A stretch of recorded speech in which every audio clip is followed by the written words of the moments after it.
ulti's going to pop off from Oracle. Hook back in from Andros. Going to be charging up that epicenter.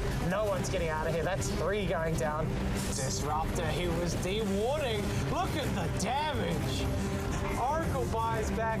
Sweet as honey, says the big boy bear, and they are going to just crush your high ground from this. What a massive fight.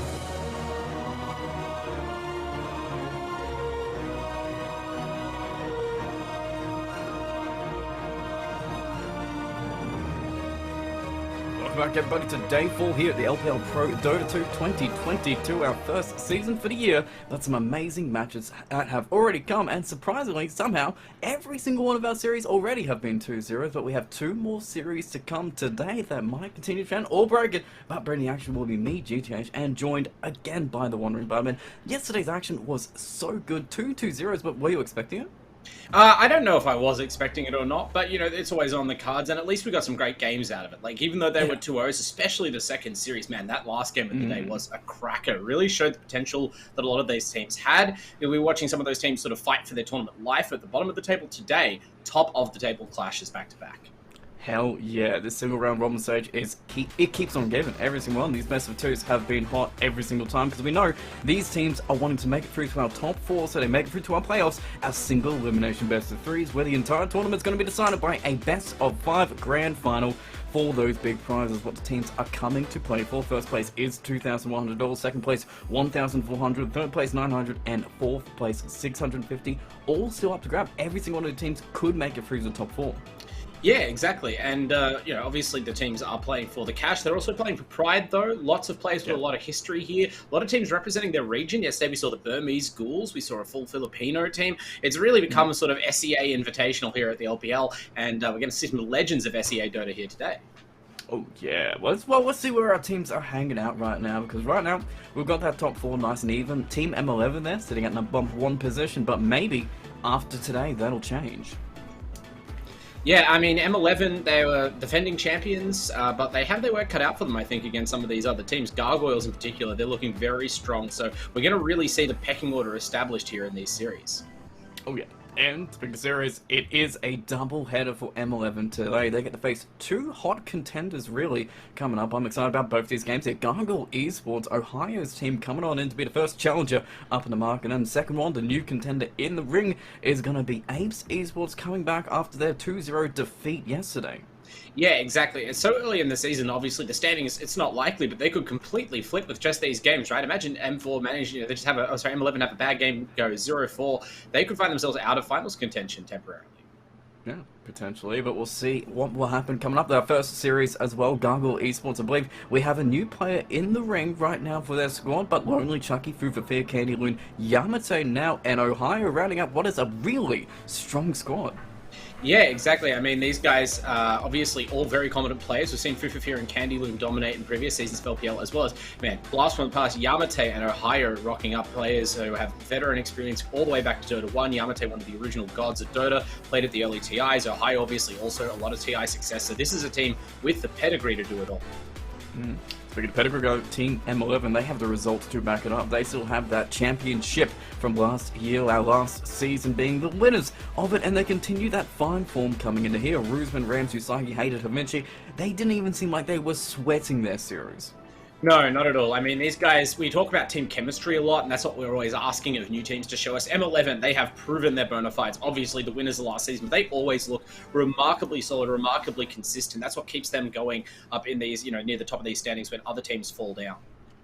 Well, right now, the player to really pick it up seems to be that mid-roll for both these teams. Through for Fear, having that signature hero-style playstyle. We know him for Mars, we know him for Batrider, we know him for some very special heroes that he dominates on. But Rams, he seems to dominate on basically every single hero you put him all. But if this is a matchup that really needs to go well, we're going to have to see Through for Fear bring someone extra today. Yeah, it's a classic narrative, isn't it? And an exciting one as well. You've got Rams, who's just a very competent player, really strong. M11 look much better with him back in the side, up against, you know, a real hero specialist in for Fear. And especially in a metagame where we've been talking about yesterday how homogenous the mid lane picks have become, right? It's become a very established meta, and that's the most established part, to the point that people are now picking their mid laners in the first 2 of the draft just because they are so confident and they know these are the heroes you're going to pick every game, may as well get them out of the way.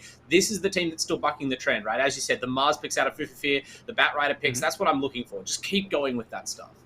Oh, and even if we're willing to risk a few things, Gargoyle Esports are willing to change up fours that aren't exactly touched at all. Earthshaker was actually picked up by them and almost single-handedly won the game. Yeah, I mean, that's the thing. When you've got players who have this kind of pedigree, this kind of history in the game, right? Like, you would just trust them on their calls. These are the kind of players who, I'm not necessarily saying that they are more skilled than everyone else, but they've just seen so much Dota. They understand maybe when the time is right to bust out a pocket pick, and they've certainly got the experience on these heroes across many, many patches, many, many metas to, find the way to play it in, to 2022. Oh yeah, gotta maybe change up a little things here, but it seems like they have a good idea overall of how they want to play these games. Even Candyloo, probably proven to be one of the other MVPs of Gargoyle Esports, just proven to be a solid, just solo offlaner. He's been winning matchups he shouldn't. He out-denied as a Sand King a TB somehow in meta form. Like, he should get all his assists. No, Candyloo didn't let him get a single one. I feel like that was the performance we had from Candy Loon last season as well, though. Like, he's an incredibly intimidating player almost as soon as he transferred onto this team. Just popping off with MVP-level performances left and right. And that's what's terrifying, right? Like, I'm fanboying out for the old names here, but, like, the new names are just as scary, if not scarier, right? They deserve full respect. So, honestly, like, if anyone's going to take down M11, it might be Gargoyles. This is probably their biggest test. And how do you feel about Ohio in that 5 position? Because usually I know him as the offlaner, but I know he's transitioned, I believe, a couple seasons now into that position 5 role. Do you think he's really just suited for it? He's found an even better role for him?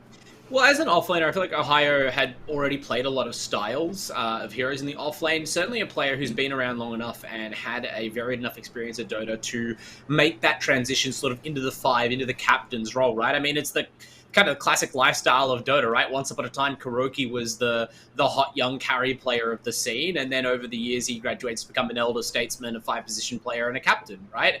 And so I'm sure we're seeing the same sort of thing. It's only right, it almost feels, for these older veteran players with a lot of experience to sort of mentor these hot, mechanically skilled young core players.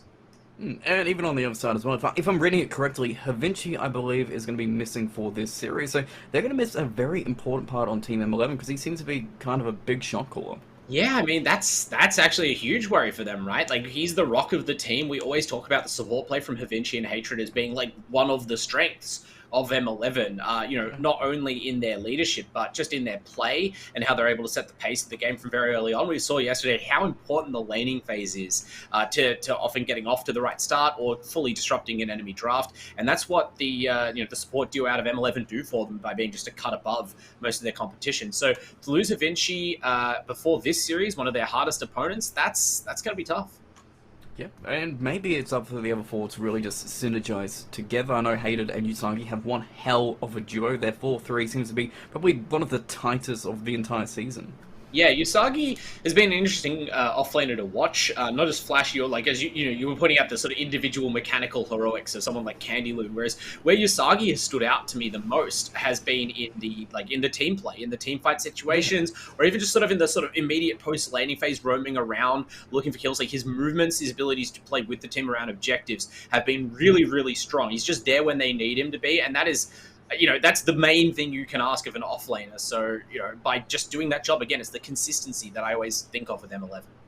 Cool. And let's see how the consistency keeps up. Game on the way, draft's going to be here, and hopefully some interesting things come out. We know M11 also do like to flex up that early Kunkka pick. Regardless of who's playing it, they like to slip that one through. As Gargoyle Esports, do we want to maybe just take that out of the pool already? Because we know it's fearsome. Yeah, look, it really depends. I feel like if you're a team where you're very confident on the patch, maybe that's where you start to target a ban like that, because, you sort of feel like, oh, well, whatever gets through, if they have a Spirit Breaker or they have a Weaver or one of these other heroes we see banned a lot, we'll handle it, it's fine. Like, that's where you can start transitioning your bans to off-putting the enemy draft, like trying to complicate their strategy, their drafting plan. But I don't exactly know how confident Gargoyle Esports are or how much they value the current sort of must-ban set of heroes. Quap, first ban for M11, that's pretty fair. You'd say borderline a sort of disruption ban, right? Like, we don't necessarily see Quap banned every game. We usually see it first picked every game. Yeah, which does sort of imply that it's a hero worth banning, but most teams are sort of satisfied to allow it into the pool. Gargoyle, they go for the Death Prophet. That's That What? seems like it's targeted, right? Have M11 been Hmm. playing DP this season? Nope. Okay. Haven't seen once. Maybe they were watching yesterday when we saw Yeah. a pretty nice DP. I mean, maybe it's from pubs, right? Maybe one of these players has been practicing DP. We've got that scouted, or maybe you feel very confident in playing a longer game, right? Like your DP again, one of those heroes that really can change the face of a game, like from what you're expecting for the meta. You sort of turn it into a game of objectives very early on, and also make the mid lane very difficult for a certain set of heroes, right? We saw how much they were able to lean on the Void Spirit mid pick yesterday with this hero. Was it Atomic Esports who grabbed it? For DP? Yeah. Yeah. Yeah. They So, did, and they destroyed you. I was just saying, like, that pick worked out tremendously, both as a way of, giving them a game plan, basically, in their draft, but also a hard counter to, one of the popular mids. Oh yeah, and I'm just looking at this draft here. I'm seeing a Shadow Demon and a Quad being the first two banned. You get a Weaver, great, fantastic, and I guess you can only ban one of these heroes here, but it does mean Gargoyle Esports have the chance to get their own ODs and their own Kunkers if they want to go for that. And it should be said as well, this is going to be the last day here at LPL for this patch. This is the dying moments of this patch, at least here. Yeah, so who knows, we'll see something crazy busted out or not. There's all sorts of things on the horizon. Marcy possibly added to Captain's Mode. Techies rework, apparently. Who knows what that'll look like. But, yeah, maybe a time to really show your mastery of the patch. And, again, they do... Gargoyle Esports pinch the Kunkka, so they don't ban it, but they deny pick it. I was honestly hoping for the OD. I have... It's not really the kind of thing that you can say the experience was relevant on, but, man, back in the day, watching Yamate OD was... It's a lasting DOTA memory, the kind of thing you don't forget. So to see the hero picked up now that it's back in the meta would be pretty exciting for Gargoyle, but obviously they are playing to, what their team has practiced right now, and Kunkka, that's a rock-solid hero in any position. And Bane to set up, so they've got a great... Even they've got a great duo here. They could have their 1 and 5 already done. Yeah, I think it's funny, right? Bane has had a reputation all through this extended meta that we've been in as, like, the safe lane babysitter, right? And obviously the hero has a lot going for it in that regard, but it's funny how many times you see Bane picked in a lane and then that lane just kind of gets bullied because people have realized that, the weaknesses of the hero that can be exploited with how strong certain off lanes can be, off-lane dual lanes, and...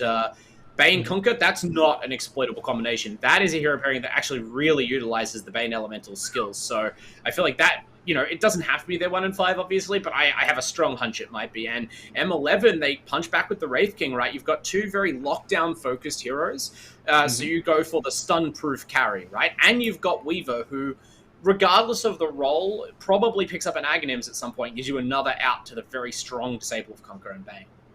Oh yeah, you can even work that anti-armor in for the Desolator from the Wraith King. You've got the bugs coming out from the Weaver, so you've got synergy there. You've got a 5 and a 4 in the Weaver. You've got probably just a very good carry regardless. Like, Wraith King isn't exactly countered by too many things these days. So I'm liking both these first two picks of both these teams here in these bands.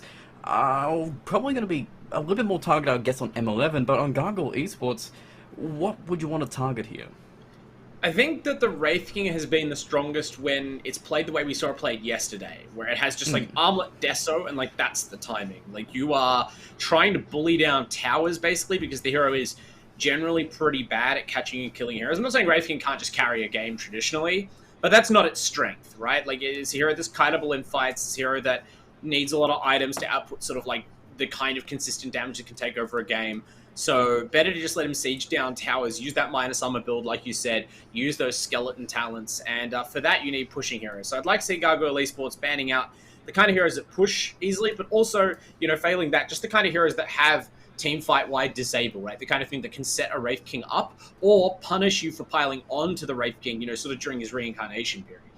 So we're looking like, maybe Mars here, which is slipping through. Yeah. Now, I could see that Gargoyle's kind of targeting the offlane here. Scared of those potential classic Weaver combos that we used to see that we don't exactly see too much, really, anymore. I mean, Risman plays a lot of Mars, so or at least that I remember in previous seasons, so definitely would be on the chopping block for me here. That kind of low cooldown pressure, also a very strong laner, right?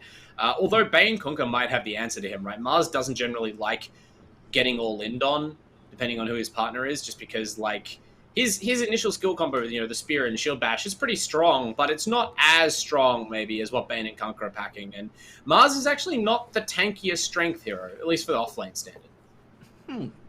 Tide makes sense. Storm, getting a little bit interesting here. Why is Storm so early a ban for them?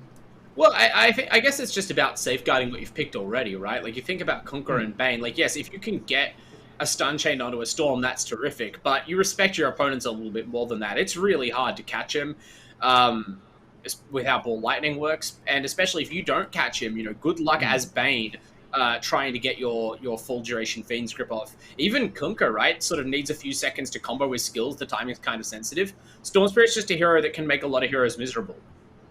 That's true. He can make everyone very sad. Same with Rubik if he steals some pretty good spells, which is surprising me why M11 is banning it themselves.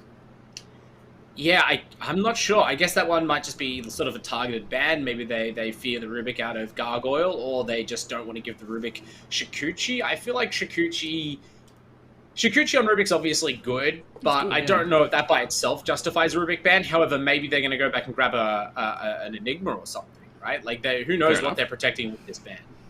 Alright, well, bans are basically almost done here, as we're going to get the picks, at least starting out from Gargoyle Esports. They have to pick up their third hero here with Bane and a Kunkka. I guess we're going to reveal at least something here, and maybe it's just safe to pick up our 4 here, or usually, at least from what we've seen from Gargoyle Esports, they're willing to pick up the Fufifi hero early. They're happy to put him on something like the Mars, the Kunkka, or whatever it is, and just let him play the matchup. Yeah, since they didn't ban the Mars, I really wouldn't mind seeing them pick it here. You'll have plenty of time to like set up a good combo. You'll be very tanky against someone like the Wraith King who doesn't necessarily have a ton of damage early on. I think that might be a nice way to handle it, but they go back for the Mirana, so really maximizing their stun combo potential here. That's a nice one. Still leaves them... I guess they aren't happy without an offlane. It could be Kunkka Bane offlane pretty easily, or any combination of these things, but yeah, interesting. Mirana halfway through the draft. Yeah, and if I'm thinking about Candyloon's heroes, he seems to like to play those more aggressive, stunning offliners like the Sand King. They're willing to play it and dominate with it, and it seems a reasonable Sand King game. Yeah, Sand King is a really nice pickup for, Bane and Mirana comboing, basically. It's a point-and-click stun with quite a good range, and obviously Sand King can follow up. If you like, it just, I guess, depends if you like the hero in what you assume the safe lane matchup is going to be, right? Like against the Wraith King. Yeah, it could be tricky. Also, you got to consider, right, the Sand King, the Sandstorm is a big part of his kit with how it's been buffed and changed over the years. Weaver bugs, especially with that shard, real problem for a hero like Sand King, who's actually not, until he gets items up, like if he goes Shivas or Heart or whatever, fine, but in the early game where you're buying mobility items, you may be buying a Yules, you can't stand up to getting punched by Wraith King with bugs on. Well, do you think offlane Wraith King is viable too? I mean, like, viable in what way? Like, can it survive the lane? Yeah, sure. Yeah, like, but what do you get out of it? That's the thing, right? We've seen it very occasionally, but I guess you'd only go for that if you feel like you're playing a very long, slow-building lineup, right? Where you're not really interested in having teamfight initiation, because that's not a thing that Wraith King is giving you. Now, go back for Dark Willow, which... That's nice.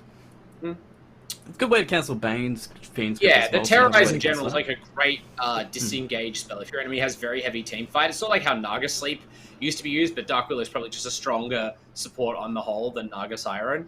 They try and set you up with a combo. You just sort of throw a Terrorize at where you think they're coming from, down a ramp or something ideally, and then everyone gets out and they've wasted their ultimates. And you've only wasted half of yours. In seeing this, it kind of just telegraphs from Marcy, right? You have to think, I mean, both teams have been...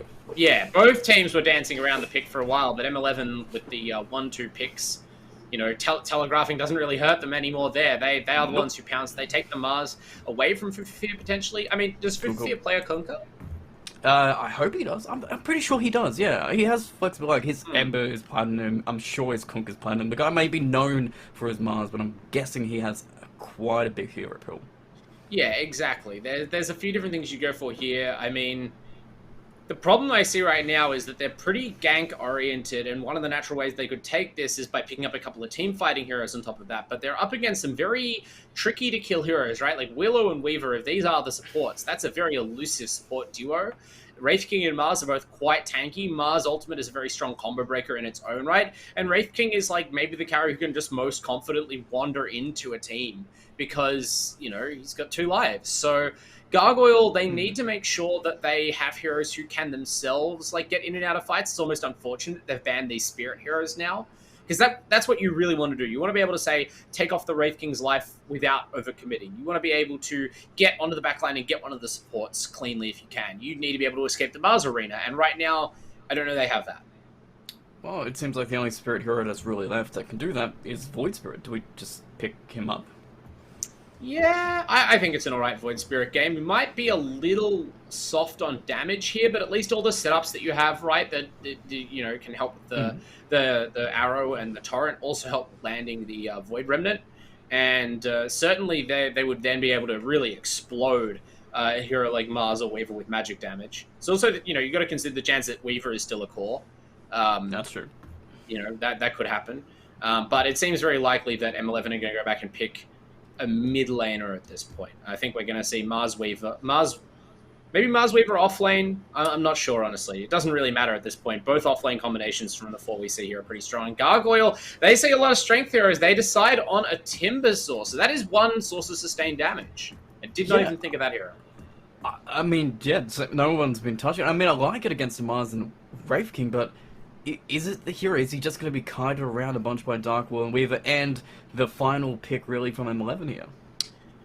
I think, I don't know, Timbersaw is it's certainly slanting them towards like an early mid-game timing. They're really going to try and force it, which is going to be interesting because M11 are no slouches that timing either. So, you know, especially depending on what items sort of people can get off to in the early game, this could be really fireworks around the 15-20 minute mark. But the nice thing about Timbersaw is, like, you needed an offlaner who can stand up to potentially a Weaver pick, like Weaver Wraith King sort of lane, where you have a lot of sustained harassment, and Timbersaw is obviously going to be very good against that, and also have the capacity to kind of bully the Wraith King a little bit with his Whirl Egg Death. So they're hoping that will just be like an outplay type situation, and you got to remember, right, Candyloon plays an incredible Timbersaw. We saw that, you know, in previous seasons. Okay, well, I'm going to be looking forward to that. And the bans are suggesting the same thing. Batrider just making sure that he doesn't have a great game. And I guess if you really want this Timber to be completely unchecked, do you just have to get that Viper ban? Or is Viper viable for M11, really? I think that's the kind of hero they maybe want. I was thinking that you could go for a Viper, you maybe go for a Drow, you could go for a... I mean, Drow might be a little... the positioning is going to be important if you play that kind of hero. I was thinking even Batrider. But I think that's what they want, a ranged, turrety kind of hero, right? Because if you look at it, they've got a lot of ways to bog the fight down between Mars, Willow, and Wraith King. And Weaver does output damage, but especially as a support, he's not going to output kind of high sustained damage. So I think you want a ranged hero to be, like, consistently laying into people just so that Wraith King doesn't have to do all the work. Alright, well, final... OD's banned out and Batrider banned out by Gargoyle, so they are thinking the same thing. Even Lash. I would have liked it Lash, yeah. Actually, for M11 and we go as Silencer. Well. Poor Silencer for M11.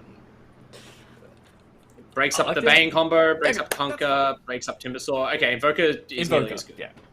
It works the same way, kind of. But final pick really from Gargoyle Esports. They've got a mid matchup here. They could put the Conquer still there if they want different carry. How you feeling? Yeah, I mean, I feel Conquer into Invoker kind of feels like you're probably okay, right? Like, I don't think you own the Invoker necessarily, but they have a lot of gank potential. That's the nice thing about putting Conquer in the mid lane, is, like, if your support's a Bane and Mirana, like, either of them can easily roam over and combo with the Conquer, either with X into Arrow or Sleep into Torrent sort of thing. So I would like to have that in my back pocket, and therefore that means you need a different carry here. The question is who? I mean... Faceless Void is good against most of their team, but not Wraith King. And okay, we go to the PA, so you have a way to get out of Mars Arena, and you're just opting for massive damage to cripple everyone around the Wraith King. Typically a good plan. Haven't seen Lonely Chucky play, honestly. He's the player on the team I know the least about, but I'm sure he's up to the caliber of the rest of Gargoyle, and as such, that might be, you know, the latest in just a string of devastating last picks we've seen over the weekend. Seems like it is a timing that you have to hit, but it seems like M11 still have those abilities and that aggression that they can use to kind of slow that down. They've got an Invoker who can go across Wax and be just as active as early as possible. Is it enough for M11 to kind of take this game?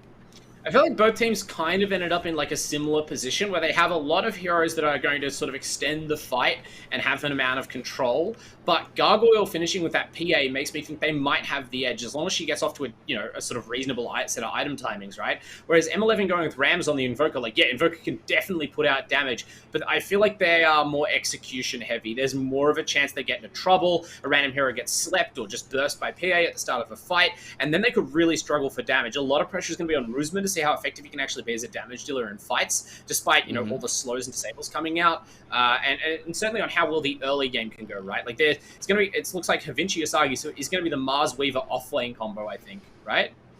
Yeah, oh, actually, Vinci is. I actually just hated playing. I constantly lose track of where Hated and Vinci is playing. I want it to be Mars Weaver. I think that's your best plan for pressuring the PA.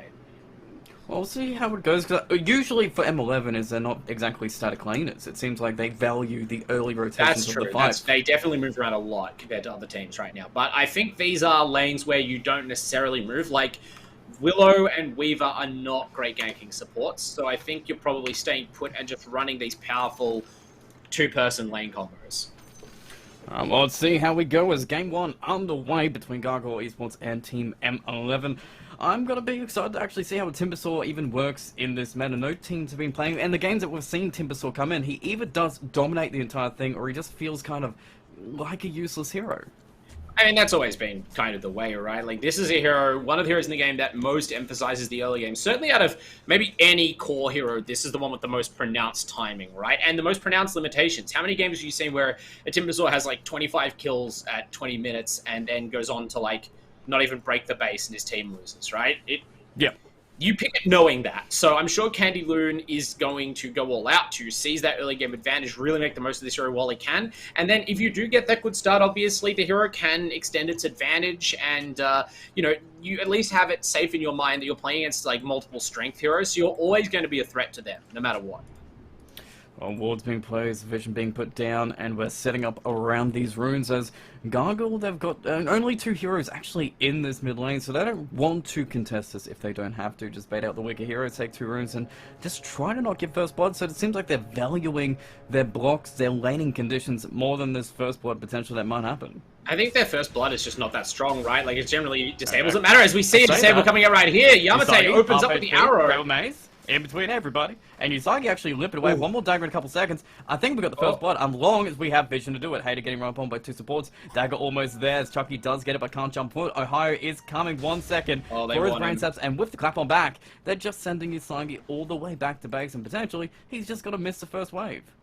Yeah, they can't quite get the kill on the Mars there, but that's still great pressure, you know, really sending a message, if nothing else, and a bit of a confidence booster, perhaps, for Yamate.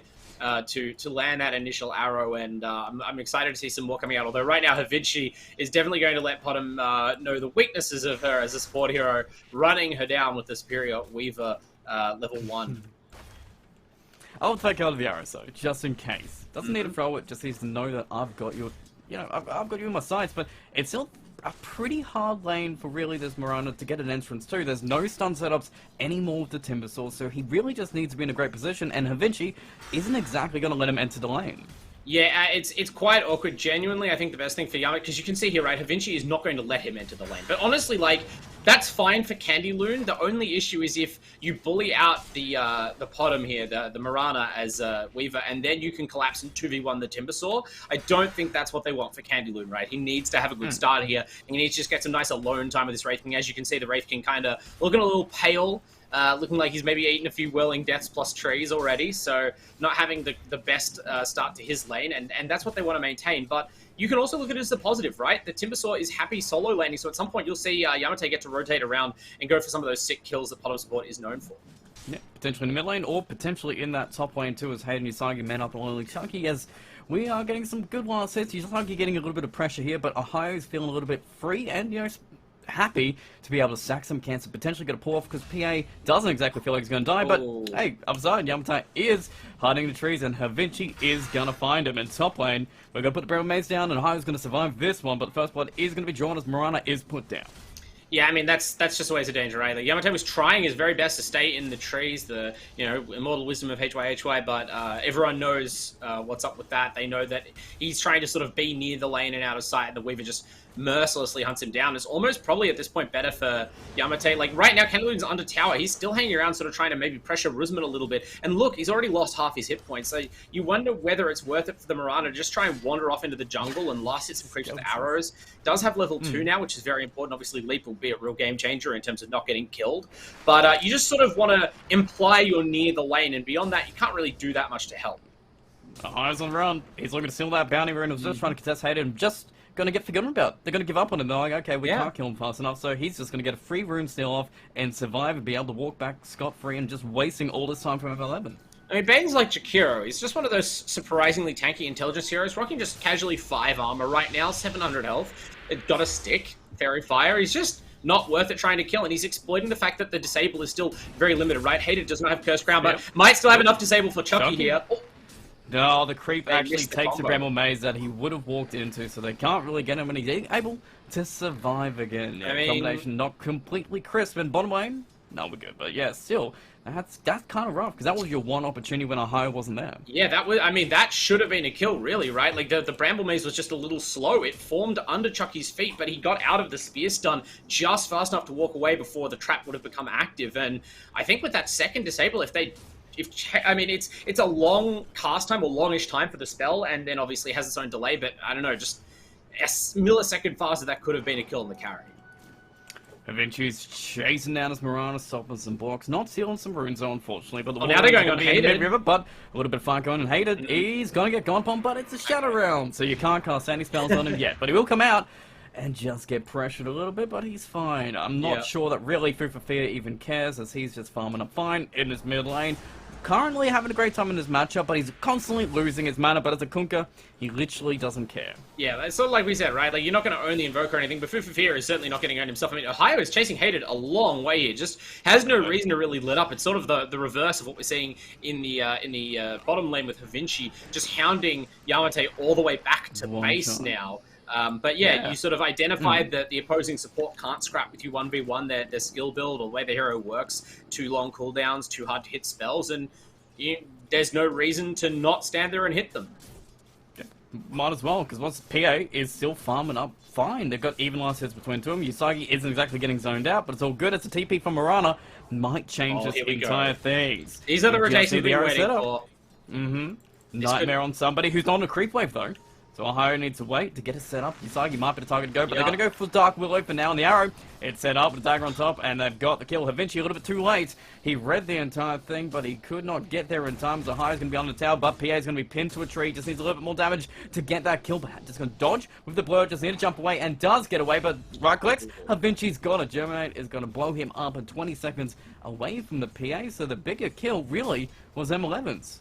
Yeah, I'm a little bit surprised they got that kill. Maybe the Blink Strike must have been on a little bit of cooldown. No stick available for the PA either. Just had been a little bit slow to bring out items, or bring out regen, rather. And, I mean, that was a very close-run thing. Still a beautiful rotation, and you love to see it, really. Bit of a blast from the past, but Havinci is looking to blast some more Dire heroes. Do we have an arrow? 3 seconds away. Nightmare is not going to be long enough to get it, but dagger on top with Sentry already down. The arrow finally used after it. It is enough set up to get the PA in. Chucky having to get these kills on the board as he TP's back in to be rewarded. And now we're going to see, really, the other supports on Geiger Esports start to roam, start to just run around this map. Yeah, I mean, this looks pretty good for the Dire right now. They've pretty much gotten everything they wanted with the landing phase. Honestly, nowadays, like, you used to see the Bane Mirana combo all the time, right? But these days, it seems so difficult to try and get your draft and lane set up in such a way where you can free these heroes up to rotate into lanes and get these kills, which is kind of what you need to do to catch players by surprise these days. Oh, mid lane, beautiful combo with the X mark. Arrow comes in, boat comes out. Ramsford, he was outplaying Food for Fear there, just getting Tornado as he tried to get his bow, but nope. It was just a setup for Yamcha to come in and put down the Invoker. Gargoyles coming in clutch with these plays. I mean, it's one of those things, right? They've successfully de-warded the vision between top and bottom lane, apart from that one ward on the high ground, which Yamate was able to avoid by running through his own woods. And unfortunately, as Invoker, the first thing you know about you getting ganked is that Kunkka decides to randomly X-mark you. And at that point, there's just nothing you can do anymore. Like, you don't have a spell that gets you out of that situation. Even if you invoke Ghost Walk, it's not really good enough.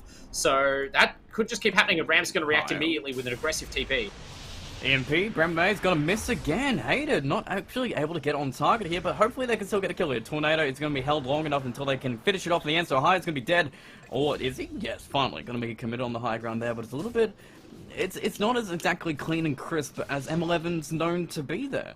Yeah, they're having a little bit of trouble. I mean, it is somewhat down to the heroes, right? Like, Dark Willow's Brambles is just an imprecise spell. It's hard to make it absolute. But the important thing is they get the kills, and that allows Rams to, like, take some of the initiative back. Like, you don't want to teleport back to mid lane and then just immediately get ganked again, right? You don't have any more vision than you did. You know these heroes are on the prowl. Now you're able to get a kill on one of them, send them back to base, and crucially get some charges up on that Urn. So we have the Quas Wex Urn combo online now. That's going to be a lot of pressure on Conker or anyone else who comes to try and farm this mid lane.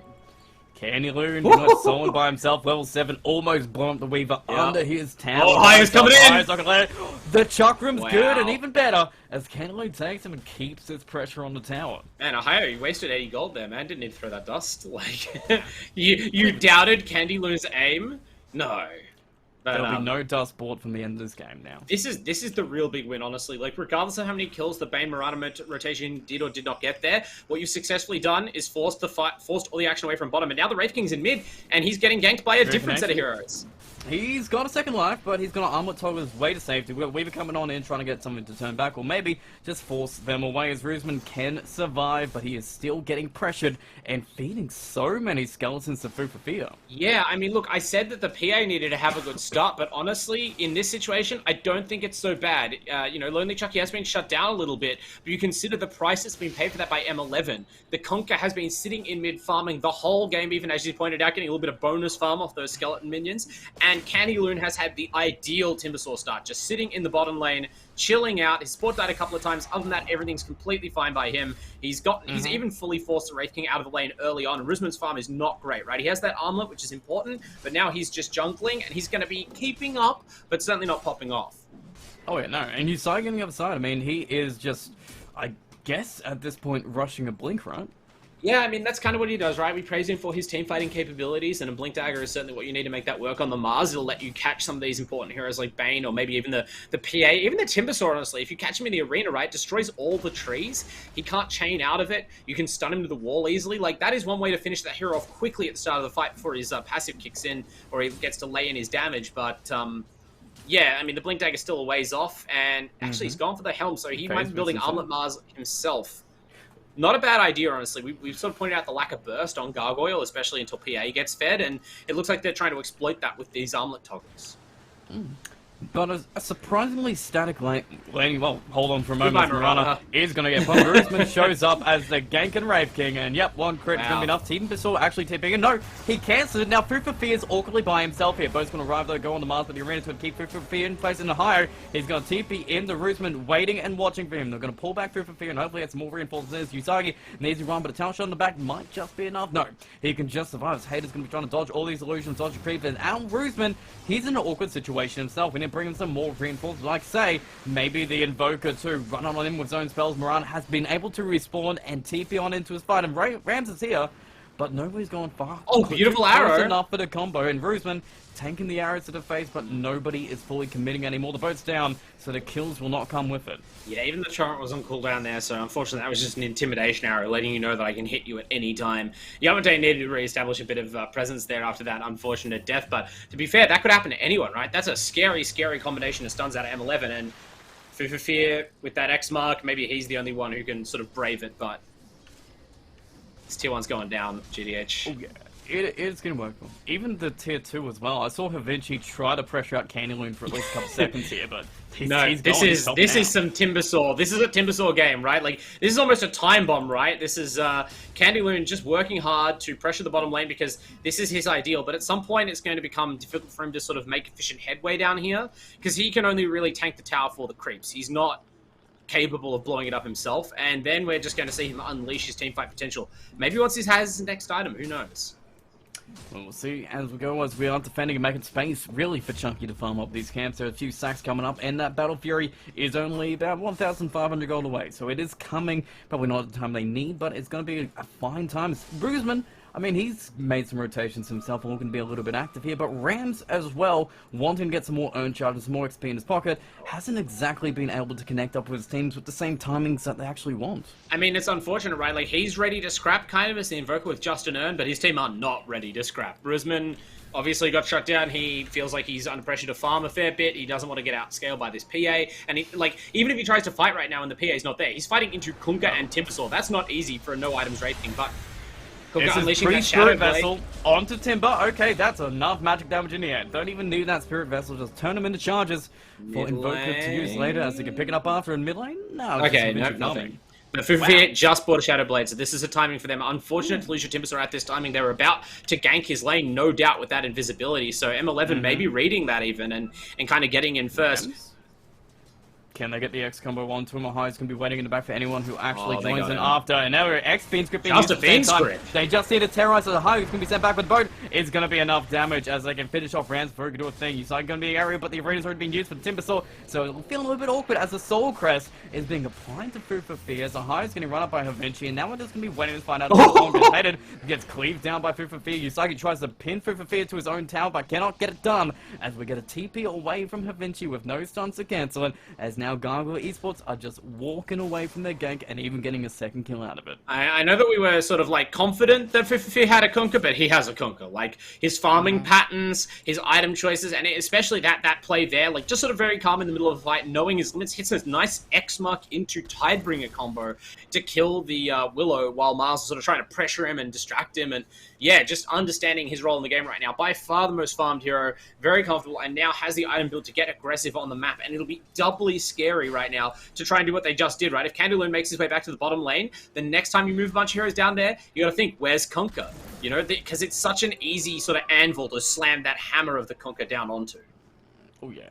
And at this point, it seems like Kunkka is just wanting to be everywhere, pushing out mid, looking at gank. We've got an Invis Invoke, but we have a 4-man smoke on the side of M11 to try and catch something, which will be broken by the Invis Mirana hanging out in the river. And no, actually, there is dust, but you don't want to use it randomly. You don't know what it is. But Kunkka pulls himself back, and Dodge actually, no, he walks into the Bramble Maids, into the arena, and Kenny Loon looking to save him. Already been used to fear very low. The Spirit Vessel will go down to come with the boat. Isn't going to buff up anybody but the people who are still alive. So Fear ain't going to get the benefit of that, but maybe the benefit comes in the form of killing Hayden. As a Spear going to force back the Mirana, but Candy Loon still moving forward, but he's going to be slowed down by the Ice Buff. He's going to be cleaved back and kept away from this Dark Willow as they're just zoning back. And Havinci, he might be a little bit too deep as he gets Nightmare set up into the arrow and loses his own life. As Usagi is still waiting, Rams is still looking to set up, and Candy Loon is potential kill, but it's still a Timbersaw and Spirit Vessel. You only have 2 charges, so you want to use them effectively. Yeah, I mean, it was smart team fighting by M11, right? Kunkka clearly thought he was under his tower, feeling safe. His team are strong right now. They're up 3k gold at 15 minutes, which is not inconsiderable. And a lot of that is on the strength of cause. But, you know, they realized, okay, well, most of the ultimates are down. There's no Fiend Script, there's no Kunkka combo. And they just barrel in, kill him under his tower. Candaloon comes in, but there's no trees anymore, right? Look at the complete deforestation from that Mars arena around the tier 1. That's going to keep happening in these fights, wherever they can make it happen. And as a result, Candaloon really is a bit toothless in that fight, but he's still very hard to kill. And PA was farming in bottom lane freely during that time. She has the Battle Fury now doing an ancient stack. Oof. She's going to get big. Roseman is almost at death solo, so we're going to hit a timing on the Wraith King that we could abuse pretty well. So it is still scary for Gargoyle if they don't keep the activity up, if they don't keep the aggression on, and don't keep M11 on their side of the map. Maybe we're going to see some more rotations and some more smokes from M11. Yeah, we know Roseman is a player who, you know, he plays these heroes like Wraith King and Tiny. He's good at dynamically switching between fighting and farming, and he's done a great job of recovering from a mediocre laning phase. Oh, it's a dagger. Fufir down to half HP, but he's very tanky. One shot come out, Spirit Vessel used a little bit late, and Usagi just going to be Fiend Script and dead. And with the Haste Rune actually stolen by Fufir, he's absolutely fine to run away. As we get a great Tornado, but no kills out of it, as Candy Loon is still going to go forward. Even if he doesn't get a kill, it's about asserting your domination. Yeah, that Spirit Vessel, very scary for Kunkka with how the run buff works if it stays on him long enough, but at that point, the rest of his team being strong really comes through. The fact that Gargoyle Esports have been able to spread the farm across all 3 of their cores, and even Yamate has been kind of beefy on this Mirana. Spirit Vessel, damage coming in, stun from Rootsman, just needs a crit to land, but the Yulstep are going to stop him from actually doing any damage, but they got enough with the Curse Crown to control PA and keep him down. Timbersaw actually getting turned down to Spirit Vessel final use, and they're going to get a nice double kill. The PA just getting called out way too fast, and Candy Loon feeling like paper when they put everything on him. Not looking too great right now for Gargoyle as they're trying to run away. The X going to pull him back. Miranda not going to get called out, but that is a fantastic fight for M11 as they're looking to take another tower with them. Even up these mid-tier 1 towers, take them both away, but Fufir is going to make it so hard to get as he's just going to keep the torrents, keep the clears, he's but caught, get caught by Usagi into his own tower. No, but into Ruthman instead, who's just like a tower and will crush him anyway as we're losing the Kunkka too. That's some tasty stuff. You catch him in the brambles, Usagi blinks, waits, spears him through a second bramble into death. I mean, it's not that Conqueror and Timber aren't tanky, there's just too many tools to bring them down. The combination of minus armor, Spirit Vessel, you know, even more armor from the Weaver Bugs. Weaver has a Solar Crest, for God's sakes. Like, no one is tanky against that. Dust. There you go. Good night. That'll do it. Alrighty. Nicely, he's killing Vinci, but Vinci, yeah, he's gone ham. Like, Solar Crest, Yule Scepter, running around this in timeout. Even before that, he was just diving so deep because he knew he had time lapse. This Weaver is just so annoying for them to set up upon, and Ohio's doing a great job. Speaking of setup, that Nightmare is so valuable. No trees anymore. Dodges the spear, though. But he's got a He's got a Yule Scepter. There's no other health. Yeah, they just thought they could kill him 2v1. Ambitious. Nah. Sometimes dreams come true, but this time, no. They're going to wake up and see Timbersaw is still good, and actually, he's going to build up the Lotus Orb, so next time that game happens, it's going to be even more difficult. Maybe he regrets not going for the Lotus Orb sooner, honestly. I mean, I guess this Yule Scepter is very important. I think he got EMP'd a couple times and went, right, that's it. Like, I'm building this Yule's, but the lack of extra armor against the Wraith King, like, you can't rely solely on reactive, especially when you won't always be able to have it built up in time to start a fight. You won't get a lot of procs of it before you go down against this sort of team. It really is only the Wraith King hitting you with autos, and he is chunking a lot more than your sort of passive prevents. So we'll see what that happens. Right now, Dire look like they're focusing on the bottom half of the map. Great vision around that area. The support's been camping out there, restricting the area that Risman can continue to farm. Because, yeah, look, I don't know what happened there in the last couple of minutes, but only Chucky... Midnight Shadow, but the Cords don't have Dust between them, so they're going to be running away, and there's no Sentry, and Dust is too late, but it might catch Marana, who's jumping away. Oh, God! Oh, no. The timing was unfortunate for M11 there. They potentially could have got a kill, but... Risman, okay. Jumps away. Wow. Nobody dies, but maybe this is when Gargoyle Esports go in and set a higher. He's got the cheeses out, he just wants someone to take a bite, and Rusman, he's going to be running and Skeleton's going to zone out every single thing, so I doubt we're going to get any kills on M11, but man, that could have been a disaster.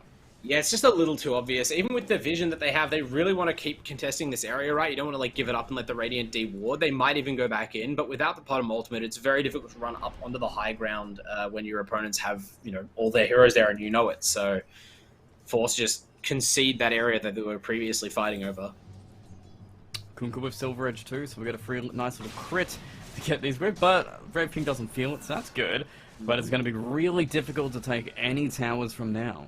They do have all the Dire in the bottom lane, so they could, you know, try and catch someone mid or try and push the tier 1 top, set up for a Roche. But right now, I think all they're trying to do is create space for Lonely Chucky, right? Like, we were talking about the recovery farm with the Battle Fury, but then the PA randomly went mid and got killed. It kind of started that run of unfortunate plays for Gargoyle. So I think they're just sort of in recovery mode right now, making sure they don't chain bad into bad.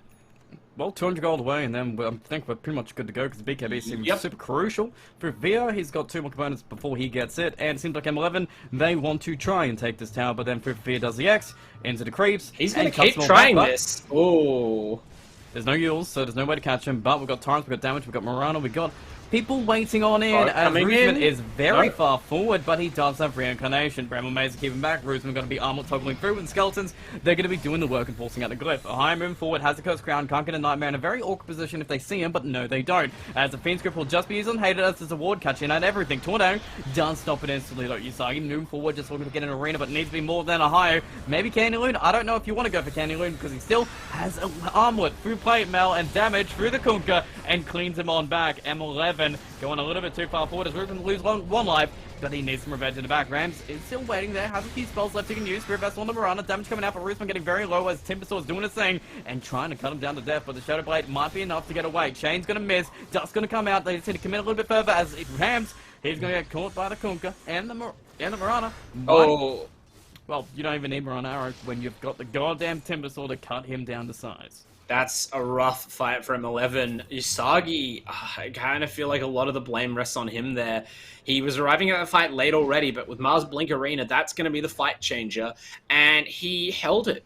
And he held it for so long that actually Candy Loon sort of stepped forward, right? And that's a hero who's definitely afraid of the arena in some situations, but he braved it, stepped forward, fired off a quick Yules, disrupted the Blink, and that just bought enough time. The eventual arena wasn't impactful. Yeah, and now he's got Lotus Orb. Like, after that fight, Timbersaw's got a Lotus Orb complete. That's going to be super scary. And Chucky, did he even have to use big? Yeah, he uses BKB, and that was a clutch play. Which Kunkka, he's going to have his BKB by next fight too. Invoker, he's trying to get his BKB at this point, but that is not coming anytime soon. Yeah, no, the gap between the 3 cores and the Dire and the 2 and 3 position for M11 is pretty massive right now, unfortunately. It's only really the Wraith King who's been able to keep up, and I think the saving grace for them is that despite all the space and how well the team overall has been doing, Lonely Chucky's still a little bit behind where you would expect for a Battle Fury PA. But yeah, at least didn't die in that last fight, picked up some kills, and isn't being required to solo carry this game. Ooh, I got.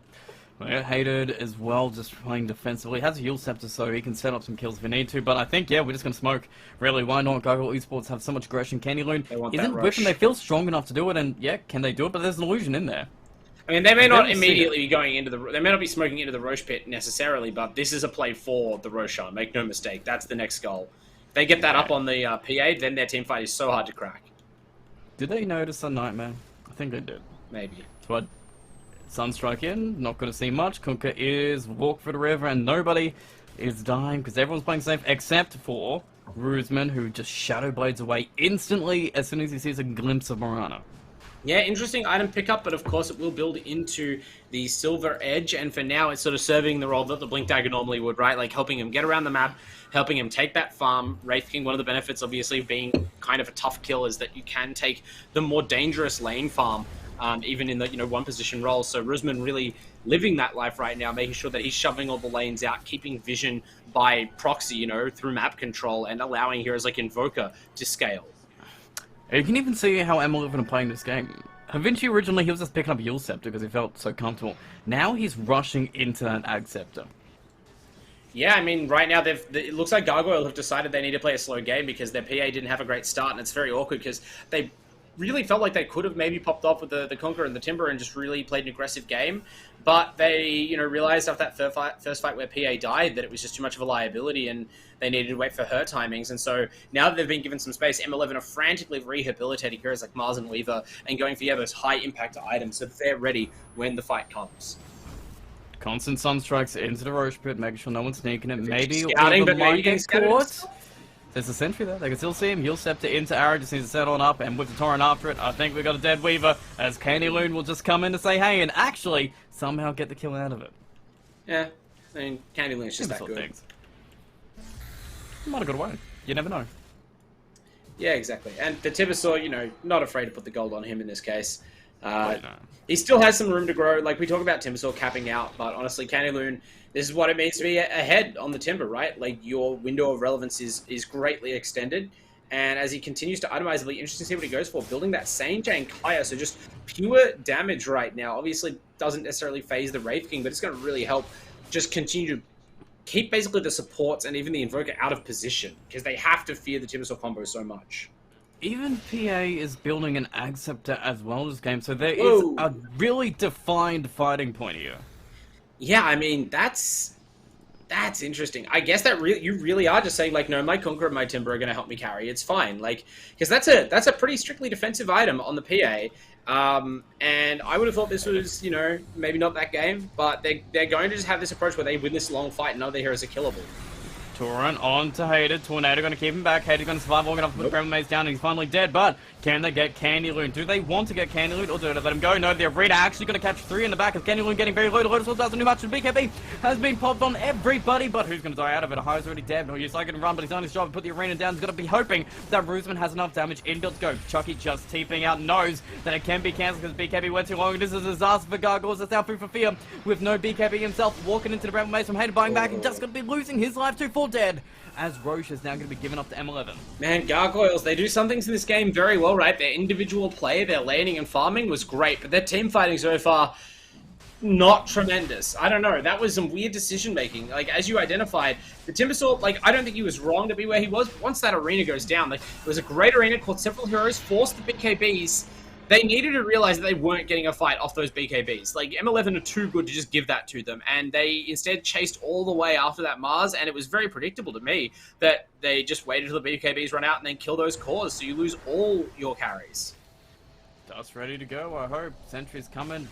Weaver does have one, but Morana is just going to be annoyed as they go for a tier 2 themselves, pushing on in. But It felt kind of rough there. Pierre looked like he felt like he could do more damage than he actually did. Maybe we're going to see a much more defensive positioning from Gargoyle Esports. It's very weird. This whole game has felt like PA is playing as though she has like an extra item, right? Like, again, the first fight where she died in mid, where she had Tread's Battle Fury slippers of agility. Like, I've never seen that at this level of play from a core PA, right? If you build a Battle Fury and the game is like relatively even, you're not just exposing yourself on the front lines of a team fight like that to die because it's so crippling to your farm.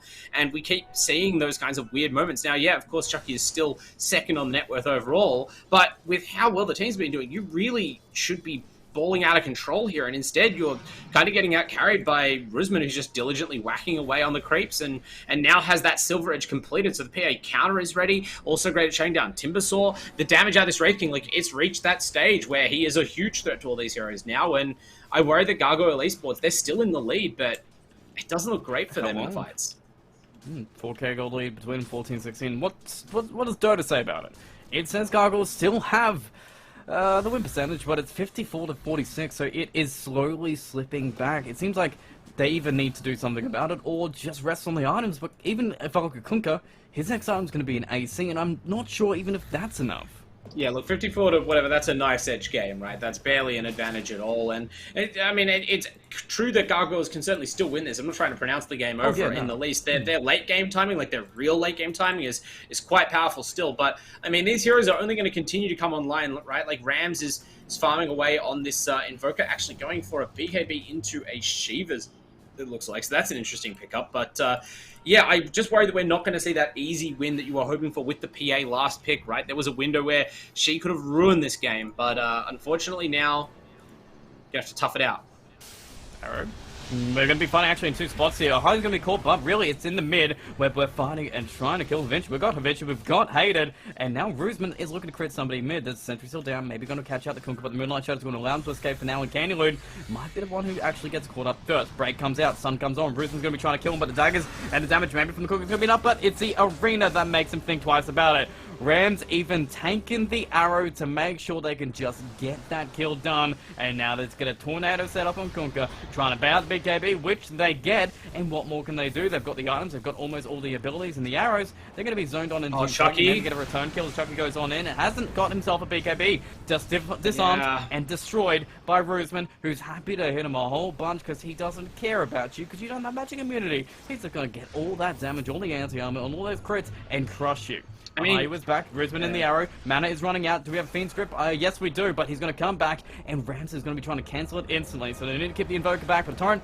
Perfectly timed. Fiend's Grip on top. They just need an arrow and more control to come out, but eventually Rams! Whip the Swarm, and Rams gives me Yules to stop any Tornado coming, but they've already broken it, and Rusman kills Ohio in one hit. As we just clean up Rams in the backside of Stripfear, does some work with the help of NWP, but now we're done. We've just got to get on out of here if we can, because Rusman is way too big. Anyone he touches is just going to die, and Havinci, give him a high five, but make sure you get out of here too, because if you stay too long, Rusman will kill you too. We're seeing how actually terrible it is for Gargoyle Esports that their PA is just underfarmed right now, like, and underpowered, genuinely. Like, again, that play there makes so much more sense to jump on the Mars if you've actually finished your Ags. I had to double check that she hadn't, right? But you kill the Mars, you don't get a skill reset, you then are just dead to the Wraith King, like... And honestly, if Rams hadn't unfortunately walked forward and caught a critical Tidebringer to the face and basically died on the spot, that could have gone even worse for Gargoyle, but as it is, it's still pretty bad, right? Their lead has diminished even further, and it's how they're fighting these fights as well. Like, they don't look like they really know how to win a fight right now, whereas the M11, they do. It's like, yeah, just let Rusman work. Let him hit him. He'll do it. He'll do it himself and he'll do it comfortably, as he's going to have a Skadi next, already super farmed, and even PA really hard committing to this Ag Scepter at this point. Just bored out for it, doesn't have buyback for it, just needing it, seeming vital, even actually going for the shard, which seems pretty good this game, but we're still got a big old period where she won't be critting, controlling, or destroying people in one hit. Yeah, well, the thing is, we saw the kind of Timberwolf they want to do in that last fight, right? Remember how it opened? PA just basically instantly killed both supports. That felt great, right? And it feels even better if you have the Axe, because if you do that at the start of every fight, you're really making it good for your team, and you can keep going. Like, they sort of didn't quite pull it off there, because I suppose Gargoyle weren't all there present, ready to fight, but that's still the opener they're playing for, right? The assumption that they don't have BKB piercing disables, therefore my PA can BKB, blink on your backline, and guarantee kill the supports, basically. But, yeah, there are still some question marks over how they killed this Wraith King ever. Oh no. Right, one hit, stun comes out, actually gonna get hit by it after the leap, so might be enough movement speed with the Yule Scepter coming out to keep him back. Torrent's gonna be there, Arrow's gonna be missed, and now with the Brown Maze, they can jump over it to almost so close to the wire of being a disaster on both sides. No, Red King went too far forward, but Morana just surviving, but it's gonna take an instant smoke out of it too. Very big aggression here from Gargoyle Esports. Just looking to find, I guess, Acceptor is up on PA. No, it's still not done. It's in 70 gold away, and PA is joining this fight. They just want to kick them out of the jungle, it seems, as PA goes to farm the bottom lane, but they're not going to find anyone for the smoke. Maybe Hated, if they've got the range, and yep, instant Fiend's good, forcing maybe Usagi to blink on him aggressively, but he's thinking twice against it, and jumps on in to be Yule Sceptered anyway. Hated is dead. Stun going to be dodged by another Yule Scepter, but with Nightmare on the Roosman, can they set up about it? The Axe hasn't arrived yet. It's coming on the Courier, and now PA has got it equipped, got all the stats, and trying to slow down Roosman with the help of Timbersaw. Chakram comes in, Arrow comes out, pulled back in, but there comes the Reincarnation, and there comes in Rams. Tornado to keep the Timbersaw back. They've got a Torrent and the combination coming on, but the BKB from PA is nice, but it's not getting anything done yet, as Vinci will be caught by the Nightmare, but what more control do they have? Arrow in 1 second should last long enough with the Sun on top, and yes, PA cleans it up, gets the skills. Kind of reset there, and 2 kills on the supports at the end of this. Gargoyle Esports, I mean, that's kind of favorable. You got some control of your map back, and you've already got PA feeling a little bit stronger than she was. Yeah, I mean, that's the ideal, right? Like, you got these 3 heroes, right? PA wants to get in and out of the fight. She wants to play from outside the fight. Bane and Potom definitely want to play from outside the fight. So the fight on your high ground, where you have sole control of the vision, that's the ideal situation. I'm not surprised these players were able to pull that off. The question is, what happens when the fight's not so ideal? Fear. No. Oh, he X'd himself into the wave, but Rams was waiting at the end of the X anyway, so boats, BKBs, everything being used just so he can walk away. I mean, that had to happen eventually, right? He's been so bold in X walking towards, like, a whole team and trying to farm waves like that. Eventually, they are going to be set up on him, so, you know, he's just lucky he got to escape with his life that time thanks to his BKB, but maybe not so lucky in the future. Although, as we discussed, not a lot of ways to punish BKB on the side of M11. No. That's true. No Abyssal Blades yet, no Bashes yet, and no one getting hit by Roosman yet. It's 50 and no Star. What's up? It's Kenny going to get pulled in, just trying to get the Bash, but Terra's going to be there with the Arena popped out, but the BKB is going to be popping. I don't think Candy Loon gets a nice successful escape either.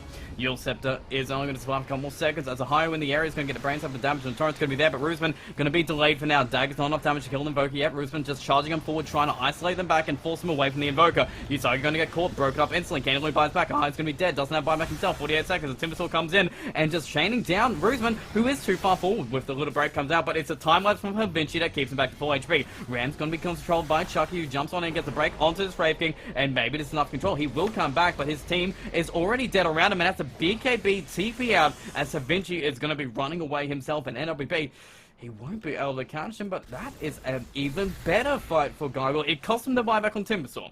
Yeah. That is valuable, but at this point, Timbersaw isn't the win condition. Yeah, Candy Loon, I don't know if he regrets buying Kaya and Sange before the BKB, right? Because, like, I guess in theory, Kaya and Sange protects you from disables in a mount, but, you know, it doesn't protect you from getting broken and trapped in a Mars arena, whereas a BKB would at least save you from one of those things. Nevertheless, he's going to have both eventually, so I don't think he minds at this point. It's a bit sad, given how his game started, that he's fallen off so hard, but you can see the PA is starting to pick up finally. That fight went perfectly for her, right? They just controlled the Wraith King on the front lines, kited him exactly as you'd expect, and what was happening in the back line while you were calling that? Invoker just gets soloed by PA. He can do literally nothing. She just walks him down and right-clicks him. And the Acceptor means that you just have so much freedom to do this every fight, basically. Roche is going to be up in 34 seconds, so we're going to be seeing probably Roche attempt by Gargoyle Esports, who still are holding on to their gold lead.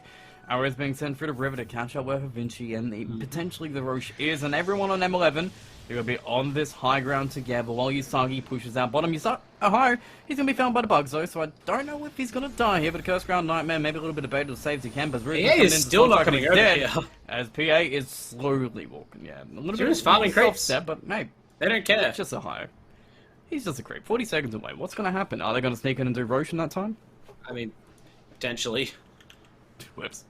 Yeah, I don't know. That was an interesting one. Like, I'm not saying that they needed to all be at the Roche Pit and fighting, but when the rest of the team is at the Roche Pit, like, fully engaging and trading spells, I would expect Carry to at least be walking in that direction. No matter. Maybe Vinci mid, though. Comes on in, Dust comes out, Yule Scepter, if we get the arrow after it, yes we do, and with the damage Usagi brings on into it, no, BKB pop on, BKB popped on Chucky, and they kill Usagi instead. Roosman, he's going to be trying to break up this Timbersaw, Yule's out the break and just going to be moving away, but the break is going to be there on the Wraith King too, he can't crit yet, and Fear coming on in, gets the X, gets the torrent of the BKB, having to be forced himself to get on back. Oh man, I can't believe that blink Usagi. Come on, man. At least pre-BKB, if you're going to blink right in the middle of the fight like that, that is so brutal. I still don't understand what he thought he would get out of that. I mean, there's so many layers to that. It's unfortunate to see. But it's a brutal mistake. Ooh, okay, this one might not work. Okay, yeah, the X save. Okay, cool. High's in a very safe position. The speed doesn't do much. Roche is still up, though. Maybe they can't do it. Maybe Roosman can do it. Braven makes everything they've got terrorized to keep him out of the pit. Maybe they can just get on in and steal it. Roosman getting so close to jumping forward with the Mirana, and Roosman actually gets it. Steals out that Aegis, gets himself the shot, and now he's got a third life. Ahai going to get caught, going to be silenced up. Red's going to get one kill. He's going to be moving forward and try and get a little buyback so he can to get on in. Ahai can't get back yet, but the crit's coming out as Candylu trying to run as eventually going, but TP out is what Gargoyle's trying to do. Just run, escape. It went to a disaster as M11 somehow end up with everything in the pit after that fight. Wow, I really thought they couldn't. Usagi used BKB and Arena before dying, right? Like, that's probably your most important pit fighting hero if it's not Invoker, so I really didn't think they would be able to pull that off. And then it was like a heist movie. They just threw themselves with one goal to take that Aegis away, and everyone on the side of Gargoyle tried to stop them. There was just too much firepower. The Terrorize, and then even as Yamate leaps forward, the Brambles out of Havinci. Like, what? Out of Hayden. What a player. This is why the supports are so important to M11. They're just always clutch. Well, Roosman is going to get a tier 3 out of this, but they're going to slow it down as much as they possibly can. Pop that Aegis with a very awkward Shadow Blade, but the Time Wife's going to make sure he can get out of this, and Fear's like, I could crit off you, but I don't need to. As the creeps come up, the Skeletons go down, and just trying to keep him back. The Torrent's going to keep him in the area, but needs some more damage. Jumping on in, putting Starstorms down, just slowing down his push as best we can. Candyloon is 53 seconds away, but with constant X's, constant Torrents, constant cleaves, they might be able to put a kink in his armor, but he's just still hitting these buildings. Roosman is going to go back for now, dodging some daggers, but essentially is going to catch that out, so they know there's a Sentry mid. The D-Ward already done by a higher building, still going to be taken. Torrent going to be missing this one, but they're delaying. They are slowly delaying. They haven't lost their rack yet. Backdoor protection is up, and they just need to keep this up, but he is regenerating so much out of this that Roosman is almost back to full HP, but a higher caught by the Arena. Usagi going to jump in, pin him, and Sunstrike. He's gone, but it still has that buyback. Still has that Fiend's Grip, but they're just waiting for Candy Loot. One Rax might go down, another X, another Yules, another Arrow, another bit moment for Chucky to maybe crit, but he does, and it doesn't do enough damage. Break on the Wraith King, moving on forward. Time Wife's instantly out to keep the Wraith King back in full HP and fighting condition, as he's going to be running very low and getting back to safety, to the help of his team, as they finally get the building. It took Candy Loon's respawn time to do it, but they got it done and didn't lose the Aegis. I mean, I was about to say, that shows you how impossible it is to target the Wraith King. Like, they do need this plan that Chucky has of, like, targeting the back lines and everyone else's case, because they didn't even crack, as you said, the Aegis there, only the Wraith King, and the Wraith King's ult was back off cooldown by the time he was limping out of the base. They would have still had to kill him 3 times. So, yeah, Roosman is certainly a big man on campus right now, but the game's not over by any means. I'm just wondering, you know, Gargoyle, it has to be playing on their mind that they maybe have lost their best, greatest chance to win this game so far, and is it down to play? Is it down to itemization? Look at Yamate's bottom. He's had Aghanims for longer than the PA has. Now he's doubled down on the spell damage with the Yasha and Kaya. I have to wonder, what if you had the Guardian Greaves based build that we saw yesterday out of the bottom? What if you even had something like an Ethereal Blade, or you know, that had a little bit more utility, or an Orchid? Because just this raw damage, I don't know if it's matching up so well anymore. Seems like they have 2 different ideas of how to want to take this fight. Even Kunkka, he's going for his own Arc Scepter just to try and make these fights as messy as physically possible. But we've got 2 smokes coming out. We've got smoke broken, so Vinci's going to break it, find the Mirana. Oh, yeah, Yamate's been chasing down, see him, but do we have the shot? Yes, we do. Dust's going to come out, and Bug's not going to hit higher, but we're going to be running back and breaking away the swarms. Usagi moving in, does blink, dodge the dagger, which means Chucky in a very awkward position, but a blink already been used by Mars. Miz can't connect yet. Rams might get a good tornado onto 2, maybe 3. Fiend's Grip being used. I'm already actually going to kill Hayden, so there's no spells in the back, and maybe with this Torrent 2, they can get Havinci, so there's no saves. This is the best chance they've had all game. And Roosman, he's going to get gone. His first life is gone, and High is just baiting out the chance. Both come in. BKB's going to pop the arena. It's going to be good, but both BKB's going to be popping, of course, and just clean down and get Roosman's second life here. It's third time to charm, as Rams is just going to be kept in the air, so no more start seeing his own BKB there, but Roosman, he's gone, crit and killed, as Rams is going to try and TP out for Great Tornado to run away, but the Yield Scepter, just in time, the BKB runs out, and M11 run out with it. I mean, I said that the M11 Roshan fight was like a heist film. That was like watching a military documentary on like some great ambush, some great strategic victory. That was such a clean bait. I almost can't believe M11 got it, but it really did look like they caught out this bottom hero. They want that kill. They go uphill in good formation, but they were so well positioned on the side of Gargoyle. They were not seen at all. Ohio hiding perfectly in that corner, gets the disable off on the Weaver on the high ground, and then the Fiend's Grip on Hated on the low ground. They kill all the heroes immediately. M11 just couldn't find their targets. That's the biggest way they lose, and even with all his items, Roosman is ultimately powerless. Well, Chucky is at your base with a leveler, with a team behind him, with waves coming into him, and Usagi won to cut the top wave down, but he couldn't even do it because Candyloon was defending that too, and this is looking scary because there's no buybacks. Brave King, Invoker, even he bought out for that. Weaver, don't do it. Yeah. Whoa, I guess you don't lose any of your lives on the previous push. You must think, surely I'm unkillable and my team don't need me to have buyback. But wow, how wrong you were, Roosman. Yep. This might actually be 2 sets, but maybe greed will cost them. I don't know, we'll see how fast they can do this as NWP still looking for those opportunities. As for is waiting, we've got X's, we've got arrows, we've got Fiend's Grip, we've got Torrents for Vision, we've got a Glyph finally used, 10 seconds away from Roosman, 10 seconds for Rams as well, and Swarms on everybody. The arena is good, it's on everyone. The BKB is going to be popped by the Kunka, but BKB on Usagi should allow him to get out. Oh, Refresher! Killing Chucky, but it's a nightmare swap. The Refresher comes out, maybe another arena, but he gets bounced before he can still do it, and now Roosman, he's getting baited into the area. The BKB is going to be held for a second life as they're going to be trying to run the hell away from this. Hated has a Curse Crown in 8 seconds, has a Yule Scepter to slow down somebody, but is it going to be the Timbersaw? I don't know if you want to be the Timbersaw. It's Vinci simply to enter the backlines to get some Swarms of the Vision down. Thunder PA trying to control the PA, who doesn't have a BKB anymore, I believe, as he gets the Sun, gets Curse Crown, and gets critted and killed, as he does have buyback, but a massive kill for M11 again, as Timbersaw chanting on through, as Hater's just Yule Sceptering and delaying through for Fear, who's going to crit him finally to death, but it's all about the time for Roosman to do the damage, which he does in style. Killing down the captain, forcing it back, getting 3, but it does cost you a mid set of racks, a little bit of damage on your bottom set of racks, but both these teams keeping this game so contested. Yeah, a little bit greedy going for that bottom lane. I don't know if they would, like, sort of realize late that there was no buyback coming, and therefore they suddenly felt like they had to get more. But yeah, they underestimated the ability of Mars to pin them in place, and it was almost twice as bad, right? Like, it's surprising that Melvin were able to get those kills in the end. It took a really determined chase down, but only because Ohio got that clutch Fiend's Grip off, right? Stopping the second arena out of Isagi. I was sure they were all just going to die right there on the steps. And as it is, M11, they strike another counterpunch. What a back and forth. Roosman, I mean, he's got to be okay here with his BKB in a second life, but... Does he want to use it like this? Doesn't not want to use the BKB. The second life, I mean, it's only a minute cooldown, right? Probably fine.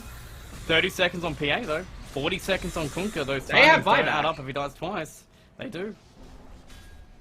So mid racks, maybe top racks. Great arrow from Yamato, just tracking him perfectly. But I guess that helps with a sentry already placed down as we put the Enfeeble on to try and slow this push slightly down as Candyloon in the air. More arrows, more damage, more everything you've got. But Roosman, it's going to be surviving because of a tornado from Rams. Keeping Candyloon in possession, draining his mana away. Time lapse will keep him alive at 4 Arrow in the Invoker. But Rams, yeah, he's standing there. Time lapse as he is on the Raven. The break's going to be on Timbersaw, and PA is back now, ready to go in. BKB is popped the chain back. Roosman very low, unless he gets caught out by a PA crit and just gets destroyed as only Chucky is just waiting on the high ground for his opportunities. And M11, they're not forcing it too much this time. They're going back and waiting for Roche, which respawns in 15 seconds. Wow, so for all that big teamfight victory got them, they literally kind of just finish off a half lane of racks and they force not even any buybacks. Wow, it's a miss! Only Ohio, who nightmares himself. Torrent Boat coming in, will actually hit. Main force BKB for Roosman. He should get the kill. Tornado's gonna make it a little bit awkward. BKB actually has to be popped by Usagi onto a higher big cost, but another arena. 50 has a BKB out of it. Maybe Hayden will find somebody on the wild ground, but they're just juking it for now. Big Ags from the Kunka making this fight goddamn hectic to even get close to these heroes. and so far it's just Ohio dying as everyone's moving back, but all the BKBs except for Roosman is currently down. I didn't think that Ohio was the target that you wanted, but actually he has no buyback for another 3 minutes, so maybe that was just the opening they were looking for. Now Roshan has respawned, you know for certain that hero is in the grave, and with the numbers advantage and the space advantage they just bought themselves M11, they're going to comfortably take this Aegis. Do you really put it on Rizman again for a third life, or do you try and spread it around? I think you put the Aegis on somebody else, but I think you put the Ags on Roosman. Oh yeah, for sure. The ghosts are, very, very powerful at this late stage of the game, but would love to see it up on Usagi perhaps. He does have that whole refresher orb to use, so you're getting some value out of him, but in the end they do give it to Rizman. They don't want him going down like he did in the last fight. He's all the damage, so it is again all about the big skeleton. I guess as well, if you combine it with the Aegis and the Ags, you have even longer lives 3 times. That's true. Yeah, this is like the maximum life Skeleton King. Time to buy a Divine, right? He has 6,000 gold. 4 lives. You're never going to be able to get better use out of one. Buy a refresher orb. They removed the... Yeah, I was about to say, I bought a refresher orb after my Divine Rapier. I'm now balling out of control. Classic Wraith King guide. Torrent, though, might die one of his lives, but we know how long it's going to be until he goes down as he does pop. And here we go, as he's going to come back up into one. Coming back to his team, but Chucky actually jumping the back line. Angles is going to be pumping as we do get a shut around instantly into BKB. TP out for Chucky that will be able to get back to base, but your BKB is gone. Your Angles is the only thing you popped out of it. Well, look, I mean, at this late stage of the game, the BKB charges, everyone's down to 6 seconds already, so that's not really a loss. It's unlikely that they're able to, immediately punish the cooldown, so... Yeah, but it does show the raw power you're working with on the side of M11. Rizman is a very scary individual right now, even without having spent that 7,000 gold now sitting in his purse. And, yeah, not even bootsed up right now, just walking around on his bare skeleton feet. Wants to go up and hit that tower. It is always kind of awkward when your sole damage dealer is also your sole tower hitter. Ohio just again. He's the only person in it. BKB is going to be forced as a refresher. I believe on Usagi for a second one. No, 14 seconds away. So that's all she's gone for now. But a Torrent Storm is being used and not hitting a single soul. As Roosman still on the high ground, still has the Aegis, still has the damage. The Flamethrower is going to be trying to cook the King, but the King is ready to hit even harder back. He'll have to going to keep him alive for a little bit longer. Candy's going to chain away for his own BKB, but we've got the refresher back on up for Usagi for round 2. Roosman very low. His second... Well, yeah, his second life coming up, but his first life is going to come back in. Oh no, it's his first life again. Cooldown, fantastic, great. This is a great mechanic in the game, but it's working out for them right now as a tier 3 might be hit for them as they're just being kept back by 1 chakram. Dagger's going to come out, try and break it out, but right now we're still alive, dodging with Shadow Blade, but Food for Fear is going to be found as BKB isn't going to be used yet. The Fear is going to keep him alive with Sunstrike. He's half HP, but holding on his BKB as long as goddamn possible. Getting even lower, forcing out the BKB. There goes Usagi. He's a ghost, but we know he's dead for now, but we've got another life for Wraith King, who's just going to wait it out, but the reincarnation is going to come in a second. The Age is going to pop in the base, trying to crit down that Marana with so many crits, insane. But on the backside, Chucky is cleaning up the back when Rams is dead. Same. Why? I really did. When I saw the ghost pop out of the Wraith King, I honestly just stopped watching the fight because I was so I had not realized they'd already killed his Aegis. That was so fast. Wow. That's crazy damage coming out of this pair right now. They got a Penta-Edge Sword, got the Break as well, the Satanic. It's still mind-blowing. Don't really know what to say. Yeah. It's not the mana cost, he has the Shard for Reincarnation, so, yep, I guess he just got mowed down. It's the combination of all of the damage adding up, maybe even the little bit of Marana damage coming out of Yamate, very spell damage focused. Obviously, Timbersaw really does a number on Wraith King, right? You got to imagine, yes, you have a lot of lives, but he's not moving around much in those 2 or 3 lives. He is just fully in the Chakram, in the Flamethrower now as well. So, yeah, all of that adds up when the rest of his team just isn't available, and you have to maybe regret Usagi going in so deep and really spreading the team out there. Yulscepter forcing out the buyback from Dark Willow, going to jump on in and get Yulscepter to keep this PA back, and BKB already used from Usagi, hopefully has a refresher. 48 seconds away, so if he jumps in, he will not be magic immune. And the tier 4s are crumbling, forcing out the buyback from Wraith King. Rams doesn't have a buyback anymore. I'm pretty sure he did buy out for the Sheepstick, and hopefully he can respawn in 20 seconds and keep them back for 20 seconds so they don't just end the game. But the Waves are pushing in again. Maybe round 2, the DD is done from PA, and it depends if Gargoyle Esports want to force this in. Smoking backside, finding Roosman. Dagger comes in, Roosman's first life is gone. They put the arena down, trying to chase back by the BKB and forcing the agents. They just want to end this game, and they will, as Gargoyle takes Game 1 against Team M11. Well, it was a lot shakier on both sides than I imagined, but maybe that's just how it is when you have two heavyweights stepping into the ring, GDH. They each knocked each other a little bit loopy in the early and mid-game, and by the end it wasn't as clean as you might like, but there's certainly a lot of firepower to be had. Both teams really showing off some impressive individual skills, and in the end, Gargoyle maybe just punishing one too many mistakes from M11. The addition of that true carry, right? The PA is just so much easier to get those game-ending kill streaks on than the Wraith King is. You can't possibly say Risman didn't play his heart out there, but in the end, he is just a big melee creep with a lot of lives. Yep, you can only have so many lives in this game before they do go down, and right now, M11 went down for their first game so far, and Gargoyle feeling in great form coming up, and we still have game 2 of this. Potentially, there could be another 2-0. Maybe Gargoyle Esports could do it, or M11 could even us up. We're going to find out after this break, and I cannot wait.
we're back. Gargle Esports proved to take that game away from Team M11 in style, in confidence style. Every single one of those players played that extra level for Fear on the Conquer. Chucky on that PA, and the support combination Marana and Bane with those nightmares, the arrows, the Yule Scepters keeping everyone at bay. Gargle Esports look unstoppable. Yeah, Yule Scepter definitely the MVP of that match for Gargoyles. They built them really early on just to kind of like get themselves out of spell combos and to try and disrupt some of the initiation, right? We saw it very early on helping out against the Mars Blink and such, but by the end, it also turned out to be a great item, sort of just using it as a Ghost Scepter to disrupt the Wraith King. You know, every 2 seconds he spends waiting around holding his sword at the bottom of a Cyclone for a hero to come down and kill them is another 2 seconds in which PA killed a support hero, or just your mid.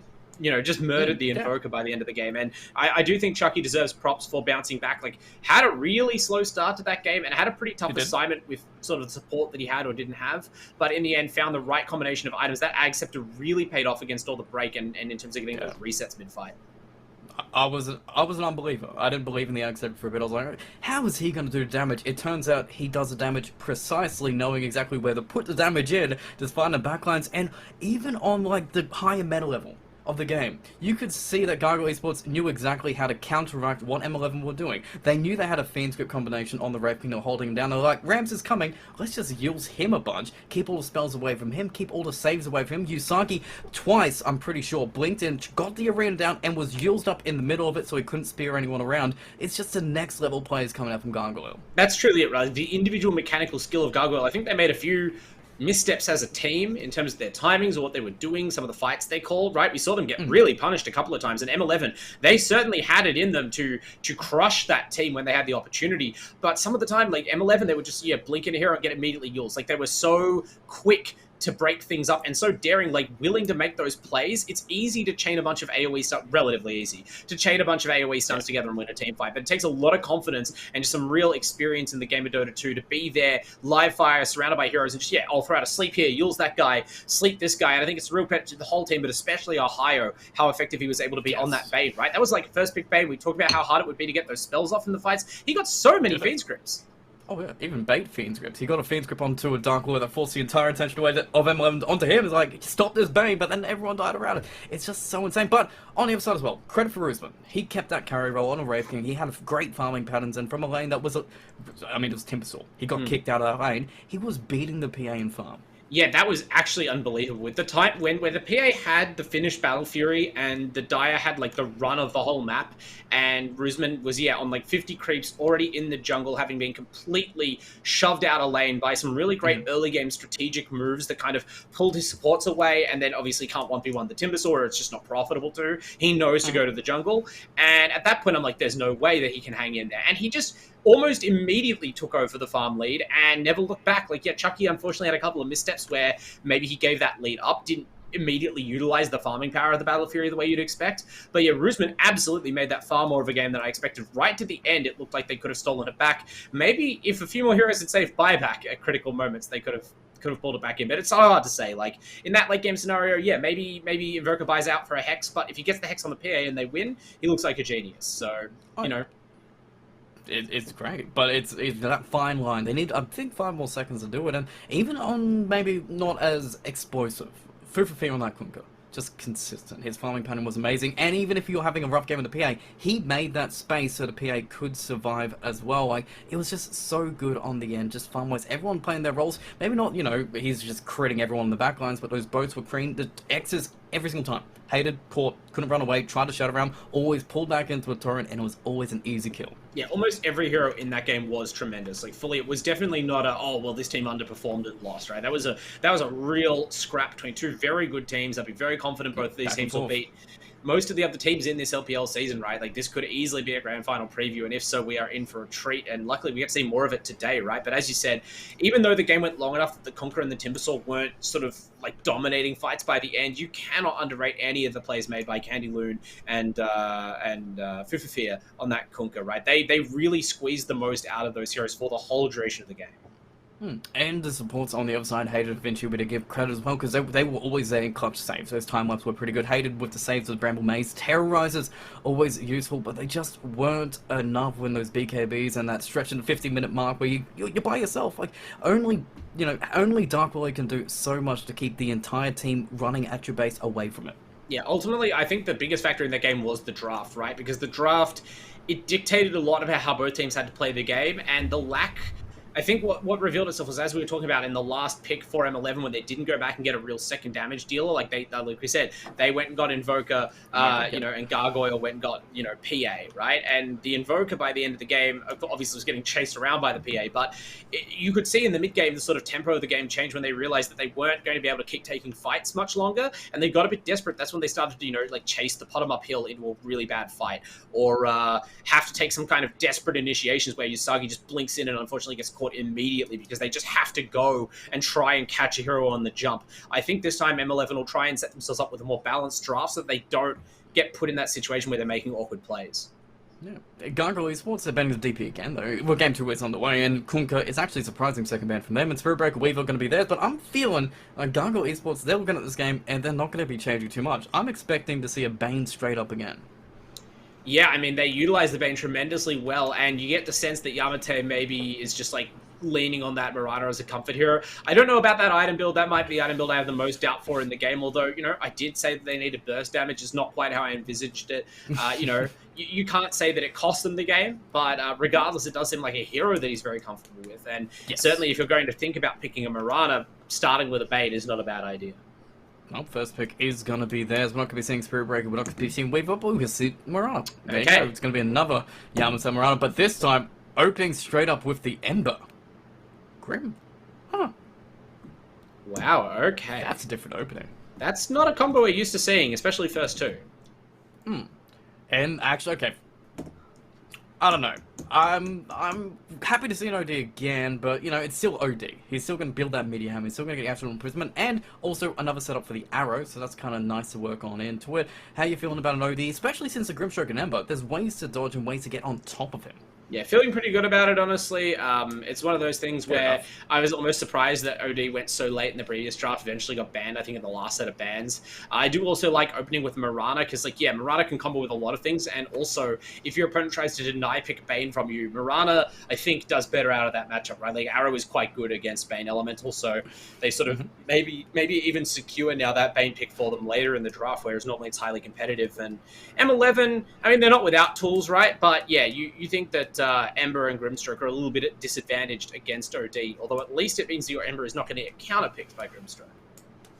At least you don't get double dooms, at least you don't get your spells on, because Astral Imprisonment is one hell of a spell to steal, especially when you get the Axe upgrade. You're banishing away two heroes yourself, and I'm interested to see what M11 banning. They've got Wraith King PA, two very late game characters that could slip into it, and nobody wants to suggest that they need to go for it. And do they have the first pick out? They do. They could steal a Wraith King themselves. Well, they banned Wraith King and PA. Banning the PA is a surprising one. I don't necessarily in my mind go, oh yeah, PA and OD, that's a great combo. I mean, it's a lot of damage, but I think Wraith King is probably a real heads-up ban. That's a great kind of hero to pair with OD, right? Because OD, he's tanky enough if you're sort of keeping up on farm with everybody, if you're sort of playing at your own pace. He's not a squishy hero, but he does prefer that someone else be frontlining. Generally, especially someone who can stun targets for him. And I imagine they'll be looking for that kind of hero. Maybe this could be a chance to pick up a Beastmaster, really make it an aggressive game plan, right? Roar into Arrow, classic combo. Roar into OD is just a guaranteed death on anybody. It gives you some tower push that these heroes are currently lacking. And Abaddon kind of anticipates that desire for a lengthy stun. One of the best saves in the game, and a support that you simply cannot kill with OD or with stun combos. You hope, but we've seen so many Abaddons who have been critted from 100% to 0 HP before they can get the ult off. So if he does do that, true. I don't know. There's also the issue of borrowed time gets popped, or you shield someone and they just get banished for the full duration of it, and then come out and die. Whoops. But, I mean, third pick here. Gargoyle Esports, I can see what they're doing, because it looks like they're setting up for something. Morphling, PA, Wraith King being the bans, and they're not exactly, jumping out at me as the picks that you would want to go for yet, but it's suggesting M11 are setting up for something here. It looks like they're setting up for late game, honestly, right? Grimstroke's a hero that scales very well. Ember Spirit is obviously a very strong late gamer, good at base defense as well. Abaddon, you've got to save for them, but this is I'm not saying it's 4 Protect 1, but it has that kind of vibe, right? Okay, well, how can we soup up this Ember Spirit, and how can we take out heroes that can just get on top of the Ember and just destroy it in BKB or with massive nukes. Unfortunately, you don't need necessarily that hero to be a carry, and Earthshaker can really make you miserable, especially if you're like, well, I'll just BKB through this OD. Well, if you get Blink Echo Slammed, like, realistically, there's no reaction time for that. So you are now always under threat for the whole game. And you mentioned Gargoyle. They have shown off an Earthshaker before. It was insane. It was literally insane. They were almost in a losing situation, but he brought it back with 4-man Echo Slams, fissures everywhere, and now he's got a Troll to back it up on top to give the late game farming potential. Without a Baton, I mean, he's not going to be able to save you too much when Troll's just beating you down if they get the nets as well. This stun combination that they've already got set up. They've got Fissure, they've got Arrow, they've got Astral Imprisonment. They've got ways to enable this Troll. I'm liking what Gargoyle are doing here. Yeah, I mean, this is looking pretty strong. I mean, there are a lot of disables against Troll, but Troll is a hero that can buy a BKB early, like sort of like the PA, right? It's kind of a similar mold. You maybe aren't quite as mobile, but they have the disables to hold people in place. Like the Mirana Earthshaker, it's another lane where early on you might be leaning heavy on the stun combo working out, but later on the Earthshaker is probably going to be fine in lane against most heroes, and that's when you can roam that Mirana around. And I'm so glad to see Gargoyle Esports drafting in this way, where your Mirana has combos in every lane, where you are set up for her to be able to roam between them. That's what really paid off, right? The game wasn't looking so hot for them until they started rotating, and from there they really picked up a lot of pace in game one. So exciting to get to that again. Now Razor has snuck through the bans. He was banned out last phase in a couple of games this weekend. So M11, they decided to go in a little bit earlier, and this does look like a great pick against all the carries Gargoyle has shown. It does, and then I was going to say Astral Imprisonment. Well, I mean, that still doesn't break the link. No, but it probably keeps the Razor back and makes it a very annoying situation for the Razor to play in. Because that was my one thing, because I was like you, I was like, okay, Razor is, you see Troll, that Razor is fantastic around it, but if they can play it the way they were playing it last time, with their priorities around their abilities, because that's Gargoyle's signature right now, is knowing when to use their abilities, they can make Razor such a sad hero. I think once Razor, it really depends on the start Razor gets. Razor does probably definitely want a BKB, right? Like, the main thing, as you pointed out, is like if his movement gets obstructed, because like OD can put a lot of damage into an un-BKB'd Razor. And they've certainly got ways to obstruct him with the Earthshaker Fissure, but still it's a great counter to OD and Troll, right? Heroes who want to stand and deliver. A BKB Razor will make them have a sad time. So Gargoyle, I'm not sure what they're going to go for their last pick, whether it's going to be another hero to try and control the Razor, or whether they go for another damage-dealing hero. You could shift this Earthshaker to a support role. You could go for like a mobile nuking hero that sort of, again, splits the attention too much, makes it hard for the Razor to get and stay on one target. A lot of options. Yeah, we'll see what their bands are going. Oh, they think there's a 5 needed, really, for Gargoyle. They think that Earthshaker is cool here. Could we play a 5 Mirana? Is that viable, especially with a Troll carry? I think it depends on the offlane you're against, right? Like, you know, if you don't feel your Troll is going to be under huge pressure, if you think it's going to be maybe like Abaddon +1 in the offlane, then yeah, you could get away with it probably.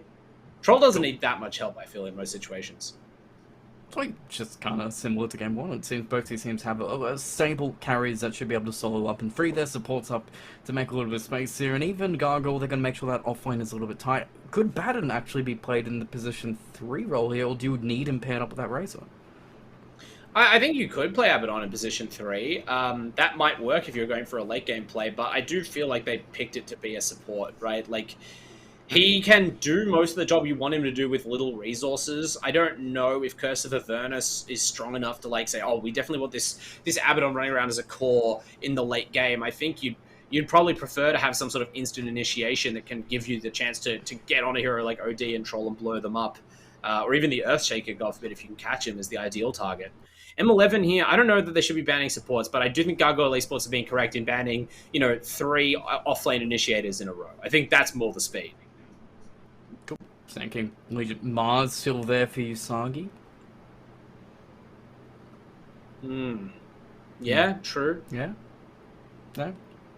I think we saw the weakness last game of a Mars, right, in that like he's very team reliant in the later game, like especially if he's not leading on items, right? And they don't want to have to back him up like that. But they Gargoyle pinch it. Okay, Mars.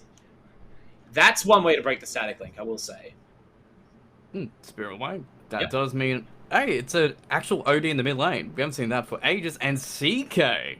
Oh, that's exciting stuff. Yes, let's go. Offlane CK? At least I assume so. But that is a real cool way to end it off. Stuns, Inkswell, illusions that might amp up that Earthshaker too if you're not too careful about it. Oh. But some cool drafts coming out here. Position 5 Mirana in the end out of it too. So this is different. This is not what I was expecting it to end on, but this is game 2 potential. Team M11 want to even up the points. Gargoyle Esports want some domination points here. Who do you think has game 2? Well, I really like that last pick from M11. I think they've identified that Lonely Chucky might be a little bit of a vulnerable point in the Gargoyle Esports team, and they're going to hit it as hard as they can with this Chaos Knight Grimstroke kill lane. So I was going to go with M11, but then I saw Yusaki's terrible horse. Look at that horse. Look at the texture on it. That's like 2 pixels. No, I can't possibly associate myself with such crap cosmetic choices. We're going to go with Gargoyle Esports 2-0. My boys Ohio and Yamate winding back the clock as a support duo. Not to mention the trio of Stellar Core players paired with them. I reckon they're just going to really lean on their laning prowess here, right? Like, look at the heroes they've got. They are a murderer's row in the early game. They're just going to make sure M11 don't get off the ground. Yeah, and I'm stupid. Like, Fruit for Fear's here and Mars. He's just playing this Mars mid, and he crushes it mid. And this matchup looks completely fine for him. Oh yeah, Earth Spirit, sorry, Ember Spirit. That's what you want. That's like, oh yeah, that's a melee hero. It's basically just going to be like playing against Mars as a carry when Mars is off lane, except you don't have a 5 position protecting you. You just have to walk forward and contest every range creep, knowing that every time you are going to eat a stiff rebuke from that shield, and you're not going to get the creep. Oh yeah, like it's rough out there for a melee agi hero against Mars, and Fufufia has no like hesitation or doubts about how to play this hero in the mid lane. He's very experienced and he can exploit it. All right, game 2 underway. Razor carries Ember Spirit, dominant pick first actually, so they have Rams has a lot of confidence in this Ember Spirit regardless. So he's done the same thing. He knows that Fufufia will be playing this role, so he should know what the matchup's going to be. So there's a lot of pressure on both these mid laners to do their job. In fact, there's a big pressure on every single one of these lanes. CK against this Troll. I know CK can bully him, but Troll can just be ranged form, can get that mischance and make this matchup a little bit more interesting than it looks like. I mean, starting at level 2, you are just constantly under threat at all times of Reality Rift into Chaos Bolt, into Inkswell, into Stroke of Fate, which will kill any hero. So they've got the Mirana there as like their best bet to try and break that combo up with an arrow from distance, and the rest of the time she's going to stay out of the lane. Potentially, right? Like, yeah. I mean, we assume it's Ohio taking it to the safe lane. I honestly am a little bit surprised because it feels like the Earthshaker would be like the combo breaker, but I admit that this way at least Ohio is going to be able to get some XP while in that 5th position role, and I think they're just going to try and play it like last game and let Chucky play catch up. And it's sort of the same way that they're planning on December, right? You just go, well, if this hero gets owned in the lane, it'll come back later with farm. It doesn't matter. I'm sure that's going to be Rams just playing for creeps here in the mid lane. In the meantime, though, wait, hang on. Yeah. Okay, sorry, Candy. I saw the OD in the mid lane, but it is Candy Loon. He was just sort of taking up that space, watching for wards. He is going to run into Rosamund and Havinci, though, who could get some slow on him. We'll see what we can do. Yeah, but, and a pip, Yamate gonna block them right off instantly, so runes will be taken. But it will be 2 apiece, as no one's gonna get any advantages yet. Just a little bit extra damage and forcing a little bit of damage on the Candy Loon. But for now, we're just heading straight into his lanes, and hey, Havinci's gonna be trying to run down the Earthshaker, but I don't think he really cares. Yamate started with boots. You're not running this man down. He knows the score against his Abaddon. He knows how it is. This is another one of those heroes that, again, like level 1, your Fisher cooldown is enormous. Your auto attack is nothing to speak of. You are a harmless melee gorilla. So yeah, buy some boots. Don't let them beat you up just because your spell is long CD, right?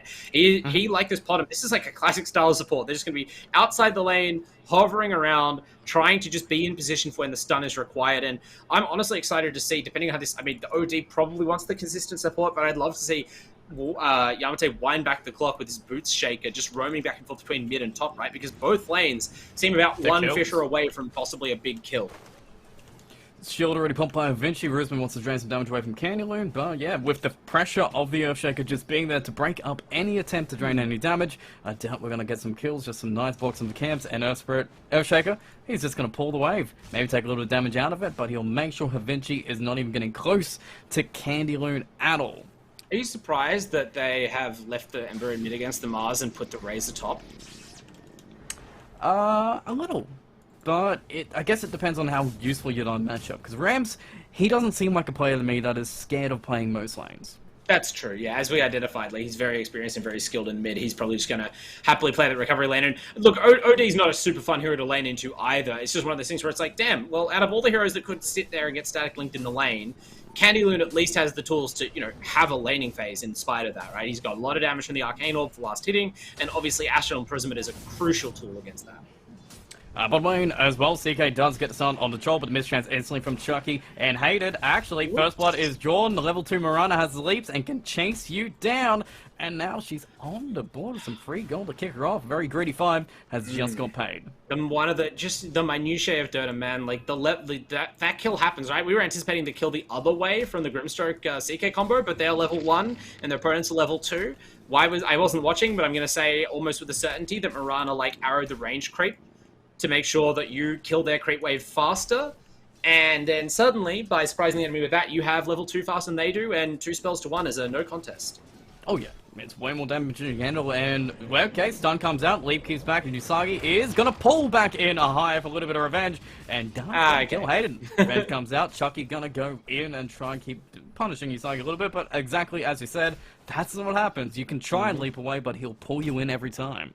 It was definitely good that they got the first kill in before this combo came online, but yeah, as you can see, there are not a lot of answers to that. I mean, the bottom is arguably the harder hero to kill thanks to Leap, and they still just ran her down there. Now, Chucky being level 3, though, like, this level gap might be important, right? Like, every little bit of health you can get, he's also got a full wand already, so you're just trying to make sure that he can survive that combo, because if he can, then that means Ohio doesn't have to be close enough to the lane, and that means Ohio will also survive the combo, or ideally just, not get caught. Although, sorry, stop. Chaos Bolt.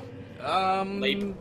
This might be a little bit of a dream here, but you can at least keep him out of the lane, I suppose. And top lane, Earthshaker is keeping Bruisman back. Avenge's a little bit too far forward, breaking the shield. Candyloon's going to get the banishment off. We're going to wait for the orb to come out, and we got the kill. As Gargoyle Esports setting up nice little sun combinations and making sure that Da Vinci, who's playing very aggressive, gets punished, and now Bruisman is going to get caught too. Do we have an imprisonment? No, 10 seconds away, but you can just see the power of this laning combo now. Yeah, I thought maybe we'd see the Earthshaker walk forward, but it looks like Yamate was just under no impression they could get that kill. I got excited over the Fisher. That was my fault. It looked good for a second, but man, Da Vinci, why was he there? Like, that was quite far forward for a level 1 Abaddon to be. He should be strictly defensive positioning, right? Well, I guess he felt like he could pressure up because Earthshaker went mid. Like, they knew he went mid. There was a wall that caught it out in the mid lane, and then he went back top, and maybe that was the surprise because they have no vision in their jungle, their small camp or large camp, to scout this out. Yeah, I mean, it's kind of awkward, definitely, when you're playing a hero like Abaddon, right? You are Murano who can arrow creeps and pick them off. You're not even an Earthshaker who can really rotate and gank lanes. So you feel a pressure to make yourself useful, and gets him into trouble there. Vanish away, comes in. How's mid doing? 24-4 so far in Fear for Fear, but Rams is able to keep up 21-7. And able gets the brush, but Bruisman, Vanish. Okay, trapped. Block in the middle of trees. Has cut away with Golden Blade, but it's going to get up the shield from Da Vinci to keep him forward. But Candyloon is still looking for another Banish in 3 seconds. Could set up. Bruisman very low. But yeah, just going to keep them back, keep them low, and make sure that this OD keeps on farming in a lane that he definitely shouldn't. Yeah, I mean, Yamate is doing such a great job right now. Because they've got vision control of this jungle, they can't fully keep track of where the Earthshaker is. I do wish he would stick around and leech level 3, though, because having Aftershock would make a pretty big difference in these engagements. Yes, having an actual stun on your W, always good to have, as Da Vinci is going to keep zoning. It's all about that zoning out, as Bruisman is looking like he just wants to keep going on the Candyloon, but it's just a rinse and repeat combination. Mid lane, we get some rotations coming in. As Hated is going to get a little close. Inkswell goes on around the spear, he's going to keep him back. Level 5 means he's not going to kill, but Fear for Fear just got his level 6. They cannot believe that Hated would dare disrespect him by trying to go for that kill without having a point in Phantom's Embrace, right? Like, yeah, cool, you've got double points in Inkswell, and obviously that matters more for the lane that Hated is actually playing in. Yeah. But yeah, roaming in on and that and trying to Inkswell up a target, Fear for Fear is just going to spear them away every time. You need to have the silence as well. Soul Ring popped, he's pinging out mid, he wants to go for Rams before he hits level 6, which is going to be after this creep, so your timing is completely done now. Can get out of everything, and yeah, okay, that's fine. Your rune's going to spawn. I guess that's why you really have Ohio here. He can set up around his current, bottom. He's by himself. Spears come out, running away, pull back and Phantom Embrace, but he's good. One charges, will survive, and not dead yet. And in the mid lane, we've got the Flame Guard in. Food for Fear getting very low, but Earthshaker is in the top room. The Bottom room supports is are going to be here. a high security, and with the arrow coming in, the fissure, it's going to whiff. But Rams is still going to be running for the rune that he's definitely not going to get. He's going to see a high when there. The Vision's going to catch it out the entire time, and Rams will survive, but the pressure continues to mount on Rams on this Ember Spirit. Yeah, I mean, the pressure is the real achievement. They maybe could have gotten the kill there, but they didn't quite sync things up. I don't know, I think they expected level 2 fish, but Yamate, he did what we thought he should. He got the Aftershock point to help him out at top lane, but that means that in that situation, you're never going to have the travel time for the arrow. That needed to be a Fisher on the Ember somewhere where he's close enough to a tree, or maybe his own tower, and if Fear reacted, you could get a spear into an arrow and get the kill. As it is, though, they forced the Ember back, which is nearly as good. Level 5, Earthshaker is waiting again, just sapping a bit of XP and being super annoying. Mid lane, it looks like Hater's going to be trying to stack D-Ward around it, but so far, very static laning. And Chucky, he had to walk all the way back to base. He had to run the entire way back there, which gives this entire lane up to Usagi. Yeah, he's having a really hard time. At least he does have his TP scroll to get back, but, Arrow? Yeah, Ooh, hello. A high lands it, but I don't think it's a kill. We'll see. Maybe. He's going to run. Doesn't have much mana. He's just going to get stunned back. His chance is going to be there. Ohio's going to block him off to make sure Chunky can get in. And beautiful blocks from this Mirana, but we've got some reinforcements coming on in. Ember is going to come down. They're going to move back, and maybe this is when the Remnant's coming in to punish up Ohio here. Change going to be blasted with the stars coming out. This Mirana's definitely dead as he goes way too far forward, and M11 looking to respond clean. Well, that is a full rotation from the mid laner to kill a level 4 Mirana, and this time there isn't a Remnant like back in the mid lane to go to. So instead, Rams is going to tax the farm from the lane from poor Usagi, who heads back to base. Granted, he's pretty out of resources, but yeah, not the worst. At least they bailed Chucky out of this situation, and I'm just having a fun time looking at the relative attention paid to both teams' carries by their teammates, right? You've got Rusman on a Razor, right? Like a hero that's normally a pretty self-sufficient kind of carry hero, being like fully propped up by an Abaddon just AFK in the trees behind him with a shield. And meanwhile, you have a Trollwarlord fighting for his life, often alone, against this kill lane in bottom. It tells you a lot about both teams. Corona comes out, Spear's going to be missed. Does he get the rune? No. For regen rune going to be picked on up, and Rams is going to have to push out this mid lane. Anyone has the hammer, but he's under pressure right now, having used it. That's for his way. Earthshaker's waiting. Like, look at him bait out this enchant. Like, okay, banish. Maybe a little setup. Fissure's 3 seconds away. Enchant Totem's going to be there. Damage with the hammer could come, but instant TP out after. Havinci very low. No response there. Just trying to break the shield and maybe get the kill out of it. But Rusman is now super strong. Pop that Eye of the Storm, and we just got to get the hell out of here. One more right click is not going to be enough. Not going to reach him as he does get out and is alive. But Food for Fear cannot find the opening to enter in because bottom lane. Yep. We're chasing down Ohio again, and he is out of here. Killing spree on this Grimstroke as this combo is fierce. But hey, at least you get Havinci. And Food for Fear, this is a very different Mars game to the one last game, not least because the Mars is like the most farmed hero on the map, and he just rolls in the jungle. That Abaddon was able to survive one gank, not the second, but M11, I think they'll be pretty happy with how bottom lane has gone. I think that might be the biggest win of this whole laning phase, right? Mid lane's been kind of a wash. As we expected, Rams has played a beautiful defensive laning phase, did not give up kills to those ganks, hung on tight, and yeah, okay, Food for Fear is certainly not having a bad time either, but with that, especially with that turnaround at top, you can just sense the confidence out of Rams and Rusman. They are the heart of this team, and they are both off to a good start. Hell yeah. Chucky is going back to the Battle Fury again, so we're going to have a kind of similar style to game 1, at least in the carry potential. He's going to try and outfarm, take it to late game where Razor probably isn't going to scale as much, but with the hammer coming down, the arrow on top, and top lane, Rusman is going to be dead. Starstorm's going to be enough, and Rams is going to be here, cleaning up maybe 2 kills, 1 kill will still go. Candidly, definitely Devastator Fist, and Star's going to come out, so we cannot escape, as Ohio will be running the other way back to safety, as Candylu did his job. He killed the Razor. Yeah, it sucks to die as well. OD obviously is a hero that more than most offlanders you'd like to sort of keep scaling on. It's just, well, I got my 1 item and I'm done. But yeah, killing off that Razor is a big one. You want to slow down his progression towards BKB as fast as possible. Although he's queued up a Refresher Orb 2nd item after Falcon Blade. But what? Oh, the Razor build. Yeah, it seems just like the straight up. Okay. BKB usually is first, so that is a lot of confidence. I mean, being against this team. Arrow comes out, bound very low. Do we have an arena? We do, but the sun's going to keep that. There's this whole bind, but Rusman is back. We've got ourselves a Vinci. We've got some Food for Fear. Way too low. Zinxwell is going to stun him up long enough. Rusman's able to clear. Rams is able to clean him up, but with the bandage coming out, the Meteor Hammer coming in, and perfectly timed. Maybe we can slow down Rams for now, but the Moonlight Shadow is going to be enough to keep Candylu alive. Sentry is not going to catch him. The arrow in the face, cool, but Darren, how greedy. Surely not. Okay. Well, Sensible. so Common sense reigns. Candaloon decides not. I mean, he's the offlaner, right? Maybe it would have been worth going for that kill, but I think they respect the Abaddon play too much. They've already been baited once. Like, just, we can surely kill this hero standing next to Havinci. Not so. Never underrate Havinci. maybe you can kill the CK bottom who knew you can something kill up. the CK Echo Slam bottom. instantly in with the toy and the arrow. Okay, that's a little bit awkward as the spear feeds it, but doesn't matter. Gets the kill anyway, and Fear gets a nice and a beautiful. Meanwhile, Slam the just using opposite that toy number behind. offlaner about to suffer a similar fate. Let's see what happens. Rams comes in. Candy Loon on top. He can dodge a little bit of damage with one Astro Imprisonment, but all He's his not getting damage is going to be any TPs. drained around it. Yeah. You know, the team's like, nah, we don't. Nah, man, it's cool. We don't really rate your chances of survival, man. We're gonna keep farming. And Chunky actually having a great time around it, keeping up. A Razor is accelerating 1,000 gold above him. Has a refresh, very quick timing, and it seems like, well, they've got a CK for tower push, and I know he's going to have an armlet for it, but they've got a pretty good death ball lineup if they really want to use it. It just seems so weird to gun straight for a refresher up on Razor. Like, you've fully got an Ember Spirit. Like, that is not the best tower pushing lineup. Like, yeah, okay, you also have a CK, but like his items are not flourishing right now. Yeah. And I just don't know how much you needed to force it into this lineup. Like, they have a great team fight from their high ground, especially into a carry that doesn't have BKB. You are playing against Echo Slam, Sanity's Eclipse, Arena of Blood. I mean, just banish into Arrow if you don't have BKB. Like, he doesn't even have a Yules. He has so much faith in his Abaddon right now. Does Fear go for it? Yes. Okay, cool. I mean, look, Rusman has had some of the most incredibly competent, assured carry play in all the seasons that we've seen him here in the LPL. So I have to trust his decision-making. But boy, this seems like a risk.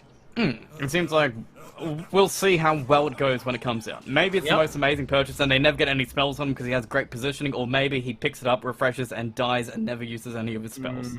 I mean, that's just it, right? Like, at least with Razor is the kind of hero where you can just hammer all your buttons twice. Like, you don't need to really wait for the ideal spot to use the refresher, but... Oh, missed arrow. Gonna cost him the kill on Havinci, or at least his ultimate cooldown. Oh, he has level 6, yeah. Yeah. But at least Candy Loon's able to get some space himself to farm up. He's going to force up Ag Scepter, so we've got a little bit of slower timing on Gargoyles, it seems. They're waiting for the Battle Fury, they're waiting for the force up, they're waiting for Fear's Blink, which I believe is on the courier now, so waiting for Yamate's Blink. He's in the jungle working hard for his money right now, trying to fight a medium camp. It's taking him some time. Just a little bit. But maybe mid's where we want to get a fight here. Fear is actually going to reveal his Blink, which you probably know in the scan, actually on the Earthshaker. So do we invade for M11, or we're just seeing where Earthshaker's farming? Yeah, I don't even know what that scan was for, what they expect it to be. I don't know if they expect that to be the Earthshaker, but... It's okay. Arena comes in, blinks straight away, needs the spear coming out, but Sun's going to be there on Mars for now. But here comes the Enchant Totem coming out. Fisher going to be needed after. Do we use Echo Slam? No, 10 seconds away and he survives the entire thing. Shield comes in, pulls in the Illusion instead, so they're going to be able to make it out for now. And running forward, Illusion comes in. Remnants come out, and Earthshaker has been found. But Echo Slam is up if he wants to turn it back, but I don't know if it's worth using, as we're going to get the spear back, but the Stroke of Fate inside is going to be enough to kill Yamate. Put him down, and the only actual casualty turns out to be the Earthshaker, but Usagi surviving through the entire thing thanks to the armlet and a quick response of M11. Yeah, I mean, maybe that scan did more than we knew from M11's awareness. I'm sure they had some idea of where the team was anyway, but you could already see after that scan the Grimstroke kind of shading over and was very close to the lane. Hated's quick response to that fight really bailed them out with the instant double silence with the Soulbind, and not to mention that timely armlet pickup for Usagi, making him a lot tankier there in the fight. Just top lane, going to go farm. Earthshaker only about 700 gold away from that Blink Dagger. Top lane looks like it wants to be pushed in pressure tier 2 tower, or Rusman. Oh, they want the Rusman? Arcane Room, Rusman, just need a bit. Oh. Ooh, close. Yamate. Banish, though. This might be when you want your Fisher, but the Medium Hammer's going to live. Slow him down. He has the Echo, but there's nothing to chain it off, and that's... We need more damage. Just not enough damage. Oh, just! Wow! The last tick from the Meteor Hammer is enough. To get it done. I'm so used to Razors having like a hood, right? Or a bunch of stats. I'm like, there's no way they kill this Razor. He's got so much farm. He's the top net worth in the game. They missed the Fisher. It was the weakest possible Echo Slam. No way he dies. But he has like no hit points. He's got phase boots. He's got Perseverance and some regen. I guess Falcon Blade is 200 health. You get a couple off the one stats. But like, man, this is a squishy carry for being your most farmed hero by a lot. Oh yeah. Got like a hero and a half of nukes. And they won't, I mean, they're long enough that your team could respond to you too. Yeah. I guess they probably thought there were more heroes ganking him, to be honest. Guzman going in. Candy Loon. Okay, Banish instantly. Fisher can divide, and Vinci is there, but it's assisting about him. Scrap at bottom lane. They've got the CK. This time he might actually go down. Ooh, hello. Okay. Hi. Food for fear. He never stops. He does not. Blink Dagger and go is his 2 words as they want to go top 2. Food for fear never stops. Guzman might just get set up. We'll see as he does get by the field. But Spear, okay, a little bit of a whip. Keeping Vinci back to his own shield. Oh, and no. Okay, Just bail out, this is where we boys. just bail out. Yep. That's a wash. Back it up, boys. We're good. As Rams, okay, he's going to punish him a little bit. Fish is going to be held long enough. The Stroke of Fate's going to keep him there as Rams is going to kick up 1. As Hayden is dominating. Spear is going to keep them away from Candy Loon for now. As the Moonlight Share does come out from a higher to maybe disconnect for now. But that's going to be a tier 1 done instead of the kill on Roseman. That was looking pretty crispy. Yeah, nice map awareness from Gargoyle Esports to like try and move up and sort of anticipate that rotation top by killing off Rusman. Spell usage left something to be desired, so you know. Triple Sack Ancient's going to be seen by M11. Oh, that's not very Heroes awkward. to take it. They need to get back out there. I'm surprised that they gave ground so easily. I guess that's why they were trying to defend top lane. Oh, they're Troll gonna go coming for in. Needs to get the illusion so we can actually get the ult off, but no, he can't even do it. Nice. We hated just being there clutch with the Phantom. It's going to go, but they might find himself. Ramsey is going to get hit by the arrow, but the mini hammer not going to happen as the shield comes out to keep him back full HP, and now moving forward. Soulbind onto 2, just needs a static link to be on 2, but no, Candy Loon's going to be the only person drained for now. As Rams is going to keep on running everyone down. Food for Fear, I believe, has Arena in 7 seconds. Just need to delay this just a little bit longer, but they're running everyone down on M11, just making control. And Rusman, he's going back to take your Ancients. It's become such a story of modern Dota, right? Like, you're fighting into Razor and Ember. Like, these heroes don't have cooldowns. Grimstroke, also a hero famously with 3 incredible teamfight spells. No cooldowns on any of them, really, to speak of. Slight cooldown on Inkswell. But the point is, you know, they see that your Echo Slam's been used, they see your Mars Arena's been used, and they're like, we don't fear you anymore. We don't respect you at all. We're just going in. And it doesn't help that they sort of had that piecemeal, half-baked fight at top, and since then, they just can't get back on their, you know, solid footing. Gives up a lot in the end. So, all the Ancients go down for 1 Usagi. Yamato might be found. Blink Dagger is there, but with the silence and the sleight of fist means he won't be getting away from the thing. Chucky might come in. Arrow, ooh, wow. Do we use Battle Trance to keep him down? We're going to spear him out and try and kill him, but the shield's going to be there to get him back. And Chucky is in the air. Battle Trance finally used, but he's losing all his damage around it as Rusman's back. And Rusman, he does get hit by the hammer. Going to be hit shielded by Vinci instantly pop off, and now he's just moving on forward as the Batten's doing so much work. Razor pinned back. Food for Fear just needs to keep everybody back. His Hayden's going to take an arrow to the face, but he will not die as Vinci is just standing there beside him, healing up, ready with more shields to go as nobody dies, and they lose both the Troll and the Earthshaker there, and Rusman just goes back to farming even more. Things are getting really dangerous for Gargoyle Esports. M11, they are built to just take over the game, like, literally from this point. There may not be a way back in for Gargoyle if they drop too many more fights, like this one-sidedly. And you can tell that they know, right? That's why they were making the play on Rusman top. They saw him building the refresher and went, we really have something on our hands. Like, these boys are cooking. But they just weren't fast enough, weren't clean enough. Maybe weren't, you know, were suddenly regretting burning the Arena of Blood for the solo kill on CK bottom. That's kind of like a slow tempo play, and like the fact that they doubled down by trying to take fights afterwards, like they still haven't been able to take a fight where they have the vision control and their cooldowns and all their heroes ready. And yeah, it hurts a little bit. This Troll is again behind the play, just Battle Fury and FaZe really struggling right now. Well, Biz back to farm, and that's all we can do. Earthshaker is just getting some more XP for level 2. Candy Loon, he's got a full stuff, and that's cool. Maybe he can get out. Yulceptor is coming on the courier, but the big... Oh, no. He wanted to tank that gank, but he's not going to be tanking it anymore as they find the Troll, probably get his courier too, and shut down the carry once again. Really awkward to send the Troll back to top lane, right? Like, your opponents were just there. I guess they feel like they've dewarded their triangle, but if you look, they have like 1 sentry perfectly in the middle of where all of the dire vision is. In reality, the whole top half of the map is just a no-go zone past the tier 2 tower. No way you can send your squishy Troll there. Oh, I finally found. Yulceptor, though, might be on blink away, but it's a stun from CK that hasn't been used yet. Okay, still going for him. He's still dancing around, making space for everybody to respawn and farm a few more creep waves, but god damn it, these kills just keep on coming. It's really, I mean, we saw it yesterday, right, from, was it Clarity? There's a certain, like, defeat stance in Dota. You're not surrendering, but when you're just AFK farming the enemy jungle while terrible things happen on your side of the map, that's pretty bad. That's saying that, like, you have no trade that you can take that's like greedy in the least. You have like nothing that you can go and get on the map, no kill to make, nothing you can do in defense. You're just sort of taking the passive gold in effect of their jungle creeps and hoping that they leave you alone for long enough that there's some way back in. And when you see a hero like OD doing that, that is a really cautionary sign.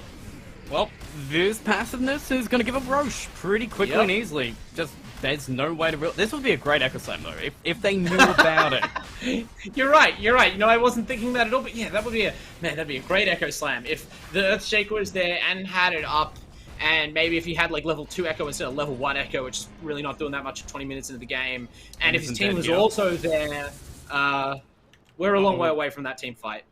Rams, is he going to commit? No, Blink Dagger's going to be good. It looks like we're going to be looking for a fight, though. Hater's going to be there with the arrow in the back from a high. Shield lane this time. Yep, we'll hit him in the back. He's going to pop the arena down for Hater, but shield from Hivenchi will keep him alive long enough that they need to hit him one more time, which means Usagi can go in. Pulling in Food for Fear. Ruse is going to come in to drain away all the damage from his Mars. Now Food for Fear has been given away as Hated. Is what you're trading it for. Your arena's down, your Mars is down, and that is not the fight or the trade that you need, as the Aegis is still up, and Ruseman, he got another 133 damage that he can use to take your towers, while you're still able to kill Ohio if he does show top. Yeah, this is super awkward for Gargoyle Esports, right? Because like both games, they've kind of sacked Chucky's lane, right? And last game was because their offlaner and their mid laner was so intimidating individually and so hard to kill. They were able to fight and hold their towers, but they can't hold their towers against this lineup. And the low cooldown and massive initiation range of these M11 heroes is making it too easy. They pick off Ohio again. It's just kill tower, kill tower.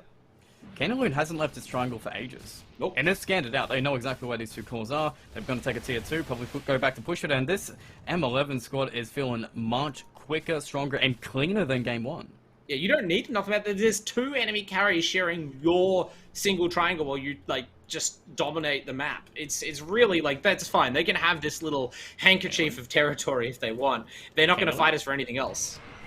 Pulled in, has a 4-star to get away, but no, not going to happen. Igspell, and he's caught. Oh, man. Very interesting. I'm not sure what he was doing. Maybe he was cutting next wave with a meteor hammer, but still, he stayed around so long that they just found him. He's got to do something, right? Like, at least you're sort of splitting the carries up again. That's ideal. You don't know for sure they're teleporting back. Like, obviously, you could always say, well, what if you just reacted faster and got away as well? But in the end, it's hard to do, right? The initiation is very clean from M11 right now, and it's constant. They're all over the place. Rams just everywhere on this Ember. Threatening heroes again, solo forcing them out of their triangle.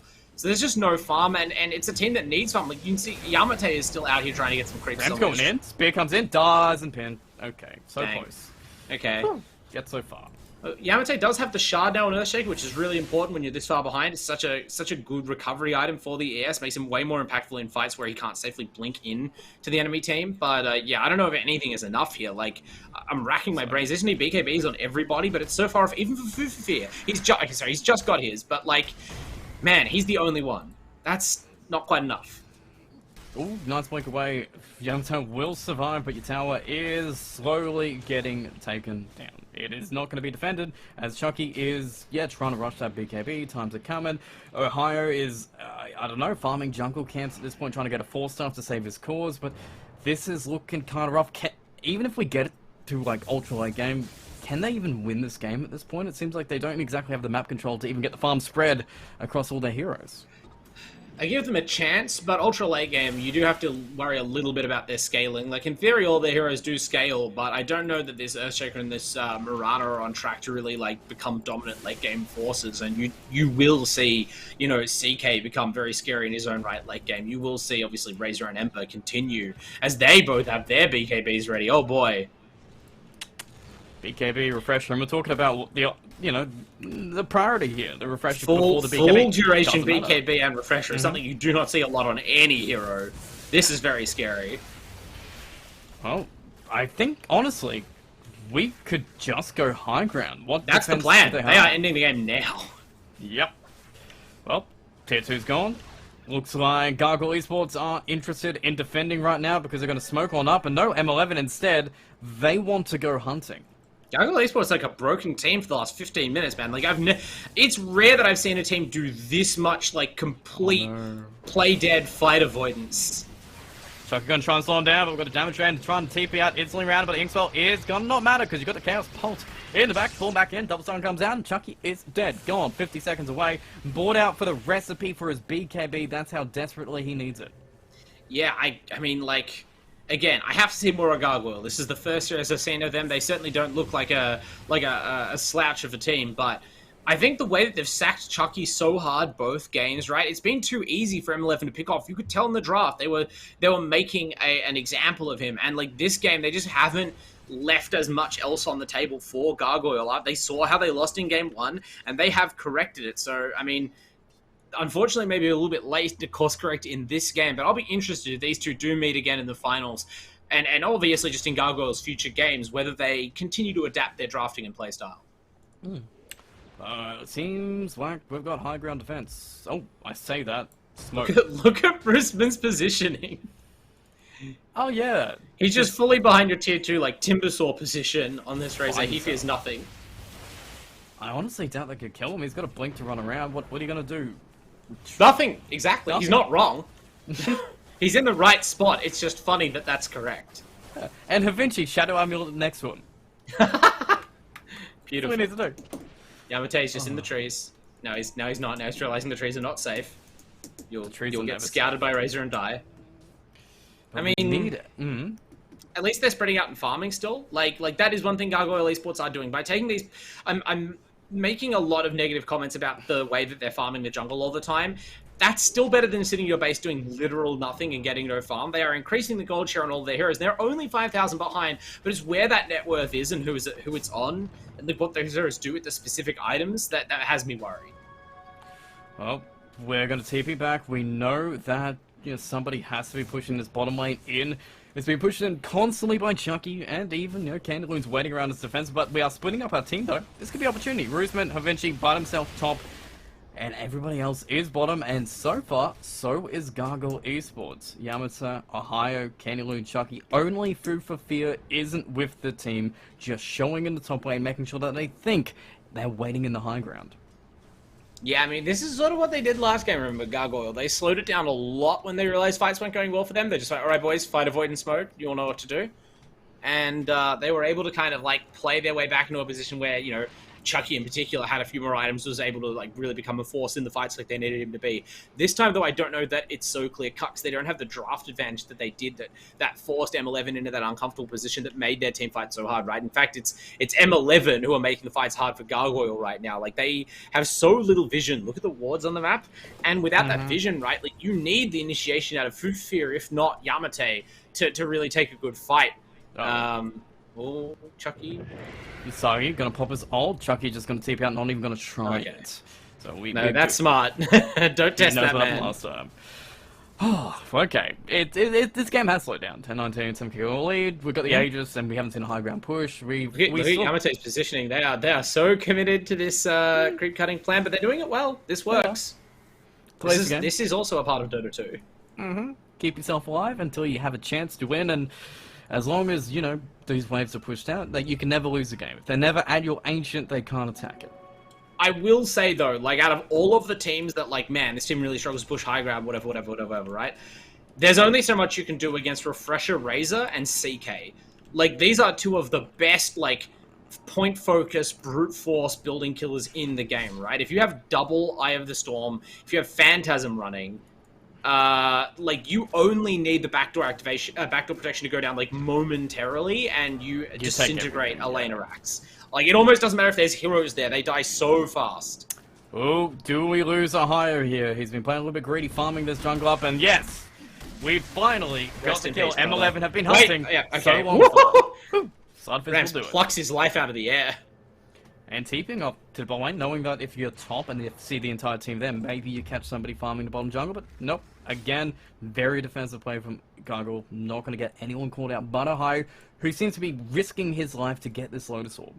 And someone has to go that deep on the map just to, like, kill the creeps in the side lanes, right? You need those side lanes pushed out as far as you can to create space, to give you vision, to let you then farm the jungle with the troll. And it also, again, just by dragging all those heroes top to kill him, you gained an extra wave or two of farm time, right? Like, you knew momentarily... Oh, no, they've caught the troll! Tried to hide in TP, but I believe. Yep, we put some wards down. Battle Trance came out though, so we could have a chance to respond, but oh yeah, Gargoyle can't. They're thinking about getting there in time, but yeah, no. He thought so little of that Battle Trance, he didn't pop a BKB. Fair enough. It's just making space. It's cool. Just be alive for 5 more seconds. 5 more seconds for Yamate to like walk closer to some creeps on bottom lane and hit them. He's got an Aether Lens now on the Earthshaker. That is an interesting one, right? That you get to blink further, but I wonder, is it as high impact as it could be, right? Like, I would have thought you maybe want, either you go all in, you go like a Shadow Blade or a 4-star for the mobility, or you build some sort of damage out there, even just like a Kaya, because you do need damage. You need to be able to play these heroes out of your base where they are right now. Well, we've forced some waves out as long as we can. We've brought back the Earthshaker. Food for Fear is looking like he wants that opportunity in. Candyloon's even make his own journey back mid as well for his own banish away, but Rams is keeping you back. Constant slides, constant change with the Fissure. The 3-man Oka Slam, the arena comes down and Gargoyle's got the opportunity and they do it perfectly. Rams on his own BKB. We've got 2 as Roshman doesn't actually have his own chance to pop his own BKB. 2 cores dead. Havinci running away. His borrowed time is done as Rams will TP out in front of your face, and that is what we're waiting for as Food for Fear cleans up that Abaddon 2 and Gargoyles defended their Hated is... Okay, Ohio slightly overchased. Anyway. Hated showing him the damage that Grimstroke can put out. Revenge. Yeah, okay, not worth anymore. 4 dead, Not and now worth it Chucky all. gets a kill out of it. Yeah, you don't want to give up your life when you're this far ahead. Like, it is not worth killing Murata one bit. That's a 2,000 gold swing just from like the fight, not even counting sort of the after effects of the fight. Where like now you're gonna see the map open so much, they're gonna get to D ward. They might even get the Roshan. They're going straight there. There's a DD that spawns right in front of Chucky. Are you kidding me, Ice Frog? Holy Come on! This game is flipping on its head, and we talked big about the Earthshaker from the first series, and that is another showing of it. Not only did I say Kaya instead of Veil, but I instantly am forced to eat my words like a huge idiot as Yamate hits a clutch, like the extra Fissure range, right? It's when you're playing these players of this caliber, they know exactly where Earthshaker would be for that combo if he didn't have Aether Lens. But he does it from slightly further away. He's completely in the fog. Fissure blinks from all the way out there. Echo Slam. Now, granted, all of that being said, great combo as it was, that's why teams, even when they're really far ahead, take the Aegis before they go high ground. Yes. Right? Imagine if even one core there has the Aegis, and Razor just stands back up. Like, okay, you're dead now. Like, you can't do anything. But you let yourself have a vulnerability of getting 100 to 0'd, and Gargoyle Esports, they are some good players of Dota 2. They clutch it out. They did. They put their head together. They stood strong, defensive, didn't give away too much. They put Chucky on a little bit of risky plays, but I guess that's what you have to kind of do. And now it's a 4K goal lead at this point. It's slipping on back. You've got the space back, and now Troll can continue to farm to get even bigger. Food for Fear, he's potentially going to have another item on top of the Desolator he just picked up, and Candyloon, he's finished his Ags. Yeah, not just Troll. It's like that's an absolute watershed of a fight. Like this Mirana is now looking at a Lotus Orb, I guess, out of this plate mail. Candyloon leaks up the Ags. Yamate, after his clutch involvement in that fight, got so much kill involvement gold. He's got another item basically. And this is a team. This is how they scale, right? This Earthshaker gets online. If this OD gets online, that's so much disable. There we go. BKB popped instantly, so can't banish him away. Moving forward, just trying to break in any blinks anyway. Moonlight Shadow's going to be there. Dust isn't actually going to catch out the sports, but right now, Food for Fear's going in. Hater's going to be dead, and Troll needs to fight, but Static Link is going to be on him. He just needs to break it away. Rusman is just pinning onto him, will not leave him as a refresher gets the BKB, and Food for Fear is just going to try and TP out. And with the good McCabe, he's good. He makes it. And Troll, he won't, but he's got the Aegis maybe for round 2 as we do kill Yamato. And Rusman has 200, well, actually, that's 497 damage stolen. That Chucky will actually not be able to TP out because the Basher comes in clutch on the Razor to stop him from TPing. They really thought that after taking that fight in that Aegis that they had a lot more room than they did, but M11 were way too fast as they respawned. The instant smoke. They were unlucky to not kill 4 there. Food for Fear, like, fades out, just guesses this isn't where a sentry is. He was, like, exactly between 2 dire sentries, if you look on the map, when he faded out with that Moonlight Shadow TPing, so he really, really deserved to die as well. And, yeah, it's something interesting in these fights, right? You can't really fault Food for Fear's individual play, but he does just arena one guy. Like, every fight. Like, obviously, BKBs are a problem. You have to take what you can get. But you wonder, like, in draft and play, are they playing like a team who are using arena to kill one guy? Because it seems like they need it as a team fight ultimate. Our own Rams pulled on in. Usagi trying to find Candyloon, pulls him back, but in comes the Phantasm to dodge the rebuke of the Mars. Fufa Fear going down very low. That's the BKB and try and run out, but I think I know he's dead. Bulwark to move back to try and lower the damage from Roosman, who's going to be hugging him and moving very deep into the base and doesn't have the refresher for the second BKB if he does get caught out of it. Arrow in the back will pin it, but it's an Echo Slam again from Yamato, but a shield from Havinci will keep him alive for now. Usagi very low, but it's a blast. The hammer is dropped. Candy Loon gets a double. Havinci burnt to borrow time, but Roosman's gone, and same with Usagi. Rams is there with BKB in the middle. Everyone. Candy Loon isn't dead. Spear in the back, but Rams will be able to get out with one minute and teaming back to base for more Banner to come back for more. Fisher comes out, keeps him back. Astral Imprisonment timed up with Chucky actually being able to TP in, kill Havinci, and if Rams considers to come back in, which he does, maybe he can turn the kill after it, but they just need to be able to pin him down. Spear him in the base, dodging with the remnant dodge. Hater comes in to go for Fever. Fever is still alive enough for the arrow on the back of Hater that they will be able to go and leave this Ember by himself, and Chucky still moving forward. No bash to slow him down, and Rams, the solo survivor, but it's Rams, so I might go think for he's this. Gonna leave. He's currently beyond God. Like, he is the killingest hero in this game. He's going berserk right now, December. Like, we haven't barely said anything because the fight's just going and going and going. But he's 11-0 and 14. Second highest network behind his own Razor, way ahead of those other cores. And he's just doing whatever he likes in these fights. They cannot disable him for long enough. Can Fufafia do this? Is Arena up? No. Then no. Even actually Ohio as well, trying to find the Remnant.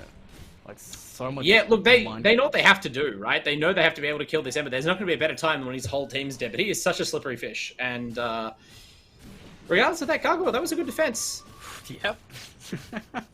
Gargoyle, if anything, they're extremely good at high ground defenses. I mean, it's kind of like the signature of just good players, right? Like, even if they're kind of in a shambles otherwise, everyone knows how to fight on high ground, right? Like, you're in your own territory, you're in your own base, you get them to overdive, and yeah, okay, the Mars got killed there. Maybe he thought that the OD had some charges up at the banishment or something, but as you said, Razor ran out of BKBs, and almost immediately, the twin legends of Malay Dota, Ohio and Yamate, they do a beautiful stun combo, maybe even too quickly, because they got both Echo Slam and Arrow and then got it immediately cleansed off by Shield. But crucially, they got those kills, and that means that Gargoyle's still in the game for this 2-0 potentially. You know what I want to see from Troll next? Agcept. What? Oh, okay. All right. Yeah, for sure. Cleanse off that root from Ember. That's annoying. I don't think you can get rid of the minus armor. But actually, Yamato going to be found, pulled in. Bruceman is just going to pop the big heavy instantly go. Rams is just finding the back line, trying to find Candle so the dome will banish his way, but he can banish Martin. The leash is gone, but he can't do it yet because it's done. He's out of here. Rams comes out. Buyback comes in as Bruceman has BKB is done. Refresher orbs are being used, but he has the BKB answer. There's in his stun combo, and the arrow is going to whip for now. But Havinci is always there with shields. More banish coming in. Hammer drops out, but is it enough damage as Bruceman comes out, but not into the hammer? Troll is just charging forward though, and now running back. Dealing with the ward vision, trying to break it out. The BKB is already being used. Rams is getting out of here. One buyback. Out of the end of that, only the OD as Phantasm is back on and Usagi going on and finding Yamato, trying to get him out. Fufafia just hits the end of that stun out of it as he gets banished himself defensively. But what happens when he comes back out? He's able to walk away. He's able to walk away, but these racks that we've been going for the past 10 minutes, still up as Chuck gets pulled in. Breaks the tether instantly out of it, but how long can he survive? His Battle Trance has to be used on illusions. Another stun comes out, some more baits coming out, and they have enough control to keep Troll from hitting anybody. The spear comes out, but it's not enough time to save the Troll, so we get any life back. Roosman moving on in forward, just trying to focus on the Fufafia, who is now chained. The Lone Sword cannot save him long enough as they've got enough magic damage in the air in the back. Will not be in there in time as all three cores are dead. That just might be game.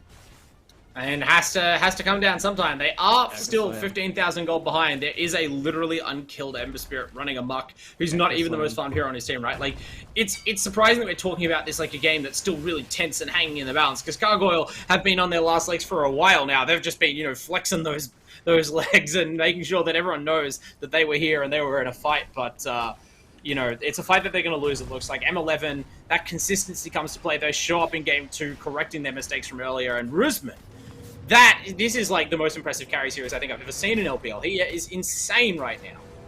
Man, he's got no fear. Blinks in the back lines, knows exactly what he wants to do on the Razor. And we're 2 racks down. We're not going for the end. 30 seconds for the Troll, 34, and look what Yamato's doing. Yeah, I mean, there's only one thing to do. Do they think there's buybacks? Potentially. It's mostly cooldown. I mean, it's only the Troll who even could have buyback. He bought out. So, yeah, it's a little bit respectful that they're going for these towers, but I guess without the Razor spells, they really don't have the great tower push, right? Like, the tower push I talked about earlier, it is dependent on Razor and CK's ultimates, which were used in the fight. Ohio's already setting up. Moonlight Shadow's coming in. We've got Troll One back. shot. We've got OD back. One shot to win it all. Do they lose it, or have they got... What is up? Rams? Fiction? Kept back. Roosman, high grounds. Troll complete opportunities. Yeah. They might not get Mega. Static Link's going to be there. Banished up instantly, but the Sun is from there from the Basher to keep him close enough for a couple extra seconds. Moving back, double banish coming in. We've got the last tier 3 done. Earthshaker is watching, and M11 know it. They do not want to give an opportunity to get the Echo Slam, but we're just going to charge in forward. Try and get some vision to break him on in. Deal with the ward vision as well, but in comes Usagi. Jumping on in. Stun comes out. Can be dodged with a blink if you need it, but he's going to tank it and send it all the way back. But I think we might get Megas unless Food for Fear has anything to say about it, and we survive this entire thing with one more Rax still standing. No Megas yet. Well, I've been giving like an almost unbelievable amount of respect to their opponents. Now, granted, it's not that harmful to back up when you're up like 2.5 lanes of Rax, but yeah, the fact that they weren't trying to end it there says a lot, and well, Vinci might be caught. Friends coming in. Borrow time being used instantly. Going to be draining away to Troll, but it's a static link. It's a Lotus Orb static link, so they're draining each other back. Arena comes on 3. BKB's going to This might be it. This might be a chance. It's just going to be trying to fight the gem. It's on the deck as Candy Link's already gone, but Food for Fear is just standing and fighting and spearing through heroes and trying to get the numbers on here. But so far, we haven't seen the Earthshaker yet. He's waiting for the perfect Echo Slam. If he can do it, he goes in. He gets the Echo Slam. It kills in 1. It kills in 2, but the cores are still alive, and it's too much magic damage as Ravens are going ham. It's just destroying.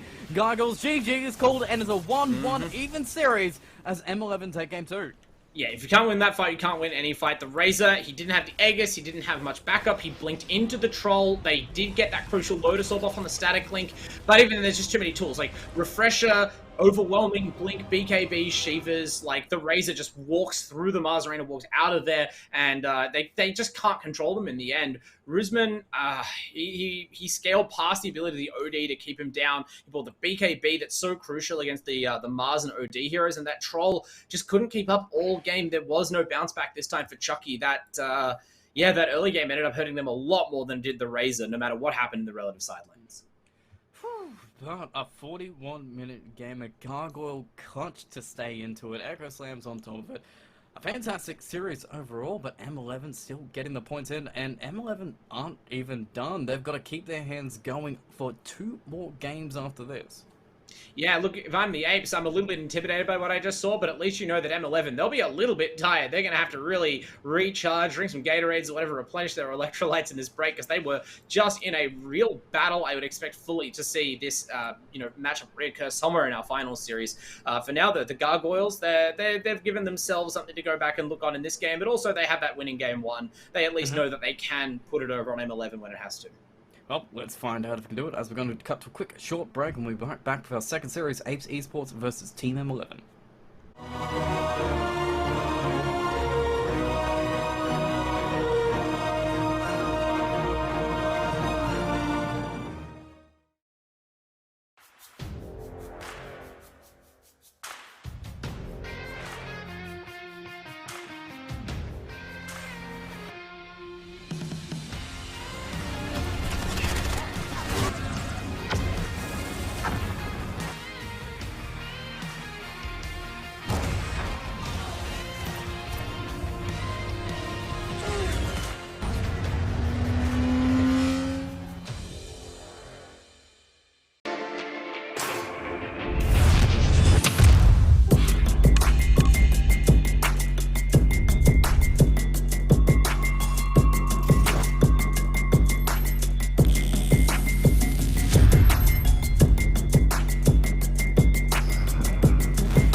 And we're back, almost time for our second series. Our first series was a surprise because it's a 1-1. Somehow, we got an even scoreline between two teams. It wasn't a 2-0, it was a good performance from both Gargoyle Esports and Team M11. Had an amazing game, Game 1 and Game 2. Yeah, it's like the classic early season boss battle of the LPL anime, right? There's two powerful dudes clashing, exchanging blows. Game 1, we saw Gargoyle really flex their individual skill. They kind of caught their opponents off guard and you know, took the best advantage of their opportunities. But in Game 2, we saw the course correction from M11, that consistency coming through and securing them in the game so they do not end up losing the series and they stay in good position to be top of the ladder after this series coming up. That's right, let's look at another series, which might be a great thing if they're warmed up or if they're tired to go in, because Apes, they're ready and revved up to go and play this game. But hey, M11, we can speak about the last series, because everyone in Game 2 there was played to the next level. Rams picked his mid first up, didn't care about the matchup, and still just dominated Usagi after a bit of an up and down Game 1. Game 2, super clean, super dominant, and even Roosman, that carry performance on that Razor was insane. Yeah, the whole team played so well Game 2 around. They knew exactly what they wanted to do from the start. It wasn't clear immediately from the draft that they had a huge edge, but it was the way that they itemized and the way they were able to lane their heroes that really paid off for them. They looked scary. Well, Apes, they did get a little bit of air taken out of them. A few gut punches going in their yesterday's series, but right now, it's a rocky series. They're ready to fight. They're not even going to get knocked down because they're always going to get back up. And Jikroy, VanQ, Selfless, Delil, and Travens, these guys are going to bring it. Yeah, Jikroy was incredibly impressive for them yesterday. They were unlucky to lose the way that they did, but they at least showed their potential. I don't think this is a team where we massively overrated them or something. The Apes do have a lot of strength. Maybe they just need to, you know, like M11 did in Game 2, they just kind of identify what went wrong in the draft or strategically in the game that they can maybe make easier for themselves in the draft. And, you know, if Jikroy is in this hot streak of form, set him up for success. Give him a really powerful last pick, like the Morphling he had yesterday, and see if he can get it done. Well, I really hope Apes were watching our first series for today, because Roosman, man, that carry roll was super clean. The Rave King was insane farming levels. The Razor, even quicker, I think, if we do the math correctly. But Jikroy, he seems to be just a similar carry, but he needs to pick up his game if he's going to keep up with Roosman, because he's already carrying on fire. Yeah, exactly. It's crazy how hot these two carry players are. Each of them definitely overpowering for their respective teams, although, as you said, can't discount Rams going beyond godlike on that Ember Spirit, just like without flaw, really, in that performance. But it was the Razor who had like almost more difficult job there. He was the one who was under a lot of pressure early on. His iron build was daring, but confident. His farming was great. He was there when his team needed him. They took out the buildings, even blinking deep into fights later on. Like, this is exceptional stuff for a Razor. And yeah, it'll be interesting to see. I feel like they play two different styles of carry heroes. So which one will come out on top? We'll have to find out. Yeah, 100%. The drafting styles seem actually a little bit similar on paper. So if we take the Game 1 approach where Rave King was farming a bunch and we had 4 other heroes kind of trying to make space for it, it seems like that's what Apes like to do. They put VanQ and Self on very game, you know, playmaking heroes. They have Delil as a little bit of a backup, but they're making that space for Jikroy here. Do you think that that's a style after our first series, really, that's going to work against M11? I think it can. I think that's just too high level of an overview to say, oh, this will or won't work. Absolutely. Really depends on how the draft plays out, the specific carry matchups. Obviously, if you are going to lean heavily on one carry to do the damage, you need to make sure that that's a carry who is well equipped to do that or has a good matchup against the enemy team, right? That was kind of what brought M11 undone in Game 1 last series, right? They were all in on the Wraith King. Can't ask much more than what Roosman did.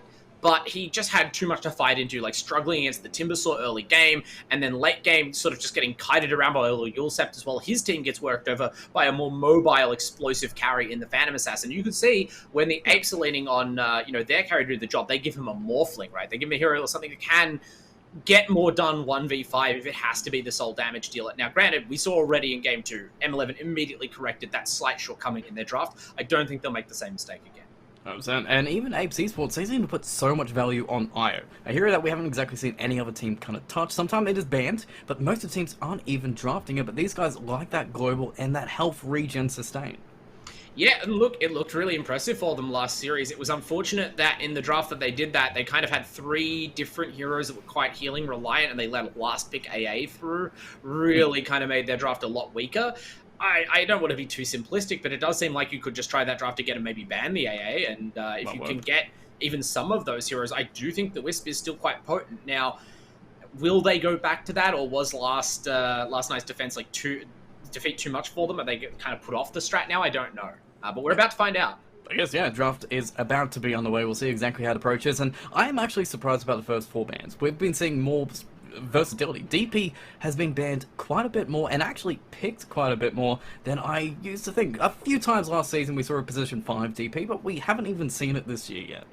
I mean, it's funny, isn't it, right? Like, this is the end of a long stretch of relatively stable patch meta, right? To the point that everyone's like, oh, thank God, patch tomorrow, last day on the current patch. We're going to be totally new strats next week in the LPL. And look, I am looking forward to that, right? I've seen a lot of Queen of Pain, I've seen a lot of Void Spirit, ready for some new heroes. But it goes to show, like, we hadn't reached the bottom of the barrel. If this was the last Dota patch ever, there would still be iteration strategically, and right now it seems like these teams are kind of warming up to the Death Prophet. They realize that you can get a lot done, and Apes certainly are aware of how much it can get done. After yesterday, they got bodied hard by that Death Prophet pick, so maybe they are going to rush to ban it. Maybe they can pick it themselves here, but yeah, it's certainly on the radar.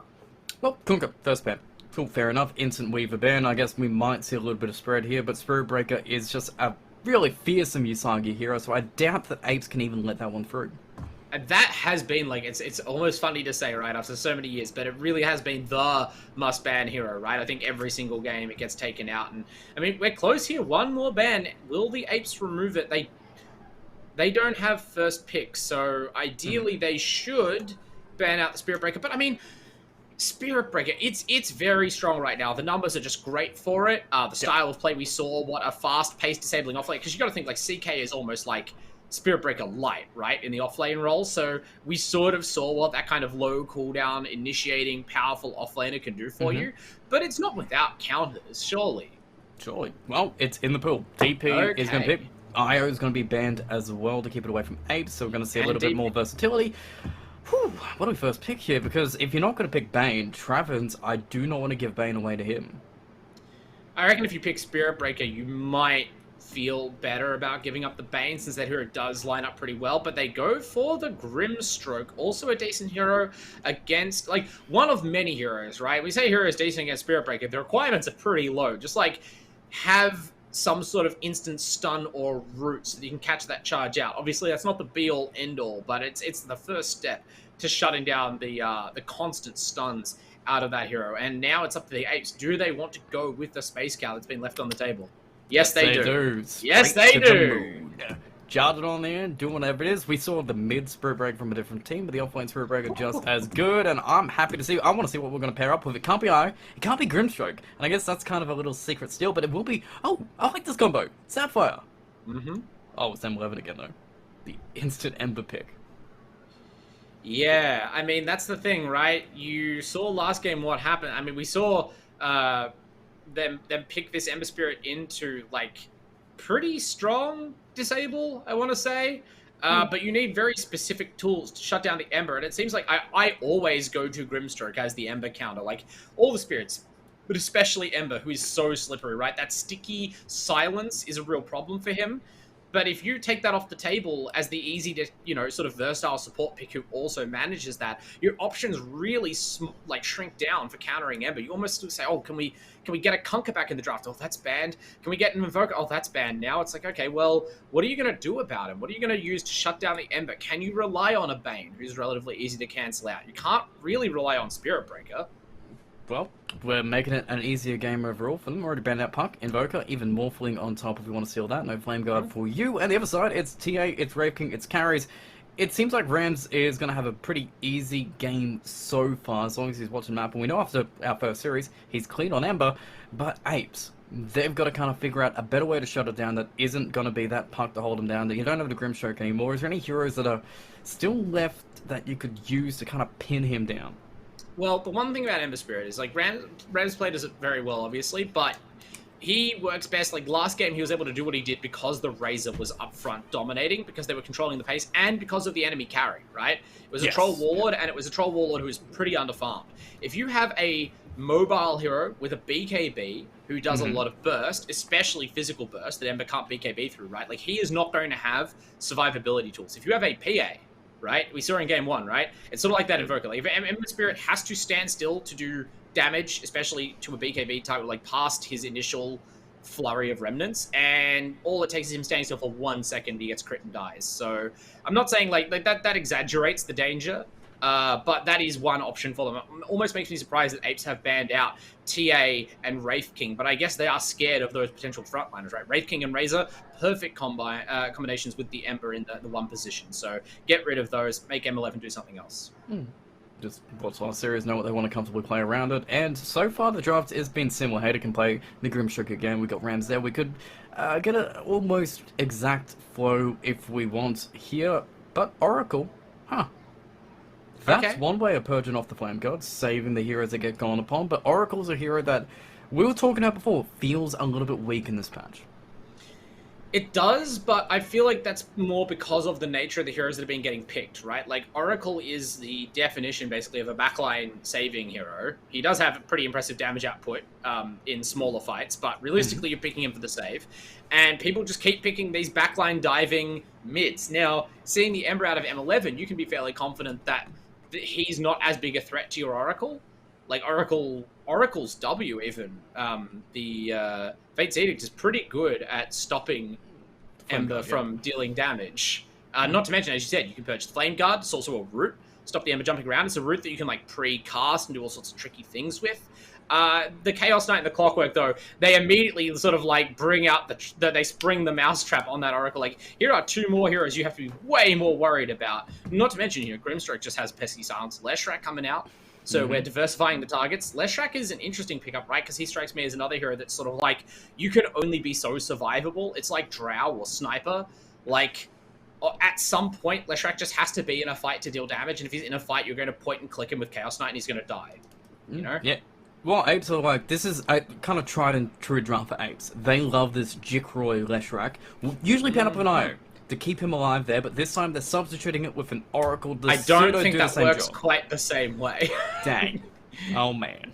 It is a lot easier to kill someone through Oracle's protection or, like, get them out of position for the Oracle than it is to do the same to someone protected by a Wisp. Wisp is just like a slipperier hero. He doesn't have cast animations. He can be tethered to you in a tree somewhere. Oracle, yeah, I'm not saying it's impossible, but it is harder to make work. They need, like, a big team fighter here at the end, right? You need, like, a big stun. Because this is a team. Look at M11. They're going to dive you. You want Tidehunter. You want... Maybe not Mars, honestly, at this point. You want something of that kind, though. Actually, hang on. Can I add another option? You want Darkseer. Okay. Darkseer. Carry Darkseer. Cool. Core, offlane, normal edition Darkseer. Please. Okay. Well, that means it's going to be mid-Spirit Breaker. Or mid-Lash. Or mid-Lash. I guess you're right. The lanes are pretty awkward for core Darkseer. I don't know anymore. Maybe it can be 4-position Darkseer. We've seen that a lot. That's it. Sapphire could go mid, Sapphire can go offlane. There is flexibility in there if you want to go. The matchup seems reasonable if you really want to go that way. And M11, they are banning out carries. They're not sold on the fact that Leshrac is a carry. She has a place for VanQ, probably plays a fine Leshrac itself if the matchup isn't great. And you can even see Apes. They're getting the heroes that will survive your burst away. So Medusa is going those ultra late game carries. I'm sure another one will go with it. And for at least M11 here, it seems like they do need to carry themselves. I don't think we're going to see carry CK. I mean, you could, because Ember Spirit is like your real carry, but I agree that the CK has been like working so well for them and other teams as an offlane hero, there's just no need. I think they're going to go with... I mean, they could pick something like a Troll themselves, right? Their hero's pretty hard to burst. They could just pick... I don't know, we haven't seen a Sven in so long, right? But I'm thinking you want just a beefy boy. You probably don't want another ranged carry. Like, Ember's doing enough damage. You just want someone who's survivable in a fight and puts on some pressure. Someone who has a stun, probably, to set up some of these other spells. Just sort of like another Chaos Knight, basically. Okay, see, Chaos Knight number 2. But... Chaos Knight, but blue. Ooh, okay. Yeah. We can do that right, dude. You can pick the same hero twice. Yeah, it's just, you get alternate outfits. Yeah, I don't know, honestly. They have a lot of options here. Which is a good sign for your draft, right? When you're not feeling like a lot of constraints, it kind of feels like you maybe got a good draft already with just 4 heroes. That's pretty cool. Yeah. You can go anywhere you need to, and I've got to decide where they're going to go, and it's going to be a PA, which I guess it's fine, on the sake of it. It's kind of similar to how Gargoyles approached their series, just have a PA at the end to push a little bit faster, but Apes, they get the final pick here. Is Lesh carry still good? Do we want to go for a mid? Do we want to go for a carry? Again, they're just diving you, right? They're like, your Oracle can't save her. You've got all these heroes. None of these heroes want to have like a PA or a CK or a Clockwork like on top of them in melee, except maybe Spirit Breaker. Maybe. And it's just going to be impossible, right? Like, you're going to gain vision of each other, and immediately all of these heroes are going to press their mobility skills inside of M11, and then they're just going to be on you, like, preferably with a BKB on. And, like, what does Leshrac do in that spot? What does Snapfire do, right? How do Apes control this fight for, like, even a second? They get the mid-silencer. No. That's, like, that hero has the exact same problem again. They get the mid-oracle. They get the... I don't know. It has to... You have to go feels under like these heroes, maybe. Batrider? Pugna? Ooh, Pugna feels The dirty. decrep is a defensive tool that you can't beat with BKB. And it obviously makes it a lot easier to fight these heroes. Life Drain is very punishing, even for like these relatively tanky heroes. Like PA tends to be able to get in, knock it out. You can push towers and try and... Because I think they have to be able to seize the tempo, right? Yes. And he's a strong laner. Like, so that's my best guess, but I'm not saying that's like the ideal pick here. I'm scrambling to try and think of what the Apes do. They are as well, right? Look at them burn this time. It's... Okay, it's Pugna... Mid-Jakiro? Pugna, but with a stun. Yeah, it's Mid-Jakiro. It's core Jakiro. That's fine too. I thought about it. He's surprisingly tanky. No, That's no, not a it's bad pick. mid-Snapfire. Mid-Snapfire. Oh, I mean, different. okay. Same thing. Again, right? Like, they're kind of similar. Yeah. You got a tanky, surprisingly tanky support. You got good tower pressure with that support. You've got critical team fight spells. I still would have preferred Jakiro, just because, like, no matter what we've seen cool Snapfires, but no matter what your Snapfire does in a team fight, you're still standing still, casting Mortimer's Kisses. That's, like, always the best thing you can do. Yeah. It's really hard to do, like, even if you're itemized as a core. Well, Maybe you go fast BKB, I have no idea. But I feel like core Jakiro has a rough. little more flexibility in how you play. well, is it flexible enough for them to win? Or M11, it M- seems like their draft M11, straightforward. M11 won this draft. I'm pretty confident. I mean, the Apes draft is pretty out there. Maybe I'll be surprised. It's the last day of the patch. Why not bust Why something go out? nuts? Traven's gonna clutch it on the Oracle. We got the Spirit Breaker through the draft. But yeah, this is tough. Early Ags on VanQ. You shoot the Spirit Breaker in, he can charge out. Counterpoint, you false promise the Leshrac and then spit him into the team, and then question mark. No, wait. You run the Leshrac and the Spirit Breaker into the team, then you spit the Oracle in as the Leshrac is dying, save and you him. get the emergency false promise. So Yeah. you can't get caught before the fight starts. See, that's ways to win. You This is gonna be airmail the support to your core. best Plus way a stun. to do it. Plus a stun? Yeah. What Perfect. more could you need? It's absolutely every single thing they need, except Team M11 already have stuns inbuilt and ways to deal with these items, and Rams back on Ember Spirit is feeling good. You know what? I'm gonna back Apes. You are a brave man. I like him. I like Jack Royzelash. I guess I haven't seen Jack Royzelash. Maybe I'm going to be made to look like a fool. I'm going to be the doubting Thomas here. Like, I'm going to be the guy who doesn't believe in this cool core Lesh pick. Which, you know, look, I remember the glory days of core Leshrac. I quite like the Disco Horse. This is the lost condition we keep seeing in this meta. It is this diving meta, and Oracle is unfortunately, it's like not even Abaddon. It's not really a very reliable saving hero. It takes a lot of timing to play. Huge pressure on Travis this game. I'm backing M11.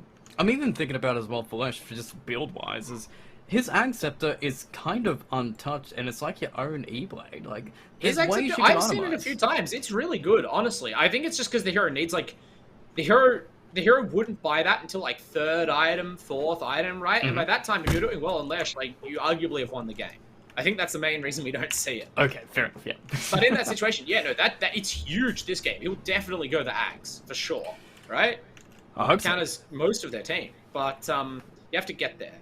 Yeah, dude. It's a hard journey to come up, and right now we're going to make journeys perfect, as Travens is going to be reconnecting, just make sure the ping is great to go into this game, and I am kind of surprised that they aren't prioritizing this Snapfire Spirit Breaker laning combo. Like, that, in my mind, was why you picked these first two. It is a pretty scary laning combo. I guess it's about finding the mid matchup that they want, right? Like, again, I would have thought maybe core Jakiro, but look, Ember Spirit doesn't like physical damage. He does not. You know, in the laning phase. So I can see VanQ getting to own that laning match, right? Ember, again, he has to come into melee. He has to just walk his little melee creep body down there and punch the creeps for a little bit of damage at a time. You really can't do much threatening in the early levels of the game. You're walking into Scatter Blast is a tremendous nuke. Little Shredder is going to make it very difficult for you to survive in any extended trade. Like, normally that would be his counter, right? Like, you sort of wear the first Nucleus Ember and then you put Flame Guard on, and you run at them, and you try and sort of, like, make them pay while their spell's on cooldown. Hard to do against Snapfire, so I can see it working out, but you're right. It's going to have to be something different. I am excited to see... It's going to be Oracle Lesh, right? Yes. That looks like what it's going to be. That's a combo. That's a combo. Like, Oracle you think of as a defensive support, but man, Fortunes and Purifying Flames is probably going to be 1-0-2, right? And that first root sets up Split Earth. A lot of magic damage. A lot of burst, and they do love that combination. They were using it before with a Lion and a Lash, which is probably much easier stun combo to set up, but they love to take advantage of somebody going slightly too far forward and then double stun to the face. Yeah, well, it's like, it is easier to set up with the Earthspike, but like, also, you can't miss Fortune's End in most situations. No. It's more like, how far can they run in the travel time? But you don't need to channel it for that long to hit Split Earth. And that's even setting aside fun stuff like casting it on Jikroy and having him like barrel into somebody. I love this spell. And you can get really fancy with Fortune's End. Sometimes you like target it on your own courier, activate the speed boost, and like run it at someone at light speed. Like where they're not even in vision to set up a kill. Somebody who runs at light speed, Spirit Breaker, just runs away from Fortune's End. You can fully just cast on Spirit Breaker, he starts charges it into someone, then the Fortune's End comes over, chains the stuns together, it works. That's one way to kill Ember. I swear we're going to see a point where we see Spirit Breaker get a cookie running at him, a Fortune's End chasing him, and just going straight for someone who's ink-swelled. Oh, that would be so good. Spirit Breaker just being trailed by, like, friendly projectiles, just to extend the range of all these nukes. That's so funny. Yeah. Delivery. I mean, that does kind of bring us around, though, because that's like an exciting combo to pull off, but how good is it really against some of these cores, right? I don't know if it'll work out against, like, even the PA, let alone the Ember Spirit. These are very evasive cores, and we saw last game how much Rams can do if they can't pin him down. Oh, yes. If you do not have a way to hold him down, he will just dodge all your abilities and survive. And I think this game, he might just build a BKB. Honestly. Yeah. I don't know if he needs to. Like, what is he afraid of? He can dodge basically everything. The worst thing that can happen to him is if he remnants or slides too close to the apes and he lands in an ice path. I think that's like their big way of catching him. Jakiro does have that, but it's the kind of thing that a player of Ramses' caliber I expect can just play around. Well, hopefully he can. We know he's comfortable with it. Even Roosman, another farming core carry, we know he's got crazy farming skills. And I guess this time he's going to need to get a Battle Fury first, though. That's going to be the one different thing here. He might. Oh, I guess he probably will. He almost certainly will, just because it's like consistent, right? I feel like they could potentially take over the game if he went like a Desolator, but there's just probably not a need. They can sit back and farm. They scale probably better than the apes do. The apes are the ones who need to take the tempo. They need to win these lanes, like, absolutely. That's the best way I can see out of this situation for them, you know? Yeah. 100%. As we're going to... Actually, I doubt Jakiro's staying with this. Jakiro's just queued up an Ag Scepter. Just before boots, naked Ags. I love it. Yep. Just walk into lane, start macro-pyring them. It's like, it's 10 minutes, no one's going to contest this. Just kill 2 waves of creeps. This is a tower, probably. It's worth it. I haven't calculated it. But... Yeah. Yep. Yeah, I don't know. Do you think that's Snapfire's build, though? Because that used to be the Snapfire mid build, right? Just Russian Ags. Yep, I think people are prioritizing more of the right click, aren't they? These days, it's like, it's much more value with the little shredder itemization, or is actually that just support? Support's just doing that to make sure your cores hit a little bit harder. I mean, you skill Little Shredder, right? For sure. You know, sometimes they build the Solar Crest. Wouldn't be a bad item for survivability either, but I don't think I've ever seen a full auto attack carry type build with Little Shredder on even a core Snapfire, right? Like, at most, maybe someone late game, like, picks up a Maelstrom, but I think, like, you gotta think back to, it was Patriots, right, who used to pick this in the offlane a lot.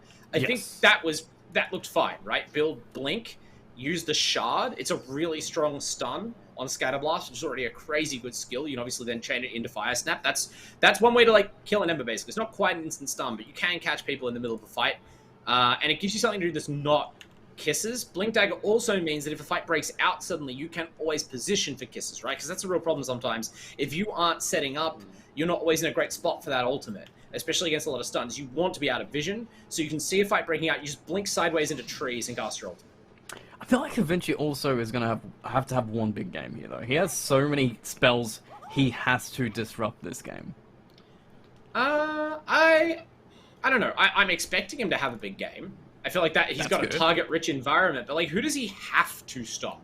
I'll say Kisses, but also Spirit Breaker even as well. The Never Strike animation is so long that if you just sit on him with Battery Assault, can't do a thing. Jakiro, his animations are so expensive that if you hug him too, he can't cast any spells either. Yeah, I guess I'm being a little bit pessimistic about the Apes to sort of think like there's no one spell if they get that awful like turn a fight. Obviously stopping Kisses would be massive, but there are other ways of doing that, right? Like, this whole team's pretty good at interrupting stuff. You got Ember Slight Chains, you got, Grimstroke has quite a powerful silence, and that pesky Soul Bind that can unpredictably catch people mid-fight and instantly silence them. Even Usagi has a pretty long-range way of pulling people out of channeled spells. So they've got backup for him. He's obvious that will be his first target, and I mean, as for the Spirit Breaker, even just having Cogs down in the middle of the fight can break up a surprising number of charges. So again, these are the reasons I favored M11 in the draft. Obviously, I'm going to say that they've got a good time ahead of them. We'll see what actually happens once these lanes shake out. Yes, and I think we've seen a few times, I believe it was Quantic as well, they ran that mid-Sapphire, but it does seem like a very player-specific hero. He needs to know how to play this matchup. Well, it's like Fufir on the Mars, right? We've seen other players play the mid-Mars. None of them look half as good as him, because it's just you have a sense of how to play the hero, when to use your skills, what items to go for, even how aggressively to ultimate, right? And that all has to change when you are your team's mid laner. Obviously, there's other factors as well, like who your carry is when you're the mid laner or whatever, but like it is a huge change-up, so I'm sure they wouldn't be picking this if VanQ hadn't played it in pubs. I've seen the hero work before. It's just, it is a niche hero. You are kind of committing to a timing, just like if you picked a Pugna mid or a Death Prophet or something. Eventually, we're going to go Silver Root again, but Water replace on the high ground. Going to catch it up if you do, but 4 heroes standing on one side of the river. That is, well, actually not scouted up by that ward in the mid lane, so maybe a surprise somebody goes there, or we just go to the classic, 2 runes apiece, no first blood's given, and we just make sure our lanes start off right. Yeah, neither team overflowing with confidence. A lot of nukes and a lot of stuns around to really punish someone for getting out of position no matter who they are. So everyone's just going to drift to their lanes peacefully, and then we'll see, the hostilities begin. But I'm looking to the side lanes right now, GDH. These are the important ones. If Rusman's absolutely on fire, as we said. If Rusman and, to a lesser degree, Usagi have a good time, I worry for the Apes. Like, their window begins to close very quickly.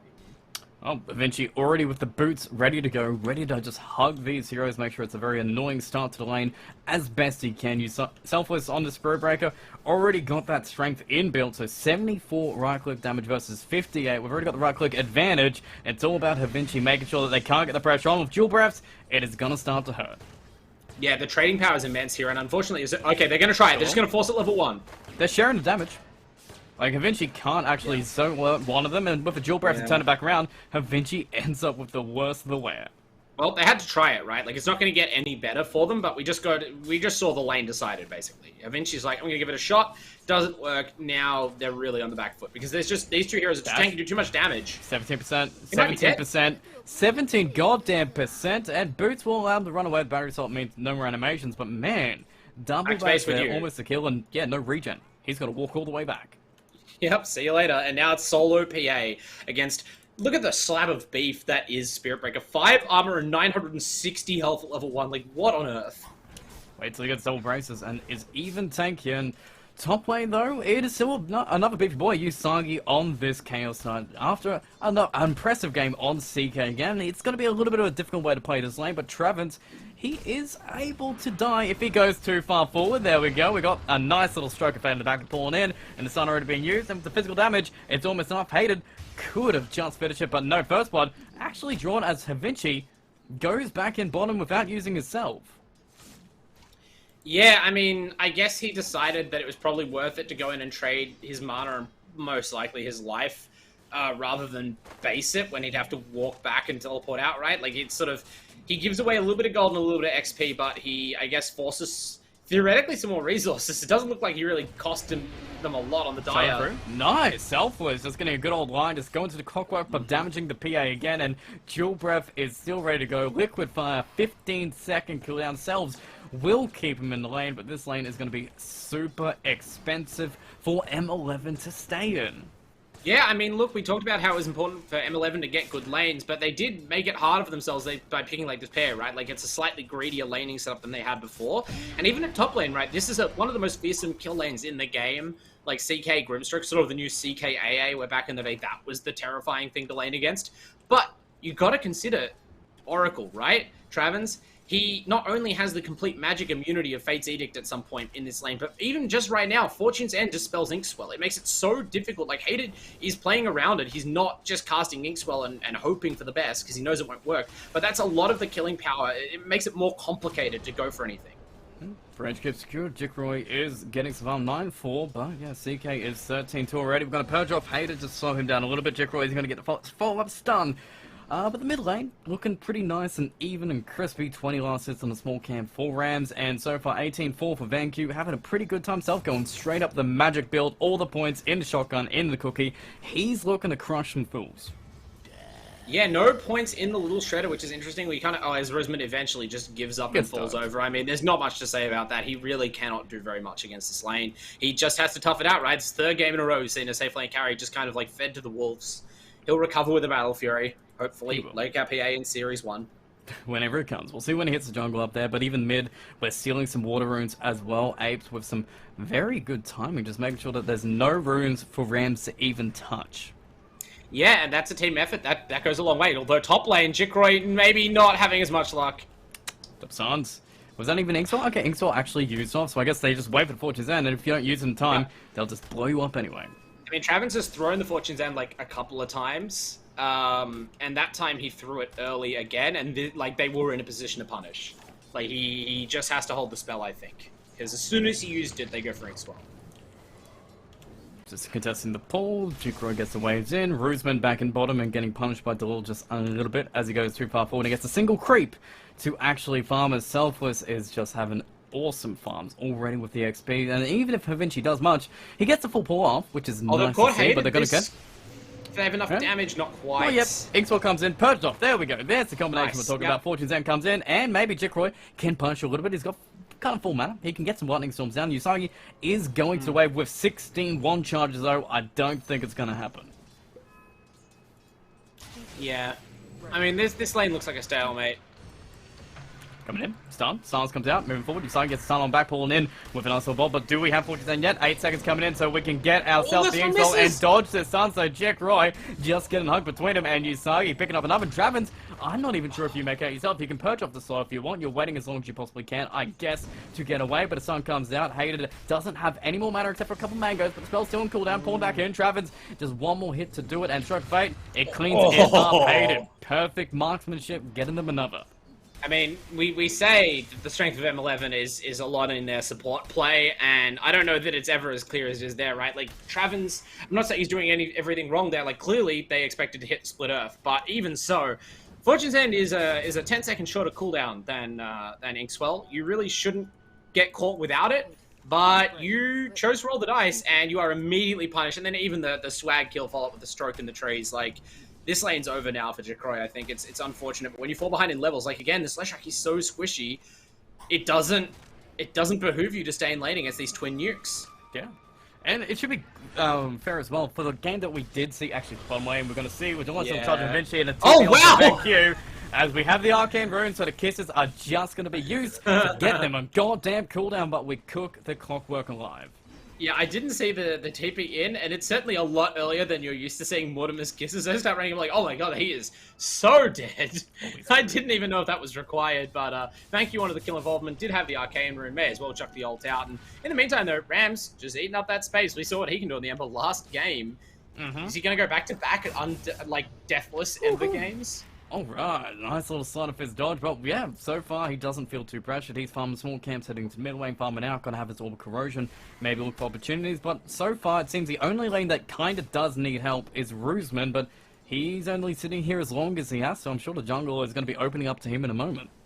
This has kind of been the meta all weekend, it almost feels like both teams just happy to accept the trade where their safe lanes each suffer. To ref. Vision comes out. Havinci is running, but he's a clockwork, so we can't get there in time. Jump away to creep, but he burns down anyway. And there we go. Rams sees his opportunity, so he's gonna go in. Get the easy kill on Jakiro first, see if you can get the Spirit Breaker later, or Havinci doesn't even need help to get it. He's got a slide, he's got a kill, and Rams picking up the litter as he takes the trash out, gets some more payment, and top lane is going ham as Usagi gets 6 and kills Traven instantly with it.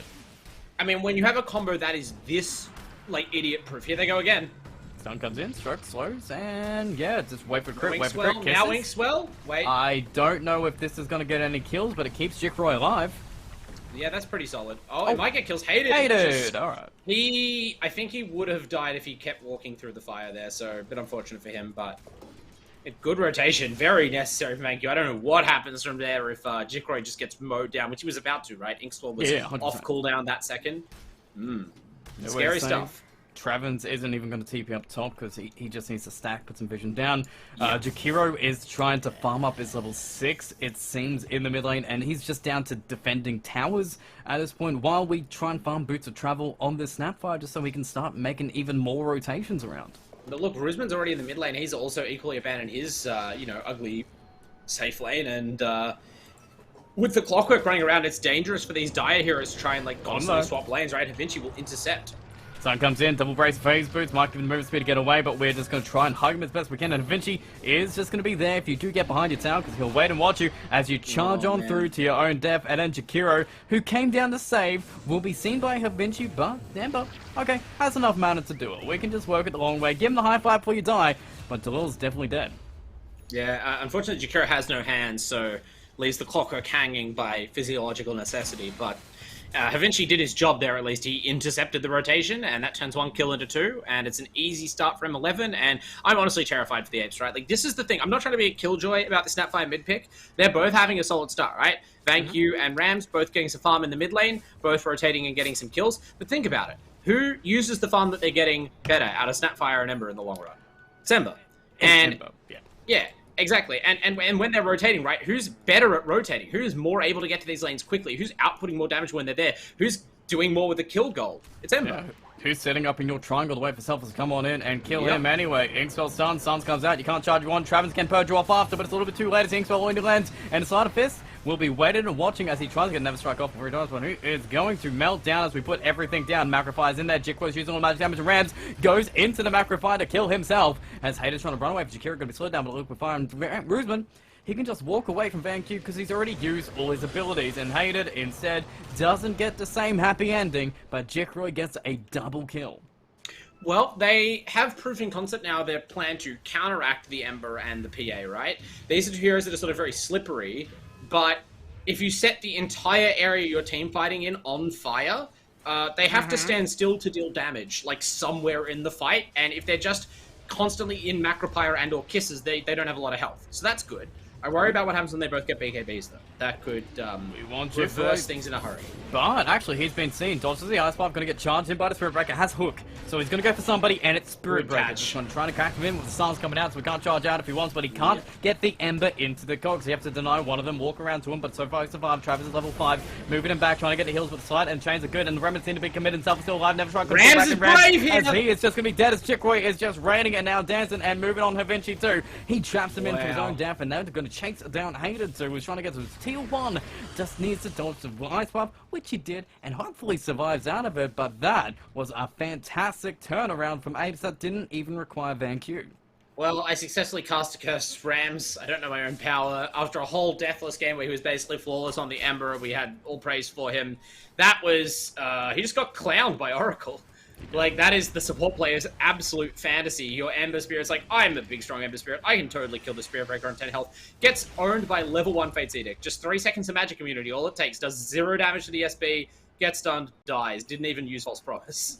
So he is being left by himself. Though. Level 9 Armlet is done. Level 7 pretty Selfless. scary. And Selfless is going to be pulled in, but Bulldoze is going to be there. And Vankyu is here to push back if they want to go for it. Back cookie forward does hit him. And with the kisses coming on top, you've got no way to get out. Armlet toggle through this as you just get cooked alive by Jakiro and a Snapfire. Kind of an important 17% there from Selfless, interrupting what was about to be a stun to cancel the kisses, but I think they get the kill no matter what, so really clutch play out of the Apes there. These last 2 rotations taking advantage of M11's confidence. Travens is going to go down, but you're feeding more kills to Jikroy, which I think Apes, they're kind of cool with that one. Jikro, I mean, he's gone all in, right? Look at his build. He's gone Null Tally, Kaya, and then immediately gets a bunch of successful fights where he just gets to mop things up. That's ideal for this Lesh. That's going to go a long, long way towards recovering however much damage he suffered in the top lane. He's getting the Ancient stack now as well. Very good for Apes last couple of minutes. They needed, like, several things to go right in a row, and they have. Bloodstone's going to be great timing. VanQ has his boots of travel, so he can now respond to all the fights that he needs to. And Selfless, really, just proven to be just that difference maker, being at everyone fight. He was at the top fight where he charged, TP'd bottom to help out that jungle fight, and just making so much space for his cause. Yeah, that's true. Now, granted, he still required misplays from M11 in both cases, right? Like, literally both those plays where people getting overconfident about their ability to kill him. That won't keep happening, but he is building towards a Shadow Blade, which, that's an interesting way to approach the Ember problem, right? Like, you normally say, oh, you'll never charge an Ember, but what if you're invisible? Cookie comes on in, Rams can't dodge we catch him! Use the side of Fist Burn, but we actually are fighting on two ways, as Usagi is trying to get Selfless, won't be able to do it, and Rams is surviving mid, so we're unsuccessful on one, but Selfless is going in on the other, forcing out the Phantoms. We're going to be running back. I do love the little Shredder to deal with the Phantom, so Spirit Breaker can just walk away without taking any damage, but so far, nobody dead. Yeah, that's an interaction you always see, because, I mean, quite often the little Shredder, the Phantom's Embrace is on the snap, but I suppose if you pre-cast it going into combat, that is one counter to the Grimstroke. It's almost a shame Dalal, seemingly, they didn't believe in the cookie on the Ember, because if Dalal had Ice Path there, you might have just straight up killed Rams. He's got to watch himself. I don't know if he's just tired after playing Ember for so many minutes in a row. I can understand that, but yeah, he's taking some risks right now. Missile comes out. Gonna see only Jikroy as we have two supports smoked around him. Gonna do the classic 60 Leshrac in the trees where you take the tier 1. Yep, you can see the chains come out and just purged off instantly around it. The heals are coming. The glyph's gonna be used and Stroke of Fate isn't gonna actually connect yet, but we are forcing everyone's attention into this mid tower as Apes are looking to push. Haters looking to keep on back, but Never Strike, gonna almost pull back in. Yes, pulls him into the outside. Cookie on top. Combos gonna be there. They just need extra amount of damage. They've got it. Havinci pushes the Lesh even closer to him, and now he dies himself. Usagi look for his own opportunity, but everyone too far back for him to pull on in. Tower is gonna go in. Maybe they're just gonna keep on running forward as Apes. They get Rams, they get the tower, they get Havinci, and they're gonna continue this party going. The only person is getting space out of this is Rusman with his Battle Fury, but everyone else is being costed around it. Yeah, and it's not even as though this is a super powerful Battle Fury timing, although he does complete Battle Fury and the treads at the same time off the courier. Didn't expect that. So I guess this timing was, like, solid. I thought he didn't have the treads. It was just Boots B Fury. But, yeah, Rusman is not balling out of control right now. And, yeah, the Apes are at least exacting the price that this lineup should be able to, right? Like, you think their early game power is very strong, especially if M11 don't bring all their forces to bear, right? If you can't fully burst targets down, if you can't get one hero stunned and still keep diving, which is sort of the plan I foresaw for M11, but I guess they're just not quite ready yet on all these cores. Like, where's the CK in that moment with his armlet and trace? He's super strong. He should be there fighting alongside the Ember, and instead we just get the Apes kind of making me feel like a kid at the circus as they set up a Spirit Breaker ultimate backwards into Ice Path that was pre-cast. That's almost unnecessarily flashy, but it does kill the Ember. It seems like you just need to wait for 400 gold. Get that CK, a blink, and then you're good as gold. I mean, that's clearly what Usagi wants them to do. He's probably telling his team, like, guys, I am hundreds of gold. I am a crit wave off a Blink Dagger. Please stop fighting. And so they have, mostly. Well, you say that. They want their Spirit Breaker, though. Sunset, Bulldogs does go off early. They do get Spirit Breaker, but a quick TP from both their supports, and we have some calls in the areas too. Jikroy moving forward as a hasted up Snapfire, who is getting blocked by Jikroy for a couple seconds. But what can Rusman do? He can blink away, but then Jikroy's going to go in and get some vision. Going to actually see Rams and get the Soulbind in the hook shot. Drive back up the stun. It does get a little bit of animation off, but they get the cookie to keep him safe for now. Rusman jumps on in. The false promise is going to keep him alive for now. Is it going to be chasing down Rusman and melting down? And he survives through the entire thing. Havinci going down too. The Kisses in the back doing so much work as they just lose two heroes, and Selfless again. He's acting selfless, giving up his own life and setting up even more kills for this Lesh. Hey, check this out. Check this out. CK's Blink Dagger just arrived in top lane. Oh wow, they should smoke up just now in time for the fight. Yeah. Yeah, I don't know. I'd be pretty upset if I was Usagi. Like, literally, he was finishing the Blink Dagger and teleporting top when that whole engagement went down. That was completely unnecessary. Now you're going to lose the tier 1 tower. It seems like they want to defend it. That's not good. Rams is coming across. They've got Usagi and Hayden in the area. Nobody's actually contesting this. Are they just going to try and rinse and repeat and just go forward?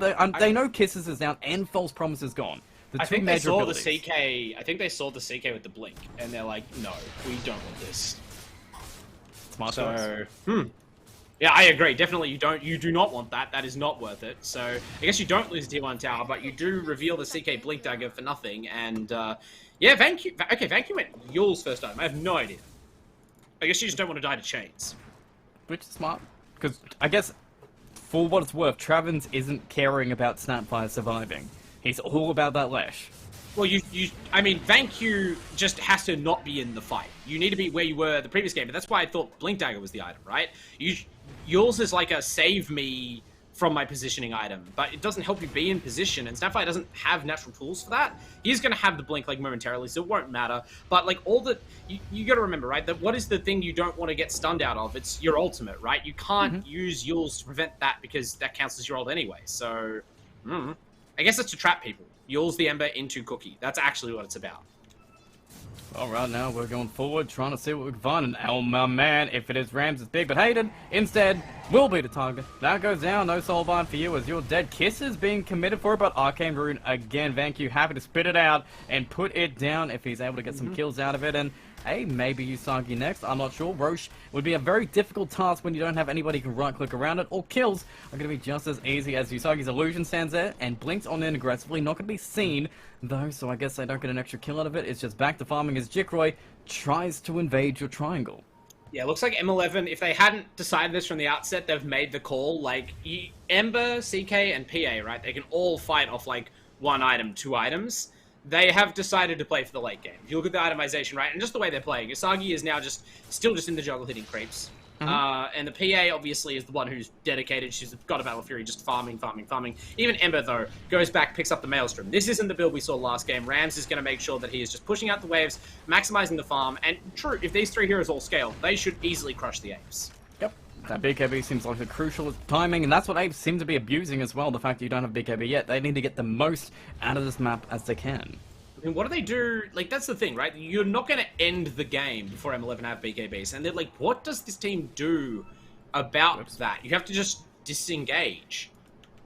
Yeah, seems like that's hard to do, really, I think. Like, they don't have great tools for it. They don't have a Centaur. They don't have anything like that. So, what, they're just going to try and have a fight and then bail?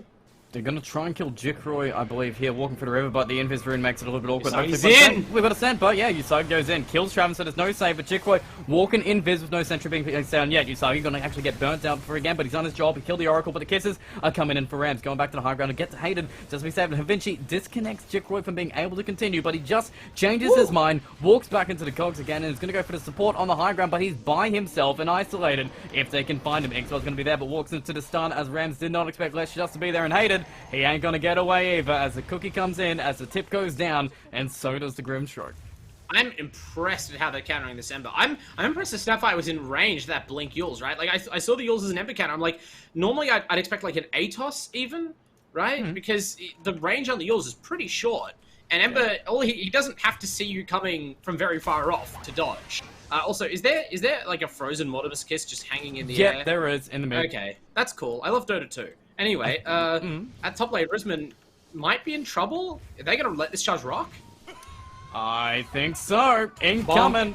He charges, BKB pops, we have never strike. No, we don't, as he wants to fight because Bash is coming and Vinci will get a roll through, but Usagi gets a blink on the Jikroy, but Jikroy's not even dead, and Vinci is going to be dead first, but they've saved so far Rusman, which is mission complete. It seems as long as Usagi comes in, it's acceptable losses, unless we want to fight, because we are diving pretty far deep. Jikroy is out of mana, which is the most important thing for Lesh to have if he wants to fight. Arspath and Magnify though, into stun though, into combo though, into cookie though. Okay, who's baiting who now when we just crush everyone else? I didn't expect it, but the M11, I don't know, Hayden was just slightly slower to the fight than I thought, and the Apes showed up and turned. That was, yeah, as you said, who's baiting who, right? Like, Selfless had no ultimate, Leshrac had no mana. I'm like, these guys are diving, this is insane, but they believed, and they were just tanky enough. There was not really a lot of damage coming at them from M11, and I think M11 overestimated their ability to sort of gather up and get to that combat. And in the end, they just lose their Ember again. This is, we jinxed Ram so hard. He's died 5 times. I'm feeling rough, and Delil, he's feeling great. He actually did rush Axe. Now we've got a boots in between, but he's got an Ag Scepter done 20 minutes in. Hell yeah. I mean, like, what else are you buying as a Subojik hero? Nothing. A Yule Scepter? No. Cowardly. Agony. Thank you. Though, might get caught. BKB on last. Yule Scepter, blink away. DD Room picked on up in. Forcing Roosman to blink away. Oh god, BKB's about to run out. Travis in the area with some spells if he needs it, but Jikroy's already got the kill. Usagi going to be pulling back, and Jikroy on the tail. The Inksoul should get the kill there, but the kisses are going to be tracing down where Travis is going as he false promises himself, baits it out. Shotgun comes down. Delil with the Ags, melting down this clockwork as Usagi hiding in a tree. So low HP, gets bashed by Selfless, and now Rams is going to get caught too. The false promise has run out. The Vanku DD is going to be a little bit careful. Maybe one disconnected this one. I don't know. You've got so much. You've got many kills. 3 kills dead. Maybe don't give anybody else out, as you've got PA, you've got CK, and you lost Jikroy out of it. But a much better fight than M11, I guess, was expected. And Rams finally got the benefit of a team fight. He didn't get stun comboed to death. I hope someone's like bringing Rams like an IV drip of Gatorade. I think this man is like sweating his body weight right now. He has to carry this game so hard, and he hasn't even like built for the early combat the way he did in the previous game. But this CK, I mean, they're just not combining their initiation very well, but they're also not getting, they've just lost the initiative, right? This is how Apes had to play, and they're not getting, you know, Clockwork Hook rather it's sort of like, you know, you imagine the ideal fight. Ember, slight chains into Clockwork Hook to disrupt the counter initiation, CK runs in, separates a target, PA blinks the backlines, like that's very hard to keep up with. But when they're getting gone on, right, you can't get a good Clockwork Hook lined up. Your CK goes in, but then he's surrounded and he's in a Macropire. Like, by the way, Macropire Aghanims is one way to answer BKB. I didn't really think about it because you don't expect Ember and PA to just stand in it, but they seem to be having a lot of trouble not standing in this stuff. It's working out. It is working out. It is a great item. I don't know why every Jakiro doesn't pick it up in every single game, and they're using everything to go for a CK illusion, but still, that's kind of Ape's mindset right now. You show on the map, we run at you and kill you. I mean, I really want someone on the Apes to buy an ATOS. Like, I understand that is just doubling down on stuff that loses to BKB, but you need ways to force the BKBs. But, I mean, they keep winning these fights. They're 5,000 gold up. I guess I don't know anything at all. Well, I think M11 knows something. They know something's up. Force smoke and moving on. You charge bottom, but where can you be now? Hated. He's got silence, but we've already got the dance going on. Pulse Nova is popping off as we are just running away from our camps. We can't even kill the large creep. Usagi, please don't go for it. As we charge him on the tower. Again, blink little baits here, but we're moving everybody back, dividing this fight. PA is just desperately farming the top wave in, trying to avoid Vanku's already on the hunt for her. And Roche, they're going to try it. Lesh, Oracle, Jakiro, Fury Breaker. Not sure average Roche can cools. Let's see if they can do it. I mean, at best, they might steal this between Clock and Ember, right? Is Ember gonna try? There's a ward on the high ground. They must guess, but they don't know. Sacrifice down. There's pure damage coming in. Jikroy getting very low. Needs it. Charging on back, but the hook goes through onto Travis. In danger. Coming in, but falls from us just in case he dies. Roosman goes in for his own big heavy. Cleans up Selfless and Travis, but the kisses are arriving too. Jikroy will survive long enough to actually not burst out from the false promise. So now he's got a second life and even more damage to go with it. So Roosman is dead. They're charging forward. 4 dead on the side of M11, and with one beautifully aimed ice buff that I know Delil can land. If only the cast range was a little bit longer, we can get ourselves a team wipe. As Hayden goes up top, the cookie's gonna miss. Oh, it missed! Then we see him in the trees anyway. Wait, does Oshrik have some sort of cast speed on? That was the fastest split earth cast I've ever seen in my life. He just like threw that down, but never mind. Man, they rolled the dice on M11. They tried to steal that Aegis, and they just did not have the fast fingers. Leshak just picks it up. Did he snatch it? No, he just got it. So I'm a little surprised. I mean, the Clockwork did his job, right? But the Ember Dive, he just couldn't grab that Aegis fast enough. Jikroy gets it done, and I mean, we talked about it, right? The 2 carry players clashing. Jikroy is the one coming out on top here. Granted, it's a function of the draft. There's not that much that poor Rizman can do right now, but yeah, in this Leshak, I agree. I was wrong. It's an incredible pickup. It is working pretty well. 11-3-12. Jikroy is just found in Travens as well. Knowing that he's probably dead there, pops on that early false runs just in case. Doesn't even care Travens, I'm not trying to take away from Jikroy, but like this doesn't work with most Oracle players. Travens has been incredible. I love the first item, Blink Dagger, for positioning. As you said, I love that he is always like understanding exactly when he can cast False Promise. In that first fight, he never cast it at all. That fight, he throws it straight away. No. Oh, wow. He got caught. They just dropped everything. Everything. They see him on the map, charge him, macro fire, cookie, and Jikroy TPing on the creeps on top just in case he's needed. And then up high ground. Why stop? I mean, this team's built a combo to catch an Ember Spirit. PA is easy fishing. nowhere near as mobile. Ember's here, though. BKB is his defensive item. Char's gonna be there. Travens isn't here yet, but Sleshak has he's about to 26 arrive. Bloodstone charges. Well, if anything, the first series we did see Jikru play it, he had about 44 Bloodstone charges.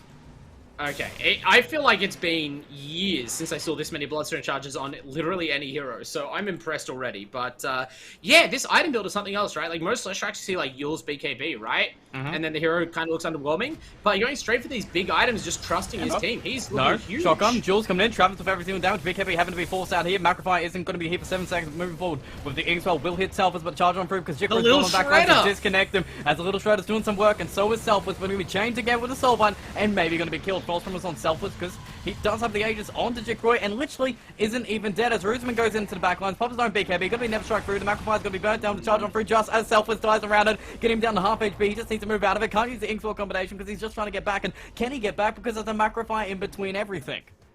They split their fire a little bit there. Like, I'm not saying that was necessarily a better way to do that fight. It's a very hard situation going high ground, especially this early. But yeah, the Spirit Breaker, again, just goes a little bit too deep. Even gets the Leshrac caught by the Soulbind. Luckily, Jikroy survives. And Travens, he does die. He gets picked off by the CK at the end there. But again, he got so much done in the fight. Kept his team healthy enough that they were able to effect a retreat. Otherwise, that could have looked so much worse. But they bounce off the tier 3s.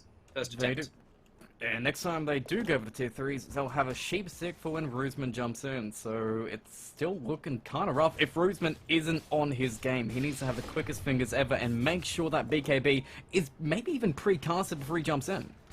I mean, this is where you'd normally look to have like a Lotus Orb on your team, right? But you've got a CK off lane, so I don't know who's going to build defensive items. This is not the previous game where they really like protected this Ember with their, you know, he was deathless in the last game. In the last game, he had an Abaddon. Yes. This game, he has no Abaddon, many deaths. Not sure if there is a correlation between these things. Well, Havinci's trying his best. He's got 2 fluffy hats to give him a little bit of extra burst HP. He's going for the Agcept just to disrupt all this Russian power and hated. I mean, he's got 8 flanks. He's gone for a 4 stuff. It's a much more difficult Grimshark game overall, and Jikroy is just running. BanQ is finding. Havinci's going to come in too, probably break up their combination, go for Havinci in the back, but Jikroy's already doing his thing. Pulse Nova comes out. Hater's going to be dead. Roosman goes to the backlines, but then Selfless charges right on through and hits Roosman anyway, bashes him back into the Macrofire, who has to jump to Rams, who's still in the Macrofire, and now Delil with his blink is going to find him on the backline anyway and kill him too. What is happening? Travis is going to go down, but again, Travis did his job, saved everyone. Usagi's going to blow up this Jakiro, put his Macrofire down, and Selfless goes back on in, and Jikroy, he's going to rejoin as he TPs to the mid lane, ready to push in on the mid lane, and Selfless coming forward looking for another charge. Accept means 2 seconds away from a charge if anybody shows, and that's Roosman again, not predicting where the Spirit Breaker is going, which is so difficult in itself because the Shadow Blade, Spider Legs, and movement speed from the Ags, but he gets bashed as he jumps in and gets killed because of it. I don't think you can really put that up. Like, it's not Risman's job to, like, fully anticipate that. Especially because you wouldn't really expect to be the target of that anyway, right? You think they want to kill the Ember. Also, it requires them to have had vision of you, like, a few seconds ago. But, yeah, it is, doubtless say, very difficult for him in the fights right now. Unfortunately, he has to come. Like, can't just dodge fights forever. But the one thing that is happening, right? They have 3 carries. Oh, no. Oh, wow. Okay, they have 2 carries now. 1 carry. Yeah, 1 carry alive. Yeah, he's still dead. Man, when Usagi's getting soloed, that's a bad sign. Yes, we have the Invis Leshrac waiting on the high ground just for the perfect sun, and the armlet just not being on, had no chance, and he needs that BKB. Yeah, like, he's he so really close does. to it. He had such a huge start, and now he's having such a faltering time. I mean, I don't know if there's a better, like, maybe he needs to swap the Grove Bow out for a defensive neutral item or something, but, like, yeah, it's really unfortunate how his timing, like, passed him by. He had a real window of being the strongest hero on the map, and now he is just food. This enormous disco the horse. sheepstick just got to run out just in the end, so he's good to go. No stun on top of it. He comes back into the Just sun, hits but the how splitter? far forward can you go? As Selfless will pull him back in for the BKB. Well, he's going to the building, he's doing the damage. No way, gets the bash! The macro fire into the bash, the biteback comes out. There's so much damage coming out. It's a hookshot going to go in a moment. Eventually just needs a target if he wants to go for it, but what are you going to go into? The entire team of apes, so what happens next is you just die. Moving forward, Roosman goes in, Jikroy finds in the back, going to get the Hex from himself and melts him before he can even press his BKB, I think. Yep, didn't even have a chance to press it as it's just charging the base. Ram's going to be caught by the ice up and destroys it, comes out. Yeah. GG's called, apes do it, game 1 is theirs. I mean, when Havinci just hookshots in the team like that, now granted, he's done that a few fights in a row, but yeah, M11 are out of ideas. absolutely bulldozed. I've never been happier to be wrong in my life. You should definitely ban Spirit Breaker every single game. But like, I mean, M11, maybe the PA people is like a bridge too far, right? You can kind of see it. They went, oh, we'll out carry these guys, but that was not how they were going to lose the game ever, I don't think. The way that we're going to lose the game is on sheer tempo. And even with that VanQ mid Snapfire pick, really, I don't know. It wasn't the most impactful hero, and I think in any of those fights, it did enough. Yeah. It was just there to get that extra little bit of magic damage, and I'm gonna say that Agceptor and Jakiro did so much work. But they held the bashes, but keeping them in that pure damage macro fire just did so much work for Roosman every single time he jumped in. Yeah, it's interesting, right? But like the Ember Spirit also didn't build like the Remnants build, right? So all of their cores have to stand in one place to deal damage. Even their supports, right? Like Clockwork, naturally not a hero that like moves around the fight a lot once he's committed. Grimstroke, you really want your melee hero to stand on top of them, right? It's all of this area denial of the Macropyre and the Kisses and even the Spirit Breaker and the Leshrac spells. You know, they melt the Chaos Knight illusions, they make it impossible for PA to fight, and they made the Ember's life just too difficult. Couldn't solo carry this time. Well, let's see if they can carry next time, because Game 2, Apes, they get the point that they needed. They feel even stronger than they did before, and can they keep it up after this break? We're going to find out.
Vision Mike, yeah, I certainly don't need it.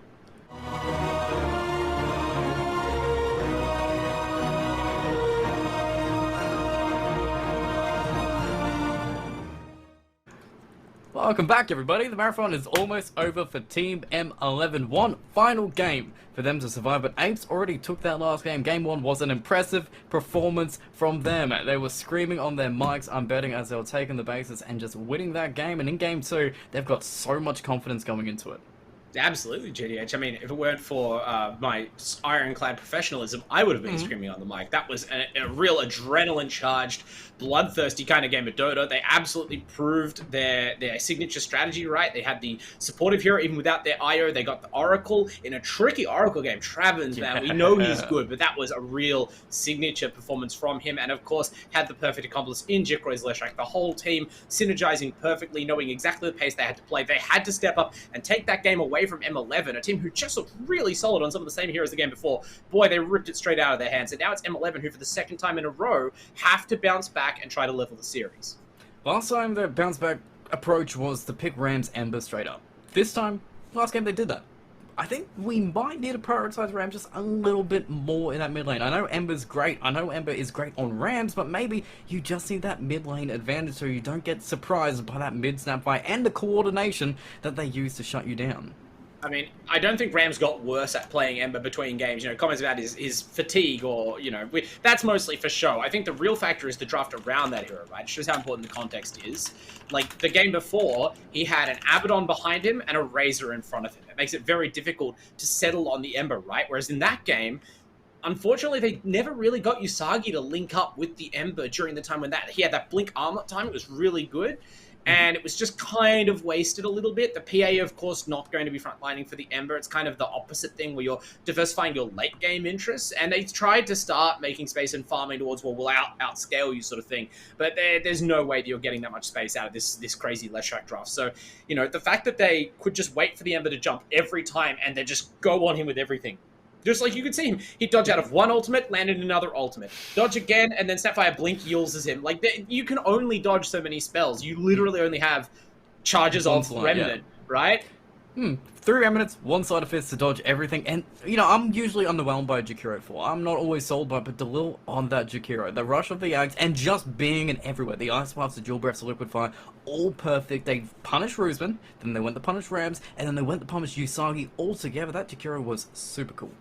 Yeah, I mean, even in the laning phase, right? It looks so much better when it's in a strong lane. Like, obviously, Jakiro can be kind of like the ranged Ogre Magi. Is kind of how I think of it, right? Not just because Ogre can dress up as him. They serve a similar purpose. They're tanky. They put out a ton of damage, low cooldown, level 1 spell. They can prop up a weak lane, but in a strong lane like they had there, you were sad they didn't do the other Spirit Breaker combo. They looked great. Really ruined Risman's experience with that constant pressure from level 1, and that means that the Jakiro can just like snowball, right? His nukes were relevant for the whole game. They had a lot of setups for Ice Path. The fact that they're repeatedly catching the Ember with it, even off the Nether Strike, like they looked so smooth with that kind of draft. I hope they could just go back to not the same draft maybe, but like a similar style of play. Just keep up on it. Well, bans last time were allowing the Spirit Breaker through. I don't think we're going to see the same situation. No, not happening. We tried it once. Once. That's all you get. But we have one. Yeah. M11. I mean, I'm doubting Apes are going to be banning that Spirit Breaker. If they have the option for it, Kunka, okay. Or who gets first pick? M11 has first pick this game. Yeah, it's Spirit Breaker. It cannot be anything else now. Apes thinking about not banning Spirit Breaker. Or OD will be left in. But then again, Candy Loon on OD didn't feel as impressive because it was kind of a similar style, and maybe they're just trying to bait these things out. I don't know. You can only give away one of these heroes, and M11 get that pick. Yeah, it's tough. What is the bigger giveaway? I guess it depends on your team, right? It's not like the Spirit Breaker 100% solo carried that game, but it's certainly just a reliably powerful hero from Woe to Go, and they ban out the DP, and there's the Spirit Breaker. So, I guess now we get to see their answer to it. Yeah. What's your answer? What do you like against SB? I don't know. It seems like if Spirit Breaker's charging, you'd need Purges that kind of just shut down here. I'm trying to think, because usually when I see a Spirit Breaker, it's just winning the game. Like, it's not exactly counterable. And Grimstroke, that was their approach last time. Soulbind, Expel, combos. I mean, the thing about Grimstroke is, like, Soulbind stops charge, but actually nothing that Grimstroke has otherwise is very good. you know? So, I mean, that's something I'm more expecting. Right? Slight Change is a classic combo breaker on Spirit Breaker. Also, you can Remnant, like, it's very hard to charge Ember. But, I mean, M11 were shown last game that all you need is, like, a few other disables, and suddenly it gets a lot harder for Ember to play cute around the Space Cow. Morphling, though, looks like they're, again, going to kind of, like, split your, force you to split your targets, basically pick more threats than you can handle at once. See if it works out better this time with a different array of them. They gave themselves Spirit Breaker Morphling as well. Like, that's also true. Bulldoze Morphling is a horrific oversight, and at this point, I'm honest. I'm hoping that the patch tomorrow, whenever it is, just reworks Morphling's ultimate. Just take it away. Just again, give him the replicate back. I don't care. Like, I'm sick of having to balance every other hero in the game around what if Morphling turns into this support and activates some weird passive. Like, don't just. Morphling players have had enough fun. He already has too many buttons. Okay. Just get rid of them all. Make sure. Exactly. We're sick of it. No more Waterman. He Give him a new model and he turns into a puddle. And you can't target for like 3 seconds. That's. I mean, it's a good spell in League of Legends. Damn.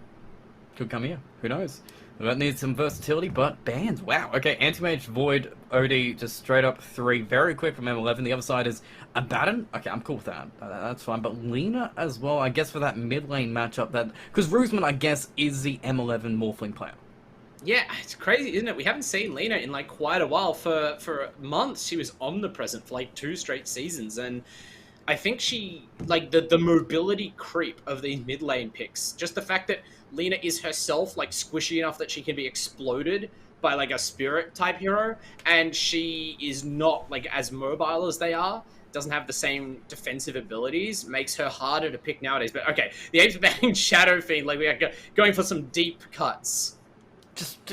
Make sure Rams isn't having a fun time mid. Put up Rams' Dota buff. Like, okay, we picked his Ember, what else does he play? Okay, says he's got a lot of games on Shadow Fiend in the pups, right? Ban it.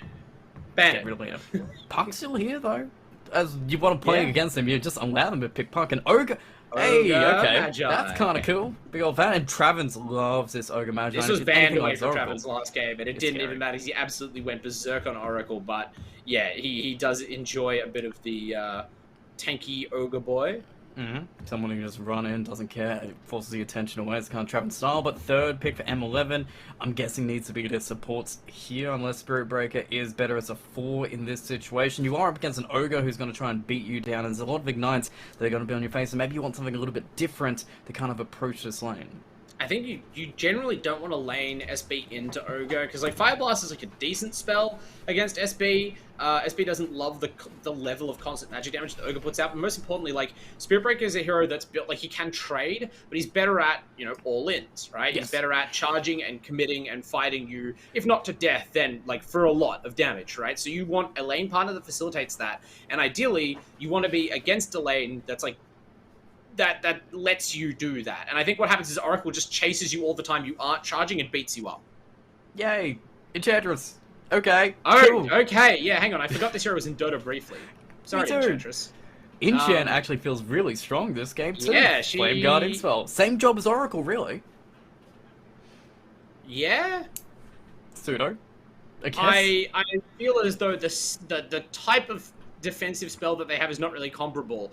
I see her as having, like, the same job as Jakiro or something like that. This is a spell that makes Ember's life difficult, is Impetus. Oh yeah, constant harassment, and I mean, it's the last day of the patches here. Could we finally see the mid Enchantress that Icerock's been trying to do? The Ag Scepter being pretty nice at this point, the damage that you can put out, eh?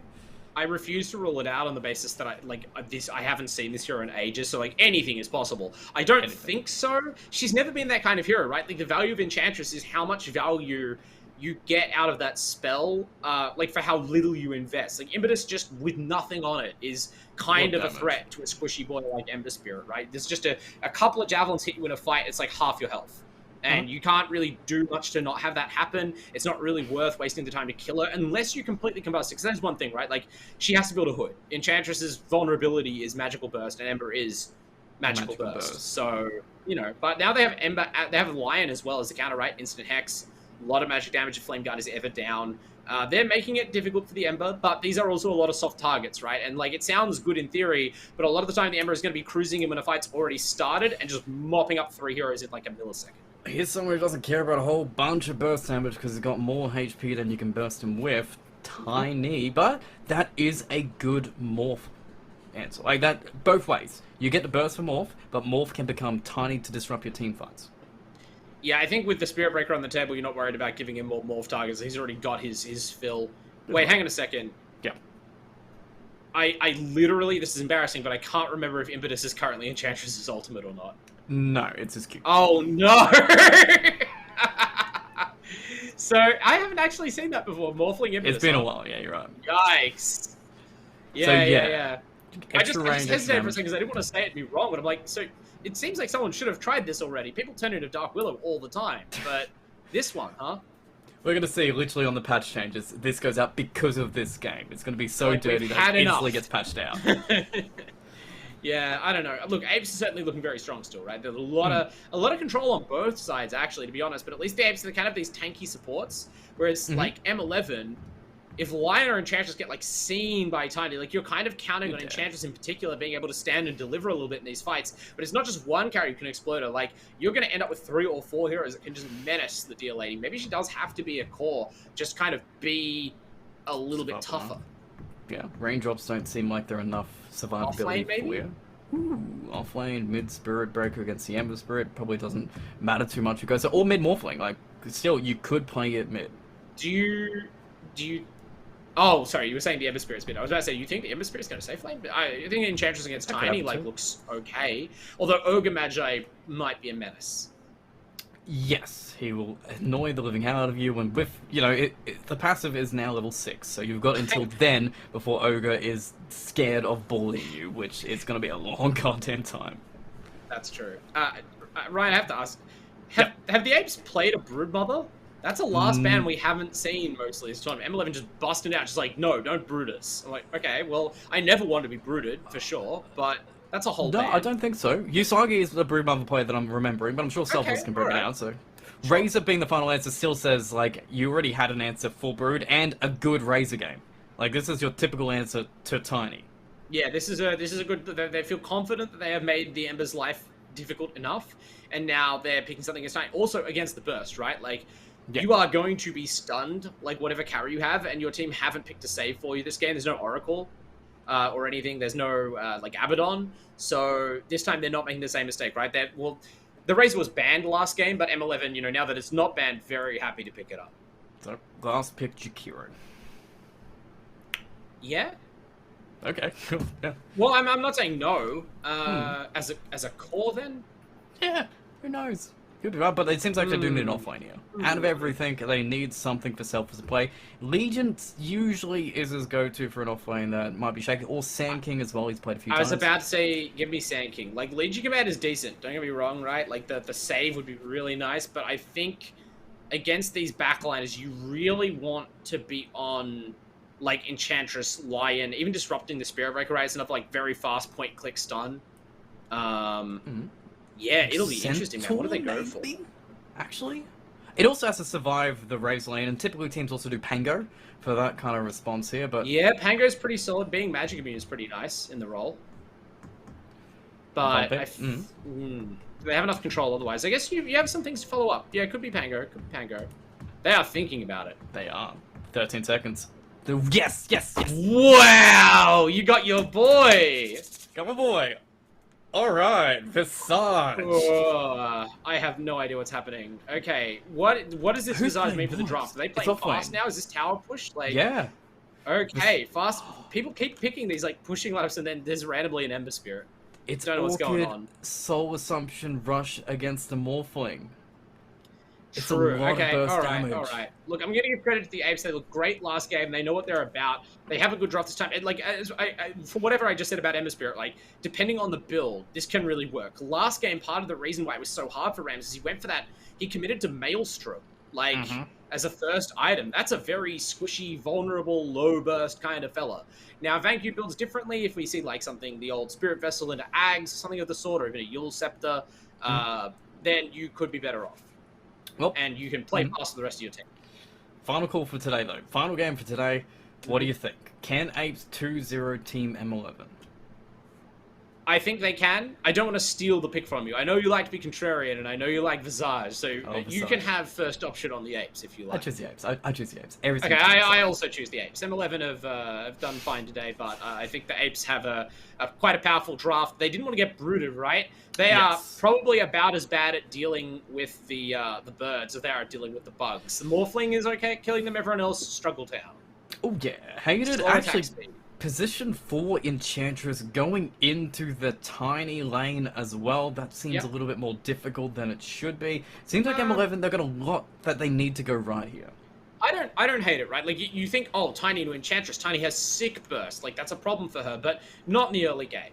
Especially as a support, right? If she was sitting in the lane as a core, you could maybe set up on her. But, like, there's no way your Tiny is, like, stopping, creeping, walking over, and, like, trying to nuke combo her with level 2 spells. Like, that won't work. It'll be Enchantress with creeps bullying the 0 armor rock man. Well, we'll see what he can do with it. He may be 0 armor, but he starts with 920 HP to survive in it. But 5 heroes going mid, and anything crazy on the other side. Roosman isn't potentially going... No, it should just be the Razor against the Ember, which is going to be a much better matchup for Rams this time. He should be able to dominate VanQ if everything goes to plan. Yeah, Rams has had enough of Ember after that last game. He's like, give me Razor. Like, I'm going to destroy my lane. And we know he can do it, right? Like, he's being disadvantaged. We saw him play from behind beautifully last series. But what about when he plays from ahead? Like, Roosman has been bearing the load so far. This might be the Rams game. And the other thing that should be pointed out too, the stuns. Much different game for Apes. Before they had everyone with a stun. This time they have Chains, Fire Blast, and they have the Birds to stun on top of an Inkswell. But it's much more difficult to combo. Yeah, even the Ogre point and click stun, like the Fire Blast, is much shorter range. So I agree. Like, if you asked me, if you covered up the teams and said, okay, you watched game 1, whose draft is whose, I would have definitely got it wrong. Because aside from just the Spirit Breaker pick, like, overall, this looks like the kind of draft M11 were just playing. They have the potential to really take the game at a fast pace if the lanes go well, especially if Hated gets rolling on this Enchantress. Now, the question mark for me is actually Apes Selfless's Visage. We don't see a lot of Visage. I don't think I've ever seen Selfless play it. Have you? No, I haven't seen him. It doesn't seem like he has too many games on it, but the man might just not be, subscribed to Dota Pass, so maybe he has a billion games. You must have some games. I really do not think, like, as good as these players are, that Visage offlane is a hero you just want to pick up and play. Like, I watched a VOD where a guy played it. Like, no. You want to put in the games on this hero. I'm sure Selfless has. Well, we'll see how this lane goes. As we're starting off actually with the surprise tri lane from M11. Havinci is hiding in these trees, I think, to set up on the 2 tankiest heroes so far in the draft, in the game. The most difficult kills as well if you want to try and get them. Yeah, I mean, you'd want Jikroy. They're going to have to settle for Travis with how he's positioning. No, they we've might got a get Q him coming still. out, charge comes in, and first blood should be drawn and given actually to Yasagi. In the end, out of it, it works out. Tri lane is done, and Havinci is literally out of here. Yeah, the little things matter. Ogre's a hard nut to crack, but they wait until Jikroy skills the tree grab, and that's all she wrote, right? With Avalanche there, probably walks out. But Tiny, unable to do anything that meaningfully contributes to that little scrap. Luckily, the Ogre's back in the lane immediately, so it's just a bit of first blood gold and some experience, and Havinci immediately teleports back to bottom lane to assist his carry. And the biggest win out of that, too, is because Travis is dead, he couldn't make sure the large camp is blocked, so Enchantress gets a creep. That's actually the whole reason they did it, isn't it? That's some big brain stuff there, and shows that, like, we have seen Hated play Enchantress before. There's no question about his play on the hero, but it shows the whole team are really committed to making this work. That clap is a lot of damage level 1, and sends Travis back to half HP, already using the Self onto Jikroy, and doesn't even get the creep out of it. It just denies itself, so you don't even get the gold out of it. So great start for M11 already, and a wave massively being pushed into Yasagi. But the other flip side as well is Apes playing this off lane here, and Havinci is just playing ham, trying to pull this wave out, forcing Selfless into a bad position, but Delil is going to take advantage of it, getting a nice little Inkswell with the Soul Assumption, and that's what Visage does best. I was about to pop off about how much damage Grimstroke does, because I just love walking down enemy supports like that as Grimstroke, but yeah, then you just see Soul Assumption level 1 fly over the top and murder a man. Like, this is a very high damage lane. Top lane, though, going for it, chasing Hated around. Okay, this is how you get revenge on Enchantress. It's just chasing halfway across the map, and no, Yasaki. Alright, he keeps Jikroy back. Travis has a cell for him, but so much regen again being kept in for Jikroy. But last time we saw him play Lesh, is Tiny going to have a similar way to play, the way we need Jikroy to play? In some ways, yes. In that, like, you aren't necessarily thinking like a traditional carry. Depending on your build, you might be like kind of that just like mid-game threat where you're focusing on your burst, but you don't have the sustained threat of a Lesh, and you don't have an Oracle or an Io with you. So I think you necessarily play different. Charge on through. Hayden's going to move forward, level 2 as well. There's your impetus in the back. A whole bunch of damage slow with the enchant. Hopefully we get the 72% bash. We get one bash. He's kind of alone Can right we get now. another bash? And yeah, I think if we just run him down, one more impens will be enough, as Hayden just needs to wait 4 seconds. He wants to give the kill to Usagi, but I guess he'll take it if he has to, or they won't. There we go. Take it out. Tree goes down. Stun comes out. Ignite is top, and Hayden isn't even going to die out of it. Yeah, the Ogre Magi, again, a little bit out of class in this lane, right? We said, you know, heroes are preferred all in. The Enchantress certainly provides enough damage to manage that, and also, surprisingly enough, is a hero that can, like, out-pressure the Ogre as well, so they've really outmaneuvered the Apes. It's kind of like one of those things in Dota, you can't account for everything. This Enchantress has kind of fallen off the map a little bit, and now the Traven's lane is looking much harder than it was last game, even. Cool. Do you want to see a Razor lane? No, it's probably just some last hitting, right? Yeah, but it's 18-9 versus 9-2 on the tower. Yeah, that sounds like a Razor game. Like I said, this is the Rams game, man. He's like, I'm sick of playing from behind. I'm going to play from in front. Watch this. Thank you. Walks into the lane, gets static linked. Relatively merciful static link, only 23 damage stolen. You still got 40 damage to last down to your tower with. That's fine, right? Yeah, Flame Guard's going to help you out quite a bit around it. Even a Calling Blade and Boots to break it up. So VanQ's trying his best to play that lane, but yeah, it's not comfortable for VanQ. But as long You're as just going to end up like an amount behind, sort of like the way that the sun rises in the morning. It's just Dota, it's just Razor. Luckily, Ember can go back in the jungle and farm, and there's not a lot of competition on his team, right? He's not also got, for instance, a Battle Fury PA to share farm with. That's true. He gets more priority if he needs it. And how is bottom lane doing? So far, Morphling is 22-2-2.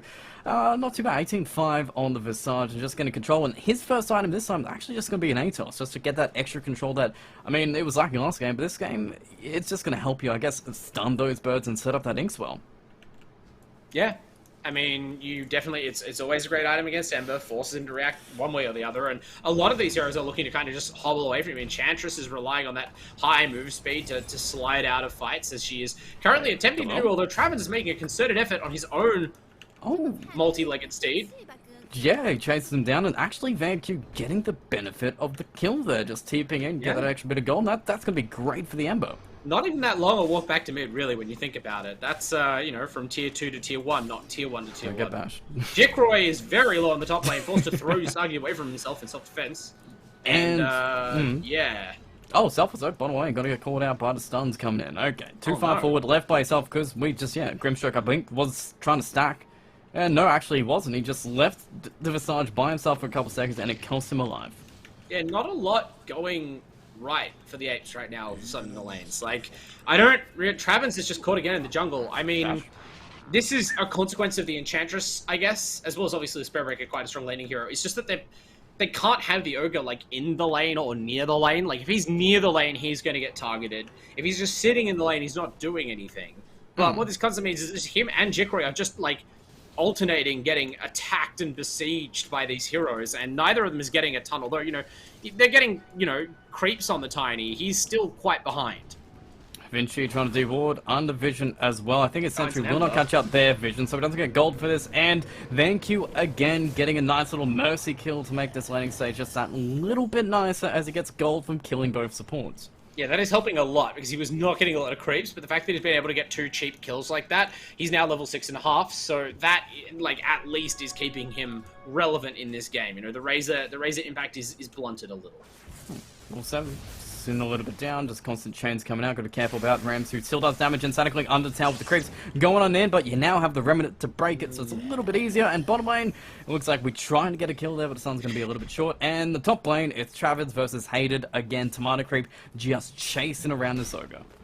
Now, I know that you were excited about the Visage into the Morphling, and I understand you're excited for, like, maybe Spirit Vessel reasons, but, like, this is the funny thing about the laning phase here, right? I traditionally think against Morphling, you want reliable dots. You want, like, Vanomancer. You want Disruptor. You want something that's just going to chip away at his health that he can't really mess with through Morph and his evasive waveform. Although, top lane, this charge actually is just going to go all the way and kill Travens. I don't get to talk. He does a few times. But that's why I was saying Orchid Visage. That's why I thought it would be rushing the Orchid. Orchid Rush, right. burst, but I am a little bit surprised by ASOS, but that might just fit in the overall draft. Well, I mean, either way, right? You're not going to have that first item in the laning phase. It's actually setting up on the Grimstroke. Rusman goes in. Rusman gets paid as he gets another kill. As Havinci is setting one kill after next kill, and even has the raindrops just in case you try to kill him. Yeah, you needed to maybe, I guess, put the Ogre down here, right? And put the Grimstroke top, because you just can't land any of these spells reliably on Rusman. Like, Rusman's literally just untouched in this laning phase, past like level 1, right? Because you can't just throw Grimstroke spells around. It won't really do anything. And there's no fighting happening, so Soul Assumption's not getting charged up. And they just can't do anything to it.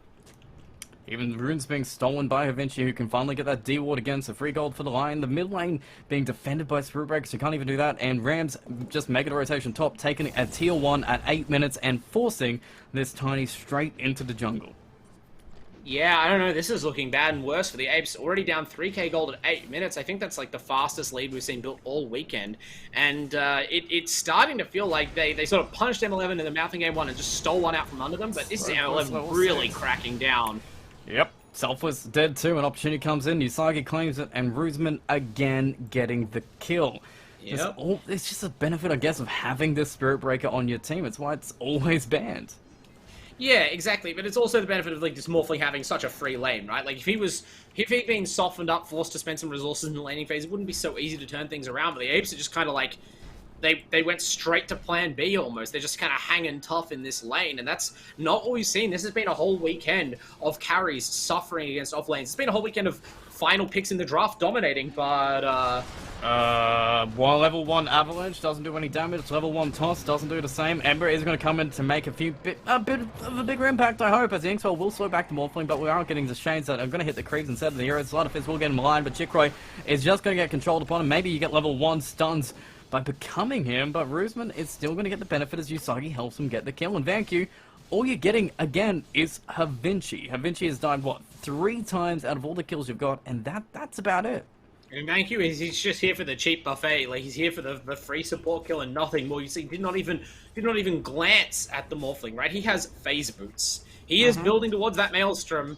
Didn't do Rams any favors, but I understand in this game he's not winning in the short term. And top lane, they might be getting a win here. There we go. Hated. Just need the burst, need the stun, need the burst. You've finally got to kill the Enchantress, but it's only the supports being hesitated at this point. As Morphling is, 5,000 gold. Rams, who completely has been untouched since the rotations, is rushing that BKB. And Usagi at this point, he hasn't been hitting creeps, but he's been hitting heroes. Yeah, they're absolutely balling right now. It's insane on M11. They're getting everything they want basically out of these lanes. As you said, they sort of, oh, you killed our lion, whatever. He's still level 6, you know, he got the book, and it's like he never died at all, it's fine. He's got what he needs, and yeah, Rams certainly has what he needs on this Razor. Very, very fast BKB coming up. Smoke on smoke. They don't know that Ember's smoked up here, but a smoke is going to break. Fine Rams, one stun comes out. Chain's going to be there. Bird's a little bit too slow to come across, and Spirit Breaker's going to be rather on Selfless anyway. VanQ getting hit by the Impenses. So far got the damage ramp, but they're going to be concentrating on Rams to hopefully get the burst from him with Inkswell. They've got it. 2 supports going to be dead. Bash comes on Travis, and Selfless still alive. The Birds, I believe, going to come back after their stun, and hopefully enough combination, but Usagi is going to actually get the kill on the Travis as he tries to run away himself, but 3 are dead from the response power of Apes, just really relying on VanQ just going on in with the Inkswell on top, just setting up these kills. Hey, but Usagi's back. Oh, hang on, wait. Okay. Thank yeah, God. see, that's what we're used to seeing happen in the interaction between Spirit Breaker and Ember, is this set of creep just continues to make VanQ's life slightly more frustrating. But yeah, it's interesting how much the Apes seem to be getting away with this, right? Like this, after game 1, it seemed like M11 may have adjusted, but again, the Apes just sort of like bring more men to the fight, and M11 are caught off guard again. They just sort of 2-man smoke into 4-man smoke, and by the time you've rotated over, the Razor's dead. And, you know, you just end up getting mopped up one by one. Although it's been getting mopped up so He's good. He's good. Okay. He's good. He's golden. Got that Atos. Usagi was thinking about Charger, but it's all good as we are just making a little bit of space and Tiny at this point. Rusman is just chilling. The top half of the map is his. If you want to talk about chilling, Chikroy is going Midas. Yeah, they're really committed to. We have lost the early game, fellas. It is time to, you know, retreat and do like a training in the hills arc. We're gonna come back as like a ninja or Batman. Vinci is going down. He will not become Batman anytime soon, as hated. He's going to watch on in horror as VanQ is getting some nice pickups. 5-0-2 though from the laning stage. He's been able to climb up so much gold from just getting kills. Rusman's going to come in, become the Ember Spirit, but go on Delul and just come back, get the Flame Guard going. Charge comes through, hits everybody. VanQ's going to dodge and go straight on in with the Ink Spell, but he needs more strength morph. We've killed Hater on top. We need some more response. Self is going to come in and find Usagi, but Rams is going to be there as well. Atos to keep this Razor back, but not away from the Ember Spirit, who's caught in between everybody. And Travesty can dance, but what is he dancing into? It's just Selfless who finally got his birds across, the finger being used. Rusman's going to come and break away all of those cloak charges as they just beat him down the hard way. And with one bird, the only survivor, it'll be charged and killed to give 100 gold back to Usagi on top. Yeah, I don't think you employ the power of the Caster's Curse as regularly as I do, GDH. But when you do, man, it is powerful and immediate. Just as soon as you compliment VanQ on his hero kills and the way he's been able to keep himself in this game, he just runs out of luck, runs out of mana. More importantly, in that fight, he literally just can't do enough damage with all of his resources, and then he kind of just dies. But hopefully this Midas will pay off. I mean, it's going to be a Shadow Blade, it's going to be extra attack speed, but it is time that they are using very well on M11, and you can even see Rusman, his build isn't the typical Lincoln Sphere E-Blade build we've seen. He's going stats, Dragonlance, Manta, just physical brawling builds. Yeah, I'm not saying that this is like, wow, guaranteed lose the game Midas, right? Like, you know, we were a little bit past that as Dota spectators nowadays. We're more evolved. We know that this team can spread the map if they need to be, but like, this is the position that we've seen teams be in the last couple of games, like very quickly forced into a spot where there's nothing for your draft to do, but like, minimize the impact of fights because you're going to lose them. You're going to lose fights and you're going to lose objectives. So we're just going to have as many heroes as we can hiding, eking out an existence in the shadows on jungle creeps alone. That's no way for a carry to live. And I think the win graph proves that their win percentage is about 80. It was it's just sort of dropped down a little bit towards the 8, which I guess implies their late game superiority, right? Like it's going to be one of those graphs where whenever M11 aren't beating them up, the graph starts sliding back towards the Apes direction. But I don't think M11 have many reasons to slow down. Oh, no. They're looking for charge potential. Selfless goes a little bit too far forward. I'm sure Usagi is going to charge him. They just need somebody else to swim after the Atos. And Delil, well, he's going to have an influence. It's going to be able to help. One of the birds, might just even die here. So 200 gold given to Usagi just straight on up with the bash shot. Oh, God. Usagi is getting paid so much gold from these birds. And got to be very careful because you do not want to give farm to the Spirit Breaker. Imagine got a Shadow Blade. It's going to be hard. He's going to be the Bird Hunter now. Bird Hunter, accept before 20 minutes. That's a speedy man. That's a lot of damage. And wow. Yeah, okay. I didn't even realize. It's not good. Is that, wait, Holy Locket done on Enchantress? Alright, Hated. Cool. Good timings. He is going to be the Oracle. Yeah, it's the Oracle. Just take these rolls. Have a good time about it. It's not hurting anyone. They're going to have a BKB, so I'm feeling like M11 about to step on the gas again. Finished BKB on the Razor, nice and shiny, 9 seconds, full duration. He also queues up the Refresher Orb. Good stuff. Classic builds. Yep. Slow builds. VanQ walking around invis through his jungle, trying to scout out heroes that are actually here. Smoke done up. They're going to see, no Travis here to get a D-ward around it and probably to see where the line is. And mid lane, looks like they're going to defend their tower as Jikwe will cut the wave back and keep this tower alive. But the Catapult is doing the most work here as they're going to get up a charge. Going to hit Selfless. Atos going to be there to keep him back, but now they've got the birds going in. Maybe just focus it down. Double bird stun does keep him back, but on the high ground, they see Havinci again as the easiest skill they're going to get, but they have to kill everybody else around him. Rusman becoming the Ember Spirit again, getting the flame gone up, a double soul assumption back on Usagi. The toss coming out from Jikwe. It's cleaned up some good work here. Usagi's dead, buys back, looking for another charge. Target's Hated is dead to Selfless again. Rams has BKB. It's going to be down in a couple seconds, but who do we charge? We're charging Jikwe as Usagi is back and keeping that Ink Spell back for now. Selfless, another blast, more damage, avalanche on top, and we toss him in the air and put him down as Rusman. He's just going to keep him being blasted, needs to strike more back to the high ground and get on out of here as long as we don't get to die back on Usagi. Maybe that's alright, but 3 kills given the Apes. The gold lead is shrunk just a little bit, and Jikwe, he's still hunting. It's been a long day of Dota for M11, right? They've had a lot of ups and downs, and, you know, they have shown, I think, the thing that I praised them for, right? The consistency. But if you look at it on the flip side, surely it's charged. Yeah, it's nothing. The flip side of consistency is being predictable, right? You sort of do roughly the same things all the time. You're sort of fairly consistent in that they work out. You sort of rely on those. they keep getting baited like this. Remember the first series? Like, they take some fights in some spots where they feel like they can go in, and then it's this perfectly orchestrated collapse.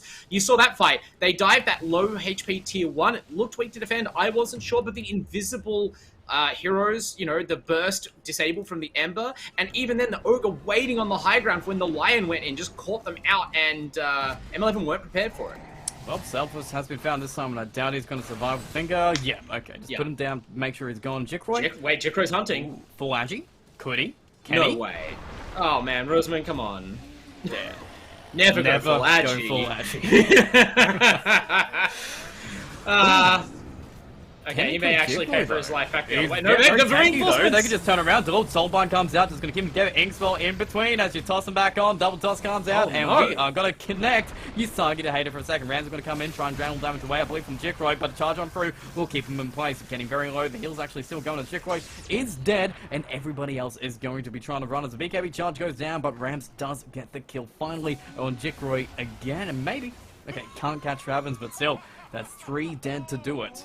M11, man, I don't know, in the last couple of minutes, they have died like 5 deaths and bought back on their Spirit Breaker, and suddenly they're barely in the lead. Like, if they didn't come through the raise there and get the kill, I think they actually lose the overall gold lead, which is shocking. It's been a sudden collapse you don't normally see at, like, this early in the game. It's way too soon for this to be a roller coaster, GTH. Yeah, it feels like, yeah. Even VanQ's been given time to get the Yule Scepter. There's items are coming that they needed to say in these fights. It's looking a little bit better. It's kind of, it's looking great. Even the Midas, like, hell, he's now top net worth kind of because of it as well. This is looking great overall for Apes, as long as they can keep that pressure on, because Roosman, he's going Scotty, he's going Satanic, he's going some brutal timings if he can get there. It's all about trying to hunt down this Morphling.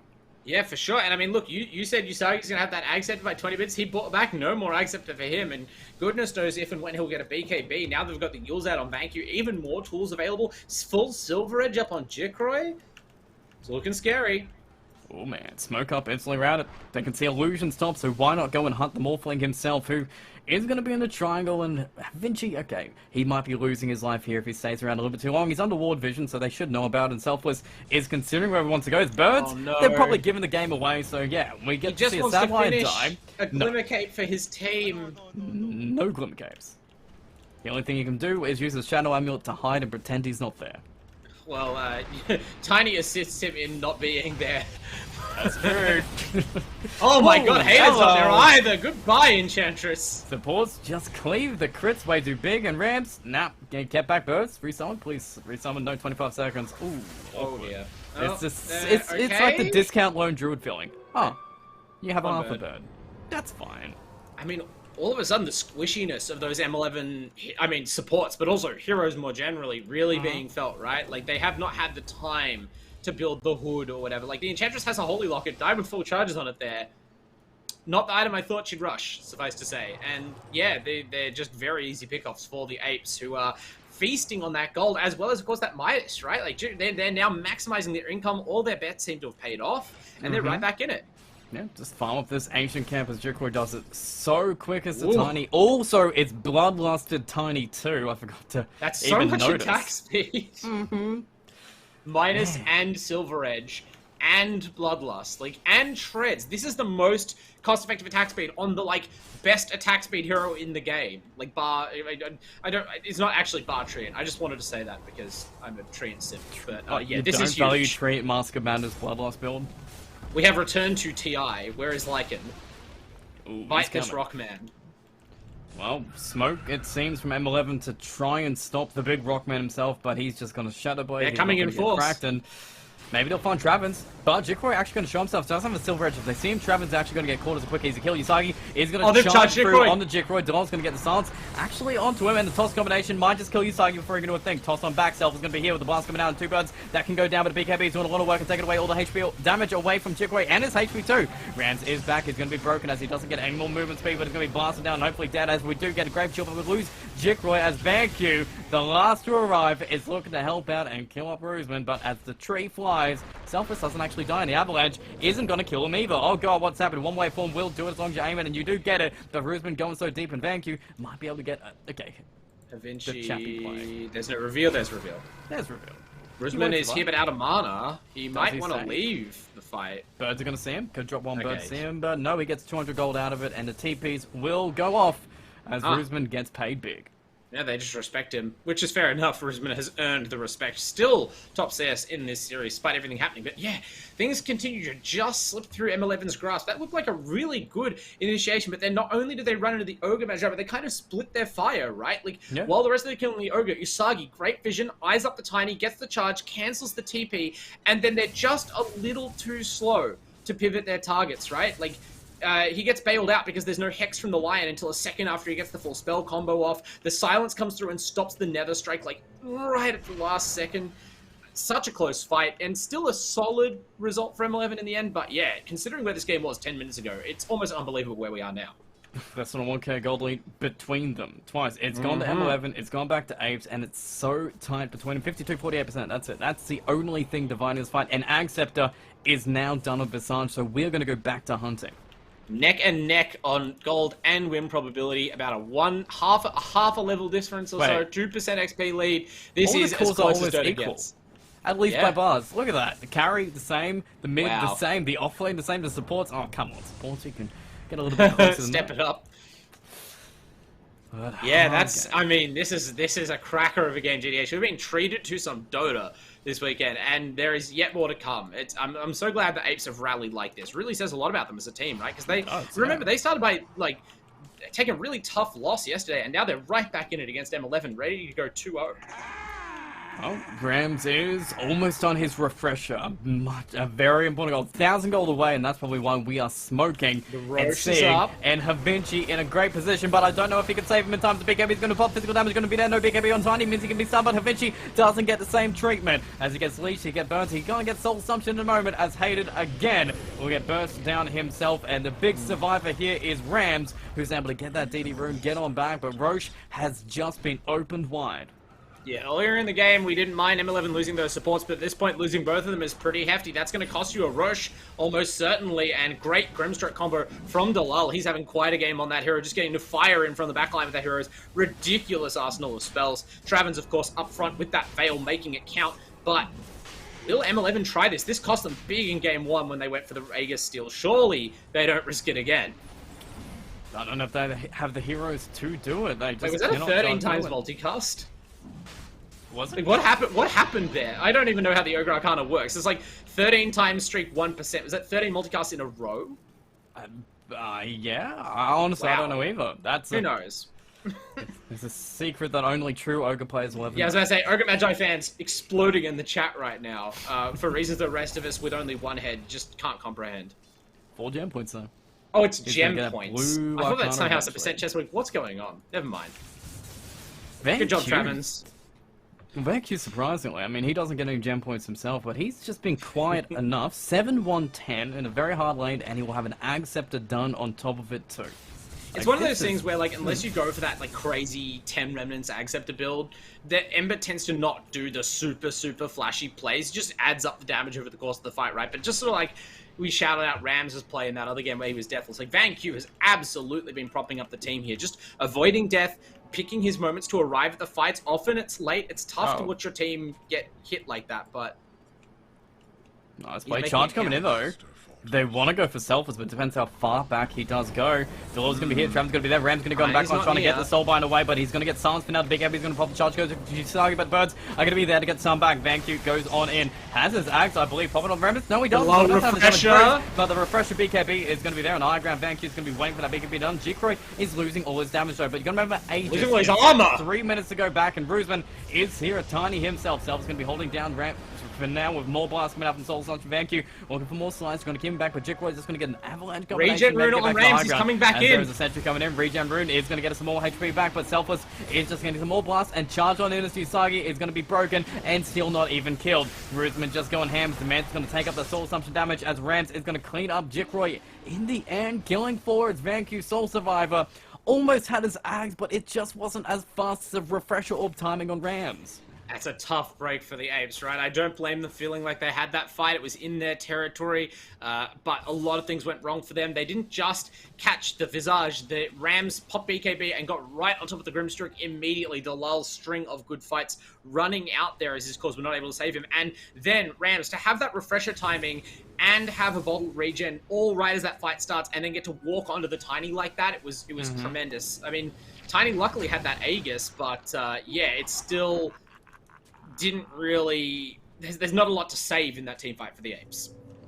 Well, it looks like VanQ is not going to go on her Vinci this time. There's teams behind him, there's reinforcements, so don't take the aggressive style. Are you liking the Skadi that Jikroy is building towards? No.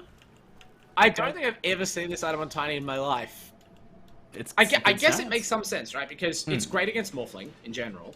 And so your Ember is... almost, I mean, I've seen more Embers build it than I have Tinies, but you know, VanQ's not as close, right? It's the Tiny who's exploding in farm, so maybe he's just getting it for his team. I don't mind the health. It's just more that, you know, he's not usually a hero where you need to keep people in range while you beat them down. But I guess actually I have seen it once before in a really late game Tiny scenario, and he has clearly been building as a late game melee traditional carry this whole time. So it does actually make sense with how Jikroy's playing this game, especially with the Ogre. Yeah, you don't need the attack speed, you don't need the AC, or... Well, I guess you do need a BKB kind of at some point, but even if it's not the best BKB game overall... Do you? It well, stops an E-Blade combo, which the Morphling notably has not built, and it stops Lion spells, which is good, and I think everything else punches through it. Oh god. And the worst timing is just hit us. What? Morphling's got Ags. Oh, okay, here we go. And a Skadi of his own, so... You know, Tiny also not a fan of that, getting slowed down. Oh yeah. But I think this is a fine call for Jikroy, especially against the Razor. Like, because the Razor's just sliding away from him, right? Razor's super fast, so this will help. One charge comes in. The second charge is coming in too. Oh, and it's coming in hot as here we see Roosman going straight for Jikroy, but getting stunned before he can reach him. But that means Travis is going to be dead instead, as we've got the waveform, the staring for that structure we want, but everyone is just back on up and knowing how scary it is that we're going to have two Space Cows running at us at the same time. The thing I hate most about the Spirit Breaker meta is when I cancel his charge and then he turns into a Morphling and kills me. Yeah, that's a really annoying thing. I think Icebreaker should take a look at Spirit Breaker. Icebreaker should take a look at Spirit Breaker for that. Take away the charge just so Morphling can't turn into it. Yeah, it shouldn't be able to turn into a like 500 DPS Agi carry with a mobility skill. That would be good. Just charge, waveform, two charges of waveform potentially if you really want it. There's so much mobility in your tier 2. It's going to be crumbling. I think Apes at this point, they've got to be kind of scared of this. Oh, Rams is really close to having a Shiva's guard. That's too much. I feel like, I mean, you beat the judge, not me. This Visage, it hasn't worked out, right? Yes, I feel like they've missed their timing with the Visage.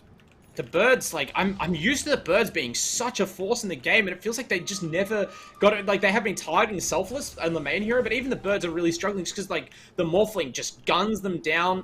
They also just aren't impactful enough in these fights. The heroes are moving around so quickly, you can't line the stun up. Do you think it's like, is this like inexperienced Visage play, or is this just not Visage game? Honestly, if you... Oh my god, wait, never mind. Roosman's going to go, and the Visage is going to be trying to do his best to do all the damage. He's going on the backside. We're going to BKB. Pop-Up Brands is just going to go straight on in. Soulbine's going to keep him temp together. His hand is going to be dead, but the Refresh Orb is going to be used as Jikroy is just going to get every single bit of damage that he could potentially do ever in the world taken away from us. Roosman is going ham in the backlines. Just waveforming onto the wall. Bank is just trying to get in, but we're already starting clicking up the Embers. There's already broken the door under the tower. Actually, this is going to try and TP out, but it ain't going to happen. We've lost 4 heroes already before we can even analyze the Visage. They're all dead. Yeah, we've swapped roles here. Like before, the first game of the day was like Roosman. The first series was Roosman on the Razor and Rams going berserk with the mobile backline diver. But this is the strat, right? You said this last day of the patch. M11 showing us they understand the patch to a T, and Rams, they really understand this Razor hero. Rams unleashing its power, fully countering the Tiny in that fight. It can do absolutely nothing. Poor old Jikroy. And now their base will similarly crumble. Oh yeah, just gonna take the buildings. Potentially have a second charge from Roosman if he wants to use it, but he uses it on Creeps and just hit that tier 3, and VanQ can watch on Slide Fist around it. You'll Scepter to keep him here as long as he possibly can. But yeah, that's about done. And Roche, Well, we're going to find out in a minute, but it's going to be up, and I think M11 has some good positioning to take it.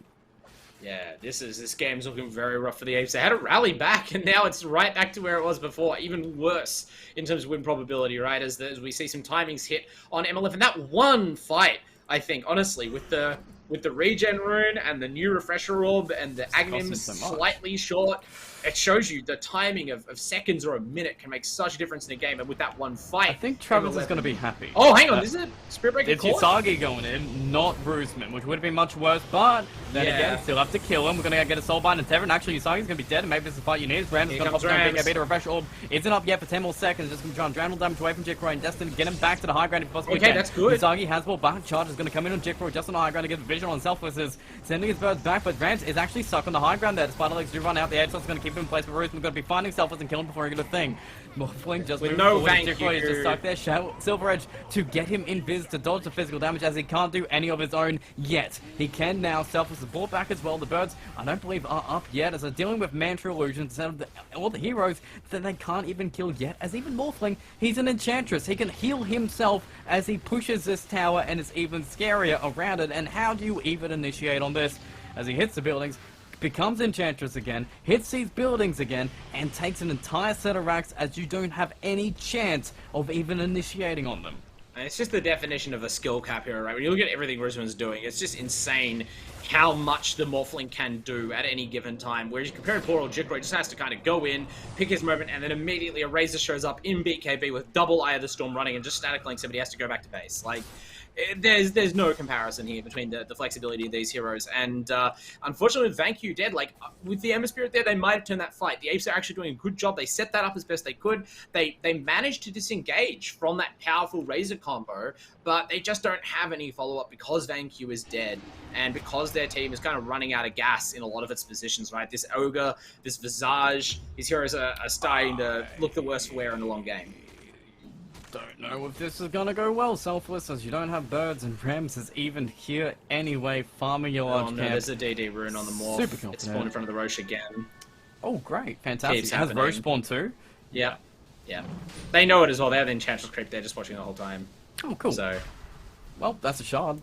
On whoever you want. Yep. Probably just, I would assume, honestly, just Morphling at this point. yeah, it's pretty good. Yeah, I wouldn't mind the Razor shard, but I mean, you're just putting it on Morphling right now. Everything on Morphling. Make him even bigger than he already is. Currently 27,000 net worth Yikes! in his pocket. He is enormous. Yep, and it's only 34 minutes in, so that's kind of a good amount of money. I would want to see actually his GPM, like 11.18 on a Morphling, an active Morphling who's just fighting and running around, has a Satanic done, and it's paired up with Razor Satanic and about 1,000 gold, so they'll just push, honestly. 785 GPM, more or less, on this morph. Sweet. That's pretty hot. That's pretty good, yeah. Considering how his lane went, which was like, actually his lane was brilliant. Sorry, I'm getting confused with every other game this weekend, right? But this is what happens when you give Rams a good laning matchup and you give the Morphling like Roosman a free lane. They obliterate you. Like this game, I'm surprised it looked close for a while, and now it doesn't. Now we're just waiting for them to go high ground. Selfless is waiting in Viz to kind of, I don't know, surprise some, probably hated, I would say, surprise him with burst damage, but when you look at everybody else, I'm not sure what you can possibly do. Jikroy, I mean, he could try and get the blink combination here. I'm not sure if he can like, find somebody in the back line to do it, but... They just don't have initiation. They just have to wait for a mistake. 3 minutes smoke behind, though.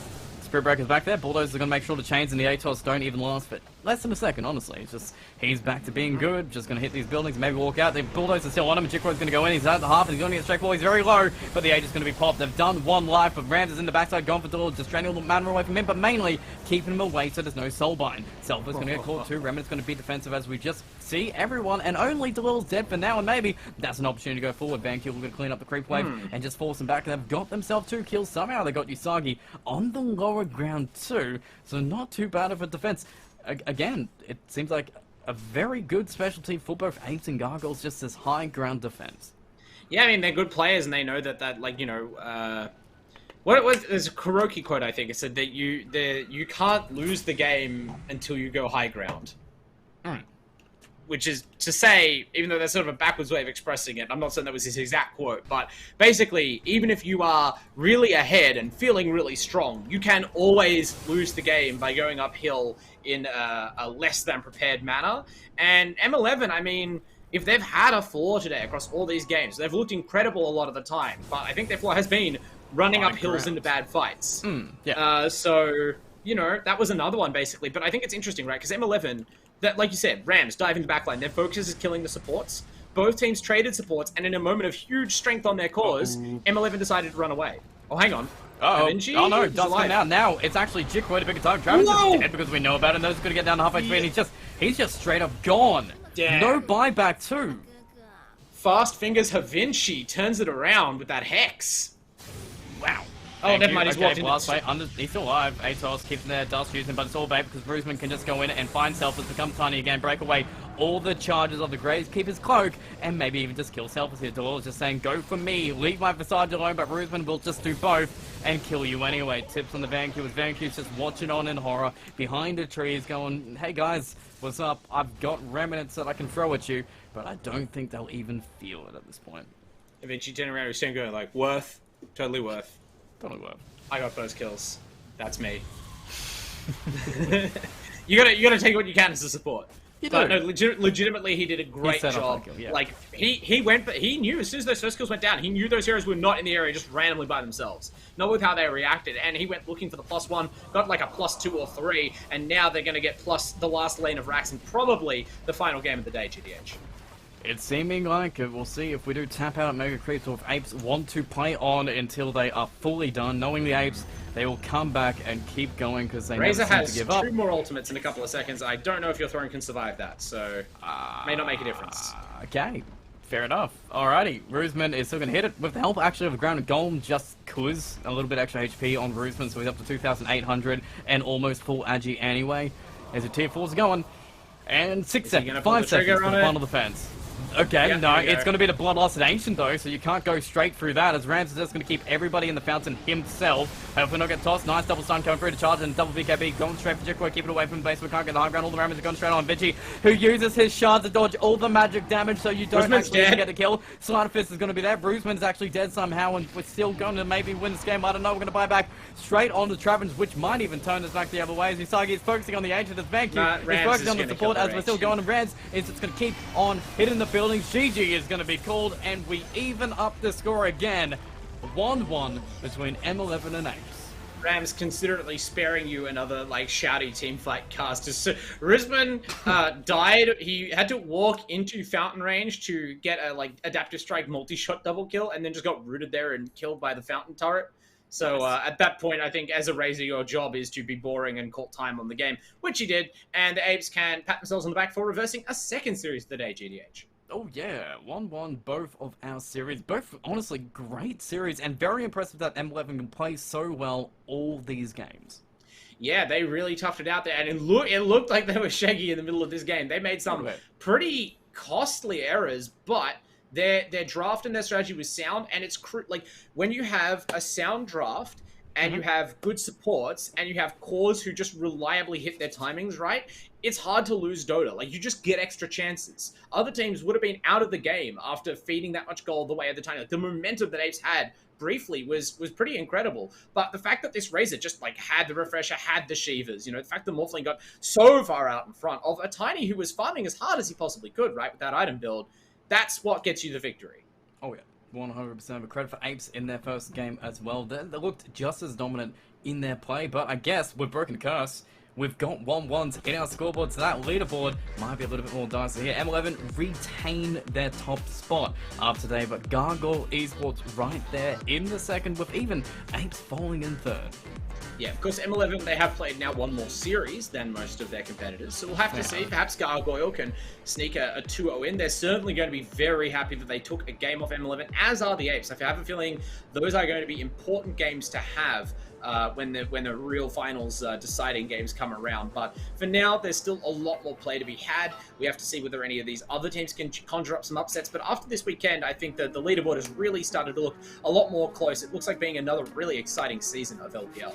Oh yeah, it's only literally just week 1 done. The patch is going to be changing on Thursday for us here in SEA and Australia and around, and that means our games Gigant versus Team QX, who are debuting finally week 2, new patch. That's what they were waiting for, and that seems like an amazing series. And then again, Team M11 are back versus Atomic Esports.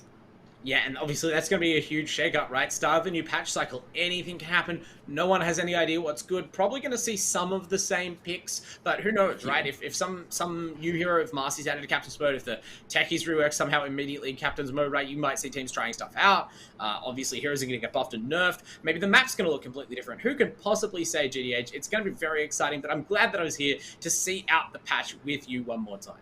Oh yeah, it's always a great casting with it. I mean, in between, right now, for the break that you might have in between, where should folks follow you for every single thing you're doing in esports? Because I know you're doing a lot of stuff around.